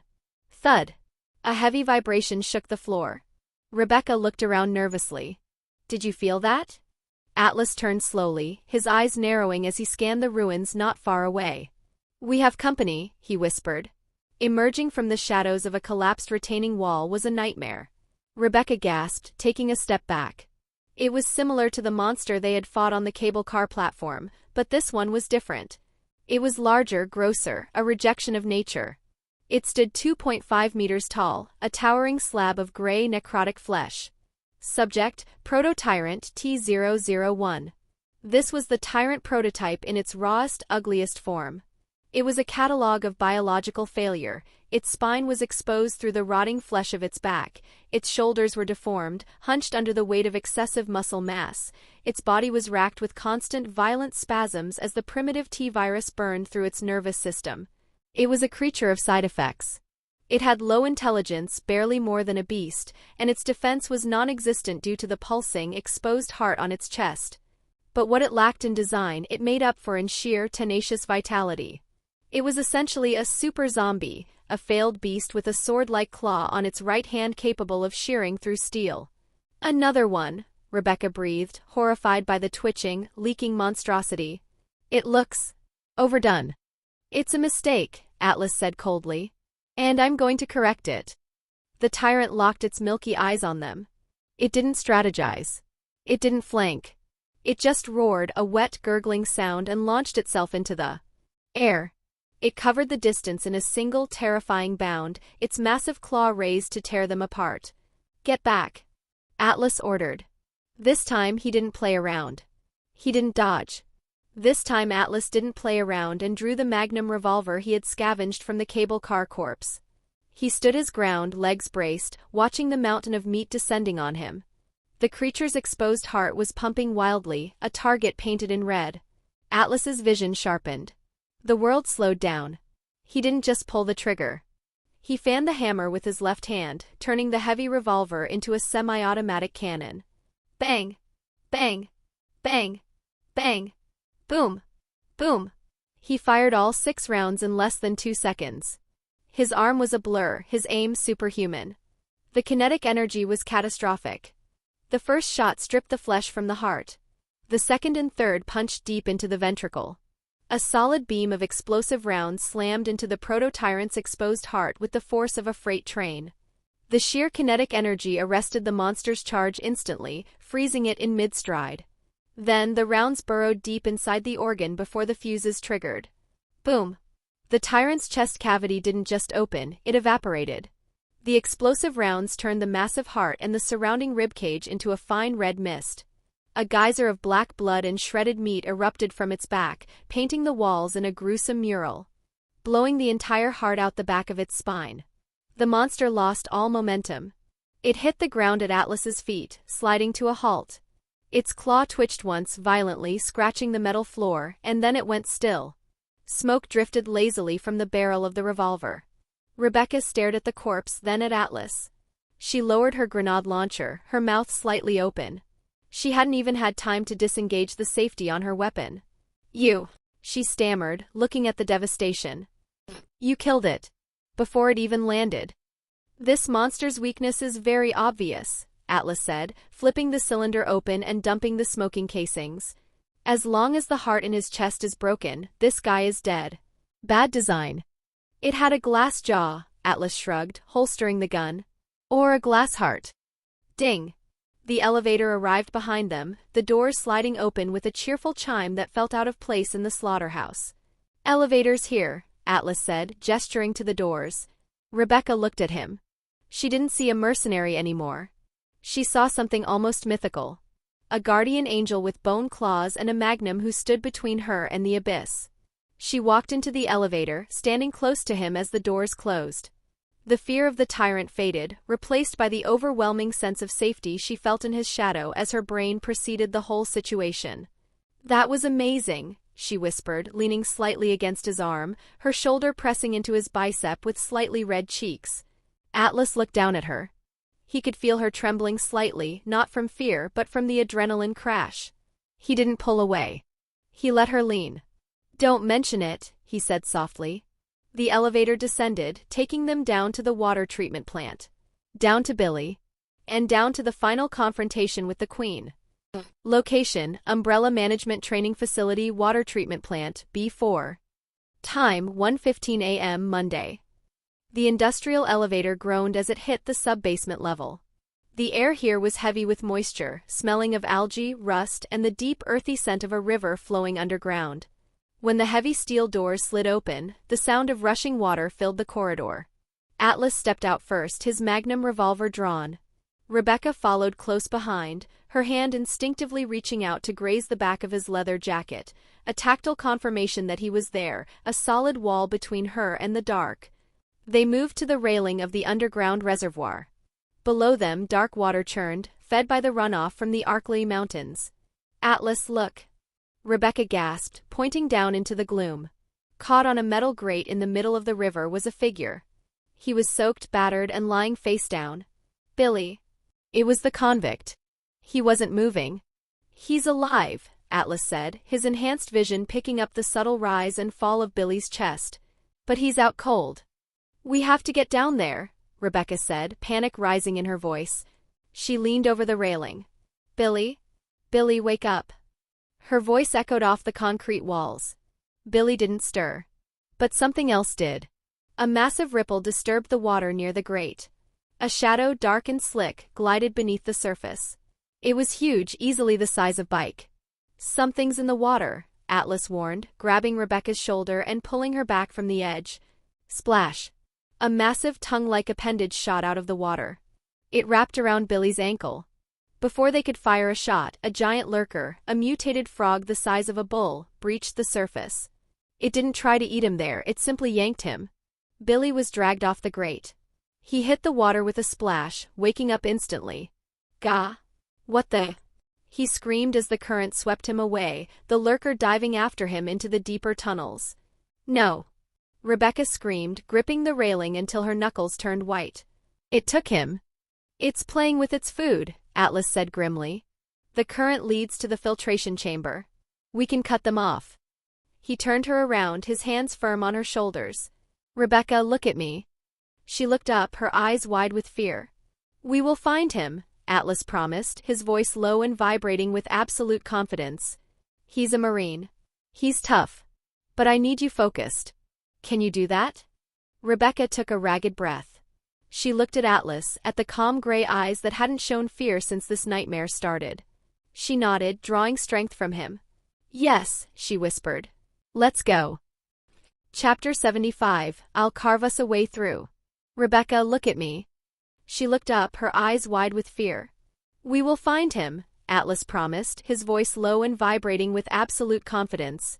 "He's a Marine. He's tough. But I need you focused. Can you do that?" Rebecca took a ragged breath. She looked at Atlas, at the calm gray eyes that hadn't shown fear since this nightmare started. She nodded, drawing strength from him. "Yes," she whispered. "Let's go." The power control room. They moved deeper into the facility. The lights were dim, running on emergency backup. Shadows stretched long and distorted against the wet walls. They reached a control building overlooking the reservoir. Inside, the hum of dormant machinery filled the air. Atlas stood guard by the door while Rebecca rushed to the main console. She was the tech expert, this was her domain. "This is the hydroelectric grid," Rebecca muttered, her fingers flying over the keyboard. "The sluice gates are locked because the main generator is offline." She pointed to a schematic on the screen. "Atlas, look. I can reroute the emergency power from here. If we turn on the generator, we can open the lower pathways to the filtration chamber." "Do it," Atlas nodded. Rebecca threw the master sequence switches. Thrum thump. Hum. The facility shuddered as massive turbines deep underground spun to life. Floodlights flickered on outside, illuminating the dark walkways. Good job, Rebecca, Atlas smiled. Rebecca beamed at the praise, a flush of color returning to her pale cheeks. Let's go get Billy. They exited the control room and headed for the service elevator platform. As the elevator descended to the B5 maintenance level, Atlas reloaded his revolver. He sensed something. The air down here felt charged. The doors opened. They stepped out into a corridor lined with power distribution cabinets. The floor was wet. Lying in the puddles were several bodies, maintenance workers who had died during the outbreak. Groan. The bodies began to twitch. Eyes up, Atlas said casually. The zombies shambled toward them. Atlas didn't even stop walking. He raised his G19. Bang. Bang. 2 bullets tore through the skull. Another zombie lunged at Rebecca. She didn't flinch, she stepped back, knowing exactly what would happen. Atlas backhanded the zombie with his free hand, sending it crashing into the wall, then finished it with a boot to the skull. Next, he quickly killed the remaining slow zombies with perfect headshots. Clear, he stated. They moved past the power room, entering a narrow corridor surrounded by rusted sewer pipes. Steam hissed from the joints.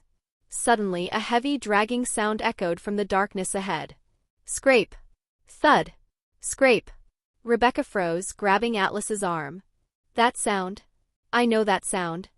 Emerging from the steam was the 6-feet-tall tyrant she thought they had ended. It was a ruin of a creature. Part of its skull was embedded in his brain, accompanied by the bullets from the shots Atlas fired on the rail floor. Its movements were spasmodic, glitching like a broken machine. From this alone, it's clear it's not winning any longevity awards.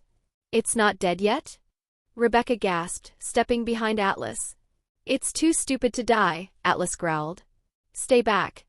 The tyrant roared, a gurgling, wet noise, and tried to charge.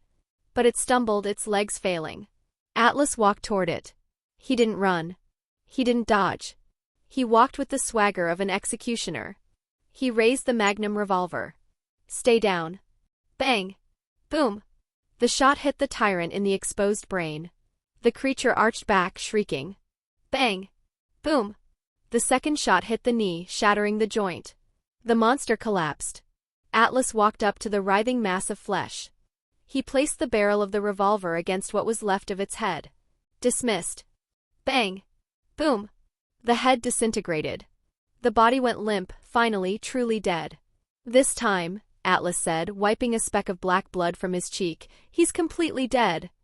Rebecca stared at the corpse, then up at Atlas. She let out a shaky laugh. Remind me never to make you angry, she said.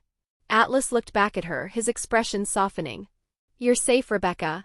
Let's keep moving. The body disposal room. They pushed through the heavy doors at the end of the corridor. They found themselves in what looked like a subterranean break room, a bar, dusty and abandoned, where workers used to drink away the stress of working for a bioweapons company. Atlas vaulted over the bar counter, checking for supplies. He tossed a box of shotgun shells to Rebecca. For the collection, he winked. They found a hidden staircase beneath the floorboards. It led down deeper into the earth. The sound of rushing water grew louder. They emerged onto a stone walkway running alongside an underground river. This was the filtration chamber. Billy! Rebecca shouted. Lying on a pile of debris on the far bank was the convict. He groaned, rolling over. Atlas and Rebecca ran to him. Atlas grabbed Billy's arm and hauled him up. Wakey wakey, Marine, Atlas said, slapping him lightly on the cheek. Billy coughed up water, blinking groggily as he felt pain in his chest. AAA fuck, where am I? You're safe now, Rebecca said, kneeling beside him, her hand on his shoulder. You're okay. We found you. Billy nodded, wiping slime from his eyes. He looked around, trying to get his bearings. His eyes widened. Look, Billy whispered, pointing to the corner of the chamber. Atlas and Rebecca turned. Piled against the wall, stacked like cordwood, were bones. Hundreds of them. Skulls, ribcages, femurs. Some were old and bleached, others were fresh, with tatters of clothing still clinging to them. There were smaller skulls too, children. The three of them approached the ossuary in silence. The weight of the sight pressed down on them. Who are these people? Rebecca whispered, horror dawning on her face. How did they die here? Test subjects properly, Atlas said, his voice cold. Political prisoners. Homeless people. Failed experiments. This is Umbrella's garbage dump. He picked up a skull. It had a bullet hole in the back. They didn't just die, Atlas said. They were erased. Billy stared at the pile. It reminded him of the village in Africa. The senseless waste of life. We have to burn this whole company to the ground, Billy said, his voice trembling with rage. We have to make this public. We will, Atlas promised. But first we survive. He looked at the map on the wall. This is a dead end. We have to go back. There's a sluice gate mechanism on the upper level. We need to drain the dam to access the engine room. The dam.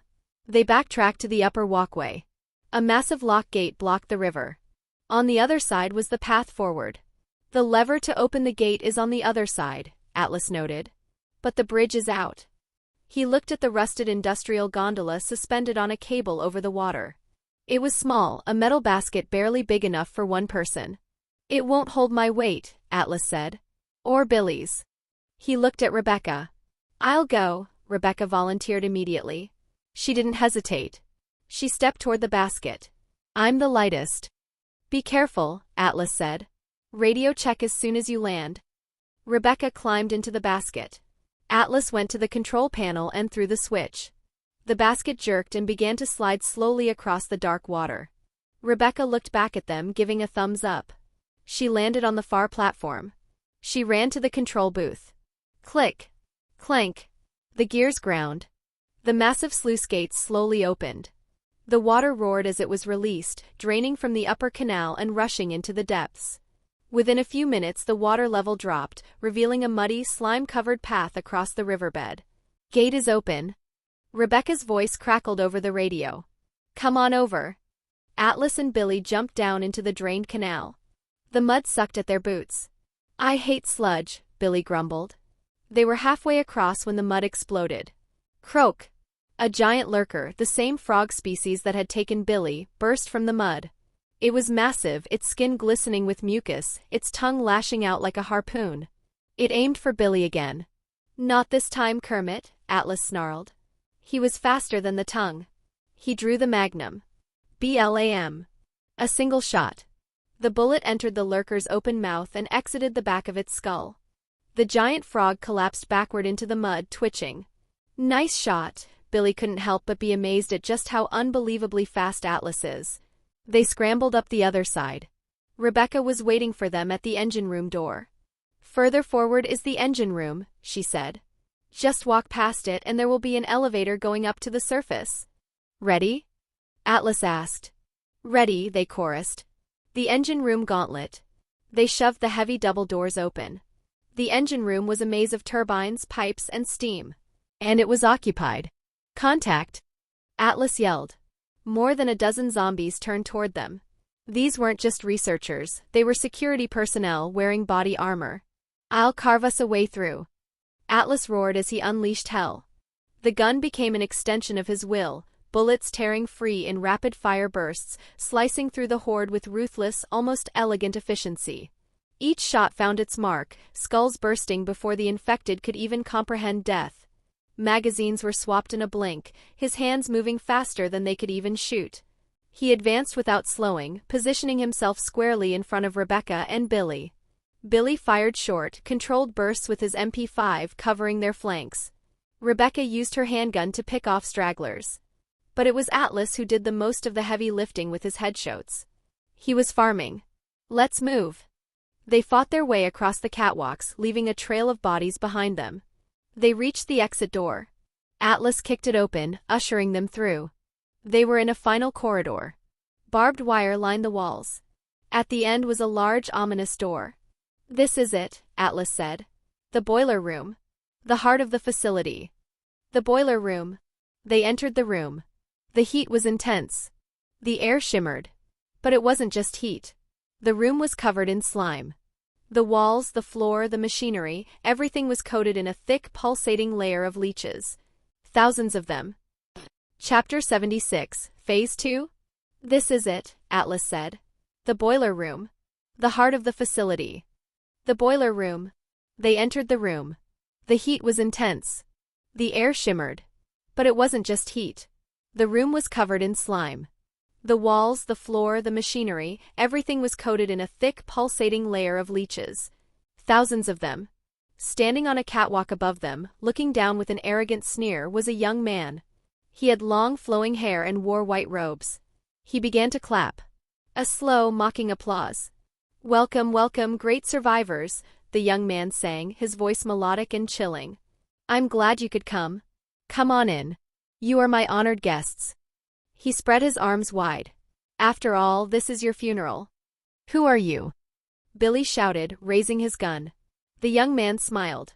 His skin began to ripple. His face shifted, aged, morphed. In seconds, the young man was gone. Standing in his place was an old man with wild gray hair and a cruel face. Rebecca gasped. "Dr. Marcus? The portrait, how is this possible? You died 10 years ago." Billy yelled. "Died?" Marcus laughed. It was a wet, gurgling sound. "Oh yes. I died." He paced the catwalk. 10 years ago, Spencer sent a team to assassinate me. And who led them? My own disciples. Men I trusted. Men I taught. His eyes glowed red. They shot me. They stole my research. And they threw my body into the sewers like garbage. The leeches on the walls began to vibrate, responding to his anger. "But a miracle happened," Marcus hissed. "My queen, she didn't let me go. The progenitor virus in the Queen Leech's body, it entered my wounds. It consumed me. It became me." He looked at his hands, watching the leeches crawl over his skin. "It took 10 years to digest my memory. To give me a new life. And now," he pointed a finger at the three of them, "now the world will feel my wrath. Umbrella will burn to ashes. And humanity will burn with it." "You're insane," Billy said, stepping forward. "You're just a monster." "A monster?" Marcus sneered. "I am a god." "You have to pay the price for your cruelty," Billy said, aiming his magnum. "Really?" Marcus smiled, his face splitting open down the center to reveal a churning mass of needle teeth and glistening slime. "Then let's see who dies first." Screech. The sound wasn't human. It was the collective scream of a million parasites. Marcus's body exploded. He didn't just transform, he erupted. The human guise melted away like wax under a blowtorch, replaced instantly by a towering, gelatinous mass of black leeches. The creature expanded, growing legs thick as tree trunks, whipping tentacles, and a horrific, gaping maw that dripped acidic bile. Subject: Queen Leech, first form. The heat in the boiler room seemed to spike as the monster's mass filled the space, blocking out the light. "Open fire!" Billy roared, his combat instincts overriding the horror. The room erupted in noise. Billy planted his feet, emptying the magazine of his submachine gun. Rat-tat-tat-tat.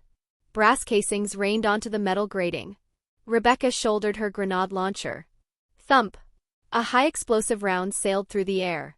Atlas unleashed the fury of the lightning hawk. BLAM! BLAM! The onslaught was deafening. The bullets hit the Queen Leech, splashing into the wet, black mass. Flesh ripped, slime sprayed, and the grenades detonated with light flashes. But it didn't matter. The creature mostly ignored them. The bullets disappeared into its gelatinous body like stones thrown into a swamp, some ricocheting harmlessly off the hardened carapace beneath the slime. Even the grenades, which blew massive craters in its side, only slowed it down for a second. The leeches writhed and knitted back together instantly, closing the wounds before the smoke could clear. Roar! It lashed out with a massive tentacle, smashing a heavy industrial boiler tank. Clang hisss. Steam hissed violently into the room, blinding them, scalding the air. "It's regenerating too fast," Rebecca screamed, reloading her launcher with trembling hands. "We can't kill it. The biomass is too dense." They were doing limited damage.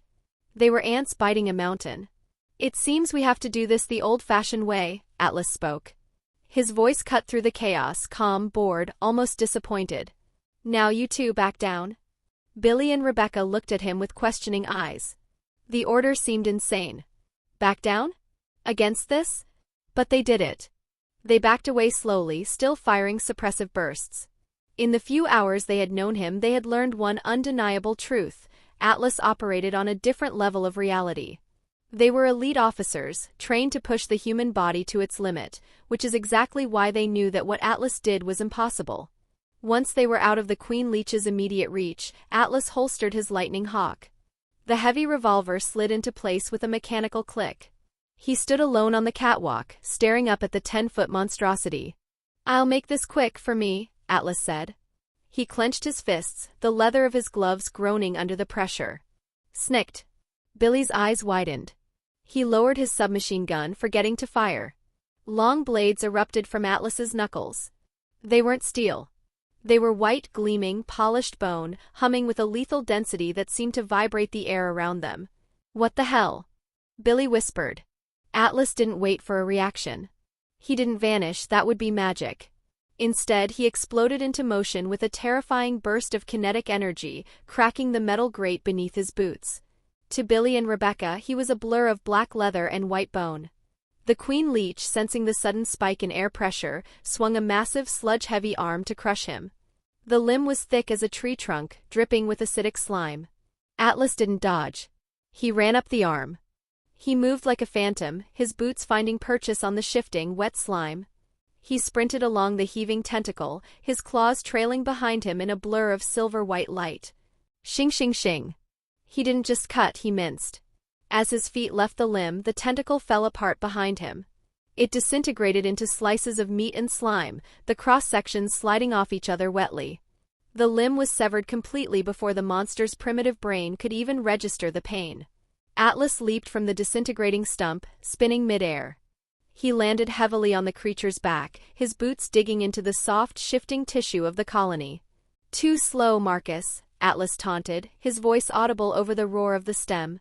He raised both hands high, the bone claws glinting in the emergency lights, and drove them deep into the creature's shoulders. Squelch. He didn't just stab, he ripped outward, tearing the deltoids apart. A fountain of green blood and black leeches geysered into the air, splashing against the ceiling.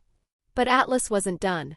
He retracted his arms like hydraulic pistons and plunged the blades back into the wet, shifting mass, this time aiming lower, toward the spine. Chunk. He ripped outward again. Tear. Then again. He turned his body into a biological excavator. With every strike, he didn't just wound the creature, he evicted parts of it. Massive clumps of the parasite colony were shorn loose, tumbling to the floor in wet, writhing heaps. He was physically reducing the monster's bulk, carving a trench through the queen's back faster than the leeches could crawl over one another to fill the void. /RIP. Chunks of black slime flew past his face. The queen's mass decreased visibly, the hump on its back hollowed out by the relentless mechanical ferocity of the assault. The Queen Leech screamed, a pitiful, high-pitched wail of confusion and agony. It thrashed wildly, its body contorting as it realized it was being disassembled from the inside out. Tentacles erupted from its back, trying to grab the parasite, trying to absorb him.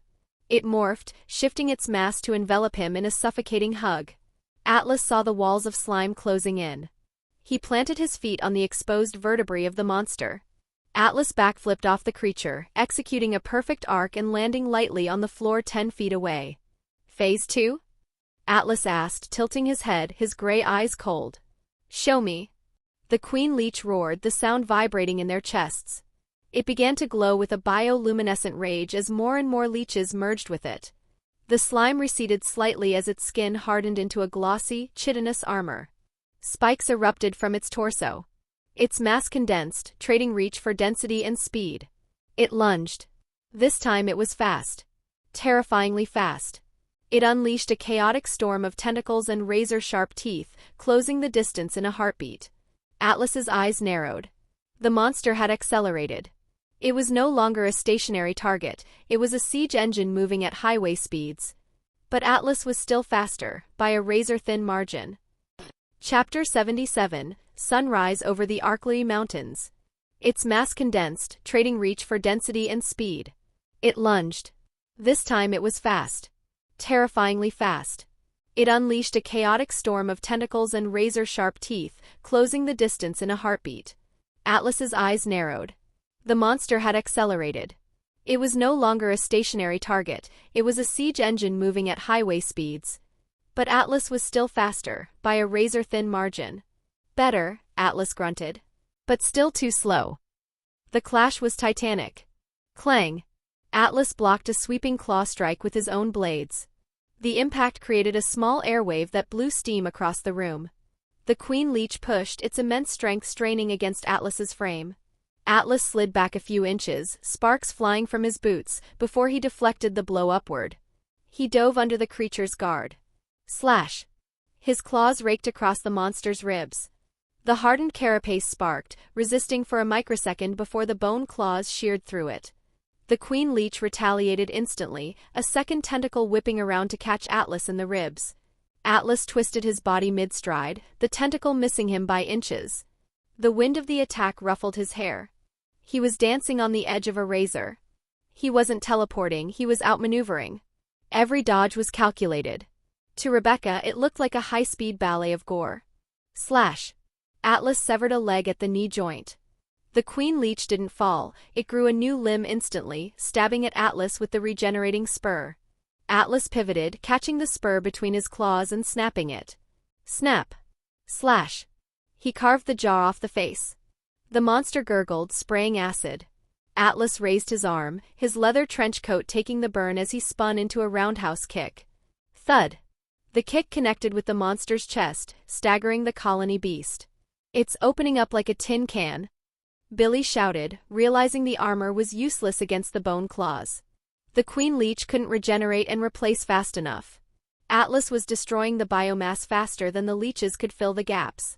He was chopping the Queen Leech faster than it could heal, overwhelmed by the relentless aggression's speed and strength. The creature's screams shifted from rage to fear. It flailed blindly, smashing walls and pipes, desperate to hit the thing that was dissecting it.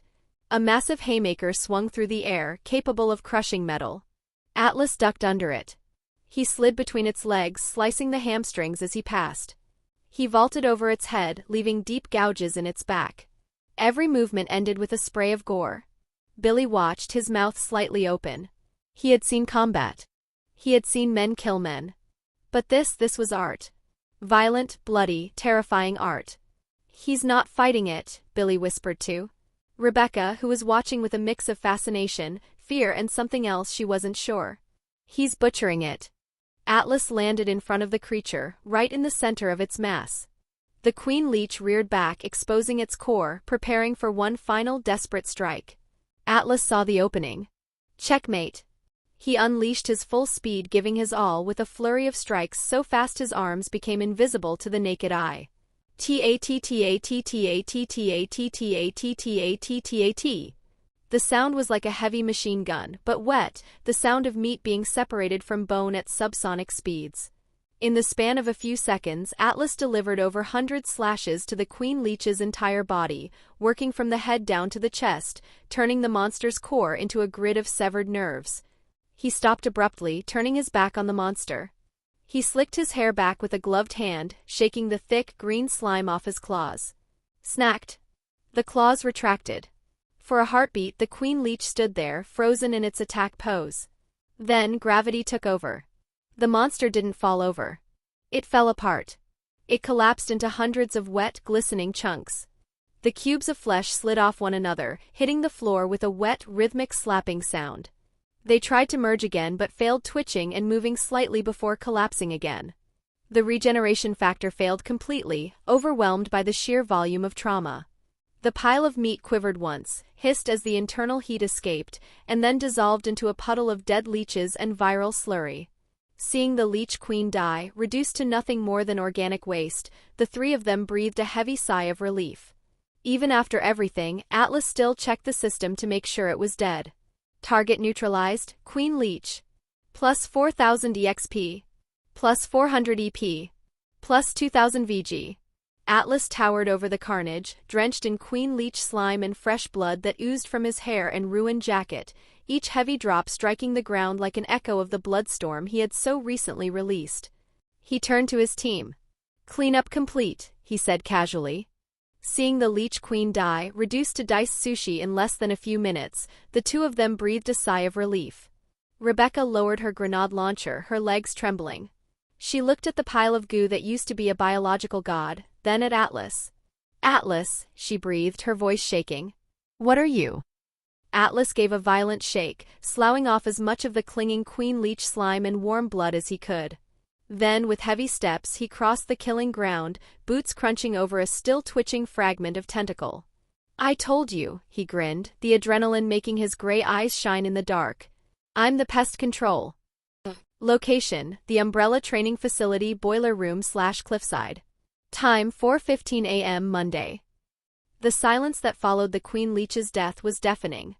The monster, a biological god that had screamed of vengeance and fire moments ago, was now nothing more than a wet, disorganized heap of organic slush on the metal grating. Billy Cohen lowered his gun, the barrel smoking. He stared at the mess, his eyes wide, struggling to reconcile what he had just witnessed with reality. He looked from the pile of slime to the man standing next to it. Atlas stood tall, his trench coat socked by the carnage, his hands now devoid of the terrifying bone claws. He looked less like a soldier and more like a force of nature that had briefly assumed human form. The atmosphere was thick, heavy with the smell of ozone, burnt gunpowder, and the copper tang of slaughtered leeches. The fear in the room hadn't vanished, it had simply been stunned into silence. Atlas sensed the tension. He saw Billy's white-knuckled grip on his gun. He saw Rebecca staring at him, her chest heaving, her eyes darting between his hands and his face, trying to process the lethal efficiency she had just witnessed. He knew he needed to break the spell before they started fearing him. Atlas cleared his throat, the sound echoing awkwardly in the boiler room. He looked down at his boots, which were coated in black ichor. Yeah, Atlas drawled, his voice breaking the stillness with a casual, dry humor. I'm gonna need a shower. Preferably one with industrial bleach, a pressure washer, and a priest on standby just in case some of this soul is still stuck under my fingernails. The absurdity of the comment cut through the horror like a knife. Billy let out a sharp, surprised bark of laughter. He shook his head, slumping slightly as the adrenaline crashed. I think you might need an exorcist too, big guy. Rebecca looked at Atlas. The terror in her eyes melted away, replaced by a sudden, overwhelming wave of relief. He wasn't a monster. He was Atlas. He was the guy who made bad jokes in the face of death. A smile tugged at the corners of her mouth, and then she giggled, a sound of pure, hysterical release. That was amazing, Atlas, she breathed, her voice filled with genuine awe. She stepped closer to him, her fear forgotten. It was beyond any action movie I have ever seen. If you weren't covered in that, I would give you a hug right now. She threw her hands up in a gesture of helplessness, her eyes shining. It was a joke, but beneath it lay a profound gratitude. She wanted to touch him, to anchor herself to the one thing that felt indestructible in this nightmare. Atlas grinned, flashing her a wink. I'll take a rain check on that hug, rookie. But first, let's get out of here. This place smells like a grave. Agreed, Billy said, pushing off the wall. Let's take the elevator. I've had enough of underground labs for one lifetime. They turned their backs on the remains of Dr. Marcus and headed for the heavy steel door at the back of the room. The elevator shaft. They crowded into the freight elevator. Atlas hit the button for the surface. The gears groaned and the platform began to rise. Hum. Clank. For a moment there was peace. Just the rhythmic clanking of the chain drive. Chapter 78, He's Got Me. The elevator shaft. They crowded into the freight elevator. Atlas hit the button for the surface. The gears groaned and the platform began to rise. Hum. Clank. For a moment there was peace. Just the rhythmic clanking of the chain drive. Then the intercom crackled. Warning. Self-destruct system activated. All personnel evacuate immediately. Detonation in T-5 minutes. The robotic voice was calm, contrasting sharply with the terrifying message. What? Rebecca gasped, looking at the speaker. Who started the self-destruct program? Cleaning house, Atlas growled, his eyes narrowing. He knew exactly who it was. Weskier or Birkin, watching from the shadows, deciding to bury their mistakes along with the evidence. It doesn't matter who. We need to move. The elevator shuddered as distant explosions began to rock the foundation of the facility. Hold on. Billy shouted. The elevator reached the top floor, the heliport access tunnel. The doors slid open. Run. Atlas commanded. They sprinted. The facility was coming apart around them. Pipes burst, spraying steam. Debris rained from the ceiling. The floor beneath them bucked and heaved as charges detonated in the lower levels. In minutes they burst out of the facility and onto the mountain path leading up to the cliffside. It was an uphill sprint. Billy, driven by the desperation of a man who had cheated death twice, led the pack. Atlas was right behind him, moving with effortless strides. But Rebecca was struggling. She had been fighting for hours. She was 18 years old, carrying a heavy grenade launcher, wearing a tactical vest, and running on pure adrenaline that was rapidly running out. Her lungs burned. Her legs felt like lead. She stumbled, gasping for air, her pace slowing. I can't. She wheezed. She watched Billy's back getting further away. She forced her legs to move, but they wouldn't cooperate. Suddenly, she felt a rush of air. Atlas stopped. He didn't say a word. He didn't urge her to run faster. He turned back, scooped her up, and kept running. It happened so fast Rebecca gasped. 1 second she was stumbling on gravel, the next she was airborne. Atlas held her in a bridal carry, his left arm supporting her back, his right arm hooked securely under her knees. He lifted her as if she weighed nothing more than a feather. "Atlas," she squeaked. "Hold on," he ordered, his voice rumbling in his chest against her ear. He accelerated. Even carrying her, he was faster than Billy. He ate up the ground, his boots pounding the dirt with rhythmic power. Atlas found a valid excuse to carry Rebecca. Smart man. Rebecca's initial shock faded, replaced by an overwhelming sense of safety. She wrapped her arms around his neck, burying her face in the crook of his shoulder to shield herself from the wind and dust. He reeked of slaughter, wet leather, spent gunpowder, old blood, and something raw, unmistakably male, primal masculinity laced with the chill of a grave. Touching him was strange. His skin radiated cold, not the feverish heat she expected, yet it wasn't repellent. It was magnetic, addictive, pulling her closer. The contact sent a shiver through her, not of revulsion but of dark fascination. She pressed closer, craving more of that unnatural chill against her fevered skin. Beneath the thin shirt, his chest was carved muscle, unyielding. She pressed her palm flat and felt the deep, slow throb of blood circulation inside him, yet when she laid her cheek against the fabric and listened, no heartbeat answered. Only silence. The absence registered somewhere distant in her mind, a faint puzzle she was too intoxicated to solve. The missing beat flickered in her thoughts for half a second, then dissolved. She was already too far gone, drowning in the cold that somehow burned. He's got me, she thought, her mind going fuzzy. He really has me. For a fleeting second, amidst the explosions and the destruction, she closed her eyes and just let herself be held. It was the most secure she had felt in her entire life. The cliffside. They crested the ridge, scrambling up the final incline just as the countdown hit 0. They dove behind a cluster of rocks at the edge of the cliff, overlooking the training facility in the valley below. Atlas crouched, shielding Rebecca's body with his own massive frame, curling over her like a protective shell. Boom! The sound was earth-shattering. A massive fireball erupted from the center of the facility. Windows blew out, spewing flames. The roof collapsed inward. The shock wave rolled over the valley, flattening trees and sending a cloud of dust and smoke billowing into the sky. The ground shook violently, vibrating through their bones. Then silence returned, save for the crackle of the inferno below. Billy sat up, coughing, wiping dust from his face. Hell of a fireworks show. Atlas remained crouched for a moment longer. Rebecca was still in his arms. She hadn't moved. She was pressed tight against him, her face buried in his chest, her hands clutching the lapels of his jacket. Slowly, she lifted her head. She looked up. His face was inches from hers. Even after the sprint, even after the explosion, he wasn't gasping. In fact, it felt like my lungs hadn't moved at all, looking down at her with a gaze that was intense and unreadable. Up this close, Rebecca's breath hitched. She saw the sharp angle of his jaw, the silver flecks in his gray eyes, the way his dark silver hair fell messily over his forehead. He looked perfect. Like a statue carved by the gods from marble and war, brought to life to save her. She felt a heat spread through her body that had nothing to do with the fire. It started in her chest and flushed up her neck to her cheeks. Her heart, which had been slowing down, suddenly hammered a double-time rhythm against her ribs. Oh my God, she thought, her mind racing. He is so. It was a crush. A violent, sudden, irrational crush born of trauma and adrenaline and the simple biological fact that Atlas had just saved her life multiple times in just the last 12 hours. It was the feeling of a girl who had spent her life in books and labs suddenly encountering a hero from a romance novel. She realized she was staring. She realized her legs were tangled with his. She realized how intimate this was.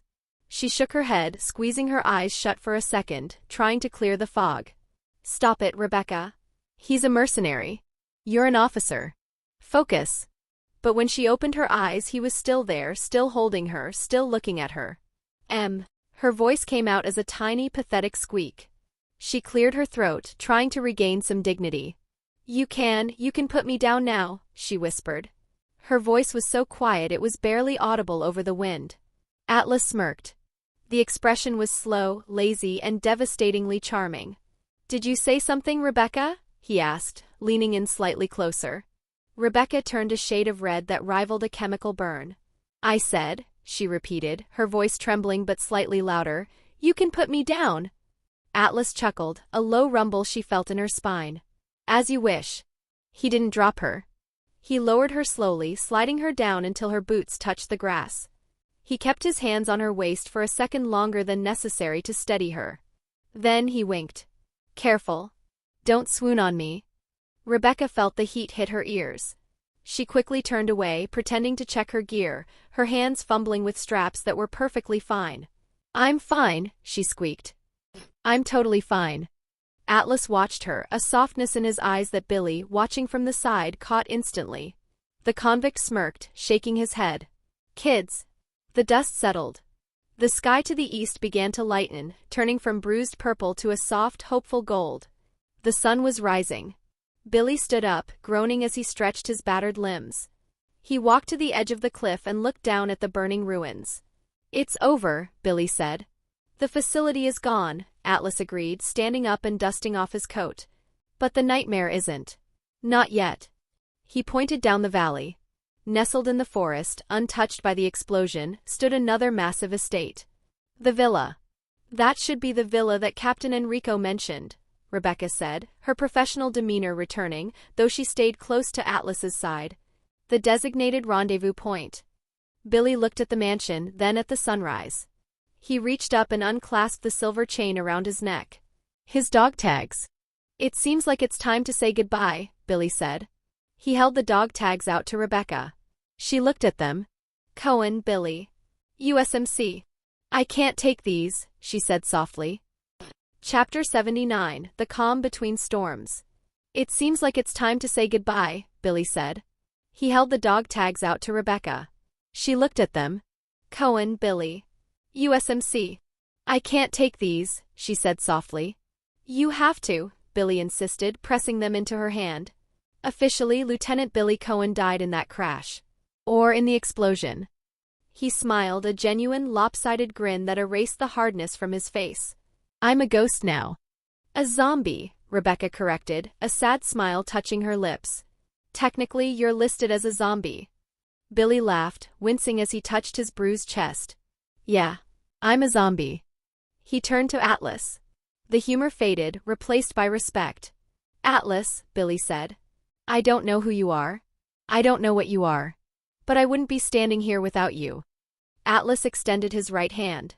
"Try to stay out of trouble, Marine," Atlas said. Billy gripped his hand firmly. "No promises. But when we meet next time, there should be no more zombies and monsters." "One can hope," Atlas nodded. "You should visit a hospital first," Rebecca advised, looking at his injuries. "Stay off the main roads." "Will do, document." Billy stepped back. He looked at them one last time, snapping a crisp, perfect military salute. Atlas and Rebecca straightened, returning the salute with equal precision. Billy turned. He walked into the tree-line, disappearing into the morning mist, a free man for the first time in a year. Atlas checked his watch. June 10, 2002. 5 a.m. They had arrived in the Arkley Mountains on the evening of the 9th. It had been 11 hours of non-stop hell. He looked at Rebecca. Now that the adrenaline was truly gone, the exhaustion was crashing down on her. Her shoulders were slumped, her eyes had dark circles under them, and she was swaying slightly on her feet. She stared at the villa in the distance, her face pale. "We have to go," she whispered, taking a step. "Enrico is waiting." "The team." She stumbled. Atlas caught her arm. "Whoa, easy there," he said gently. "I'm okay," she insisted, though her eyes were barely staying open. "I have to." "You have to rest," Atlas cut her off. His tone brokered no argument. "You can't walk into that mansion looking like a walking corpse. You'll be a liability to your team and yourself." "But 5 minutes," Atlas compromised. "Just 5 minutes. Sit down." He guided her to a grassy patch beneath a large oak tree, away from the smoke of the ruins. She sat down heavily, leaning back against the trunk. "Just for a minute," she mumbled, her eyelids fluttering. Atlas sat down next to her. "Here," he said, patting his thigh. "Lie down." Rebecca looked at him, her tired brain struggling to process the request. "What?" "Put your head on my lap," Atlas said softly. "The ground is full of rocks. Come on." It was an intimate request, but in the haze of exhaustion, it felt like the most natural thing in the world. She shifted, laying her head carefully on his lap. His leg was firm, warm, and surprisingly comfortable. Atlas looked down at her. He reached out and brushed a stray lock of hair away from her forehead. Then he began to massage her scalp. His fingers, which had torn a Tyrant apart minutes ago, were incredibly gentle. He rubbed small circles at her temples, working out the tension of the night. Rebecca let out a soft sound of contentment, her eyes closing involuntarily. "Relax, Rebecca," Atlas whispered, his voice a low, soothing hum. "You're safe. I've got the watch. Just close your eyes." "Safe," she murmured. She felt the warmth of his hand. She smelled the leather and the forest. The horrors of the night, the leeches, the train, the screaming, faded into the background, pushed away by the presence of the man above her. It didn't even take 2 minutes. Her breathing evened out. Her body went limp. She was asleep. Atlas continued the massage, watching her sleeping face. She looked so cute. So innocent. He raised his eyes, focusing on the foreboding outline of the villa in the distance, about which he had limited knowledge. He knew what was waiting there. The dead teammates. The Crimson Heads. Weskier's betrayal. He looked back down at the girl sleeping in his lap. "Sleep well, Rebecca," he whispered. "The real game is about to start." He leaned his head back against the tree, watching the sunrise paint the sky in blood and gold, waiting for the next chapter of the nightmare to begin. Location: Arkley Mountains, designated rest point. Time: 2 p.m. Monday, June 10, 2002. The sun hung high in the sky, a blinding white disk that burned away the morning mist, but beneath the canopy of the ancient pines, the world was cool and shadowed. Atlas returned to the clearing, his boots moving silently over the pine needles. He had been gone for less than 10 minutes, a quick sprint to where he had stashed his vehicle the day before, concealed under a camouflage tarp off the main logging road. He carried a plastic bag in one hand. In the other, he held a towel. He stopped at the edge of the clearing. Rebecca was still asleep.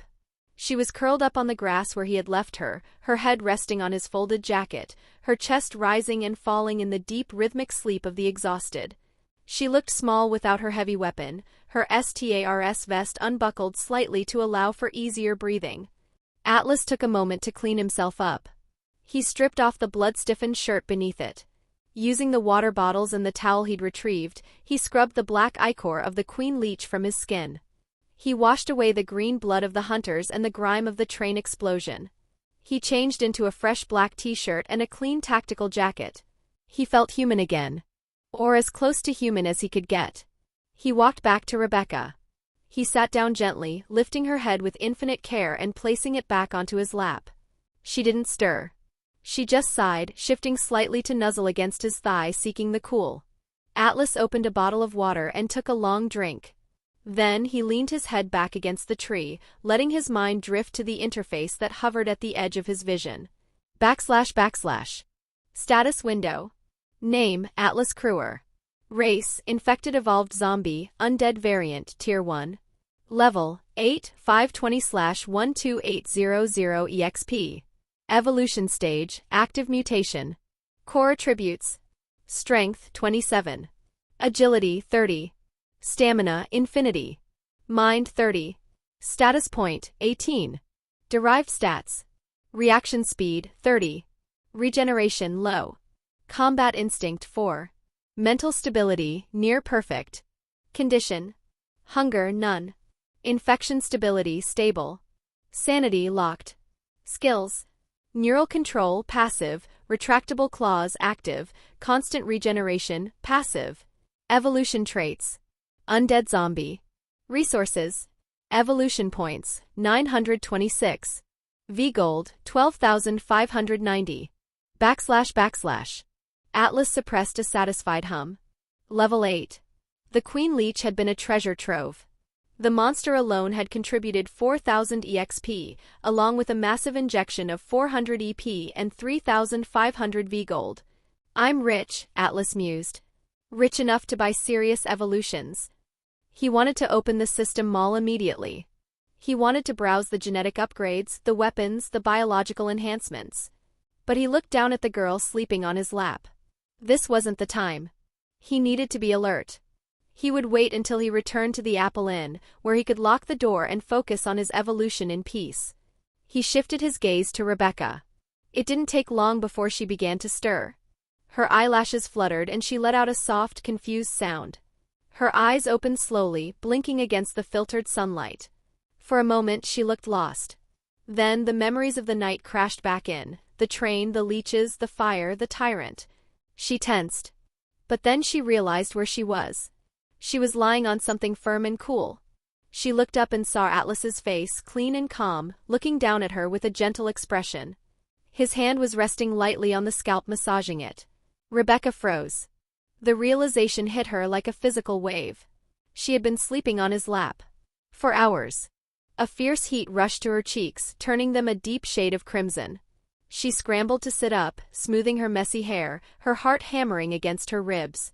I fell asleep, she stammered, her voice thick with sleep. I'm so sorry, Atlas. I didn't mean to burden you. You must be tired too, and I just... Relax, Rebecca, Atlas chuckled, his voice low and soothing. You needed the rest. And I didn't feel like sleeping. He reached into the plastic bag and pulled out a package of sweet buns and a fresh bottle of water. Chapter 80, Too Quiet. She scrambled to sit up, smoothing her messy hair, her heart hammering against her ribs. I fell asleep, she stammered, her voice thick with sleep. I'm so sorry, Atlas. I didn't mean to burden you. You must be tired too, and I just... Relax, Rebecca, Atlas chuckled, his voice low and soothing. You needed the rest. And I didn't feel like sleeping. He reached into the plastic bag and pulled out a package of sweet buns and a fresh bottle of water. Here, he said, offering them to her. Breakfast. Or lunch, technically. You need the calories. Rebecca looked at the food. Her stomach gave a loud, treacherous growl. She looked at Atlas. He was clean. He smelled of soap and fresh cotton, not blood and death. He had gone out, found food, cleaned up, and come back to watch over her while she slept. The feeling in her chest expanded, tight and sweet. It was gratitude, yes, but it was something else too. It was the feeling of being cherished. In the midst of a biological apocalypse, this man, this terrifyingly powerful man, had taken the time to make sure she had a sweet bun. She didn't ask where he got the food or how cleaned it up. She didn't care. She took the water bottle, but before she took the food, she leaned forward impulsively. She pressed her lips to his cheek. It was quick, soft, and innocent. Thank you, she whispered, pulling back, her face burning. Atlas blinked, surprised by the gesture. He touched his cheek, then looked at her. He didn't mock her. He didn't make a joke. He just smiled, a genuine, warm smile that reached his gray eyes. You're welcome, Rebecca, he said softly. Now eat. We have a long walk ahead of us. Rebecca nodded shyly, tearing open the package. She took a bite of the sweet bun. It tasted like heaven. As she ate, Atlas reached out and resumed petting her head, his fingers moving lightly through her short hair. Rebecca stiffened for a split second, then melted. She didn't pull back. She leaned into his touch, chewing slowly, letting the simple, comforting rhythm of his hand soothe the last of her anxiety. It was a domestic scene carved out of a nightmare, a quiet moment of peace shared between them. How are the captain and the others? Rebecca asked quietly, looking at the forest floor. I hope everyone is still alive. Enrico is tough, Atlas said, though he kept the grim truth to himself. And your team is elite. If anyone can survive this, it's STARS. Except they won't, he thought. Most of them are already dead. But you don't need to know that yet. By the time they finished eating and packed their gear, the sun was beginning its descent. The sky turned a deep, bruised purple, casting long, stretching shadows across the Arkley Mountains. They began to walk. The air was cooling rapidly. The forest was beautiful in a haunting way, the silence broken only by the crunch of their boots on the gravel road. They walked side by side, their arms brushing occasionally. The awkwardness was gone, replaced by a comfortable silence. Atlas led the way, his mind working through the lore. "This place looks really old," Rebecca said, her voice dropping to a whisper as she looked at the villa's ominous construction. Atlas nodded, his eyes narrowing as he studied the architecture. It looked oddly similar to the Spencer mansion, the entrance to the Hive he had escaped from earlier, just much smaller. It was like a dark echo of the main facility. Atlas's mind began to race, piecing together the fragments of information he had gathered from the internet before, combining it with the game lore he knew by heart. 1972, Atlas recalled the date. Or at least that was his best guess. Due to the desperate need to study the progenitor virus in secrecy, Oswell Spencer had hired the then-famous architect, George Trevor, to design and build not just one, but many of these facilities. The main Spencer mansion, the Hive beneath Raccoon City, and various smaller labs accessible by the public that are scattered around the Arkley Mountains and the city itself. All of them were built with the same paranoid blueprint: complicated internal structures, nonsensical layouts, and numerous traps designed to keep intruders out and test subjects in. Atlas looked at the towering trees surrounding the estate, imagining the history buried beneath the roots. When the construction was finished, Spencer decided to tie up loose ends. To control Umbrella's secrets, he thanked Trevor for spending more than 10 years designing and building his empire in this city. He specially invited Trevor's family to take a vacation at the estate. It was a trap. Later, after tricking Trevor's wife, Jessica, and his 15-year-old daughter, Lisa, who had arrived early, into a temporary underground laboratory beneath the mansion, Spencer's men immediately implanted them with the Type A and Type B variants of the ancestral virus. The two became the first living experiments. Jessica died screaming. Lisa survived. She became something else. Something immortal and tragic. The architect who built these horrors and his family died in the same horror they helped create. At least that's the most logical timeline, Atlas thought grimly. Information on the net was little, and combined with game lore made this timeline messy. But the pattern fits. Trevor built the cage and Spencer threw him inside it. Atlas? Rebecca touched his arm, sensing his dark mood. Just thinking about the history, Atlas said, shaking off the thoughts. This place feels like a tomb, Rebecca. Spencer loved his trinkets. He knew that the main Spencer mansion, where Dr. White was currently operating, was miles away. But this villa? This was clearly another site, perhaps the Residence Alpha team had stumbled upon in this mashed-up timeline. This place, Rebecca said, shivering slightly as the wind picked up. It feels wrong. The birds aren't singing. Animals know when to leave, Atlas said. The T-virus has leaked into the ecosystem. The dogs, the crows, the snakes, everything here is part of the food chain now. They rounded a bend in the road. There it was. The villa loomed out of the twilight. It was massive, a sprawling Gothic nightmare of stone and dark windows. It sat isolated in the dense forest, a monument to arrogance and wealth. "We're here," Atlas said. They approached the main gate. It was heavy iron, rusted but imposing. "It looks really old," Rebecca whispered, looking up at the dark facade. "Like a haunted house from a movie." "It's haunted, all right," Atlas muttered. "But not by ghosts." They walked up the stone steps to the main thick steel double doors. Rebecca tried the handle. "Locked." "It's sealed," she said, pushing against the wood. "It feels barred from the other side." "Or locked with a key we don't have," Atlas noted. He knew that Weskier had unlocked this door for Alpha Team, Jill, Barry, Chris, and Weskier himself, hours ago. They were likely already inside, scattered, fighting for their lives. "We need another way in," Atlas said. They circled the perimeter of the villa. The grounds were overgrown, choked with weeds and dead leaves. On the east side of the building, near the dining room exterior, they found it. A window. The glass was shattered, the shards lying on the grass outside. The glass was broken recently, Atlas observed, kneeling to check the debris.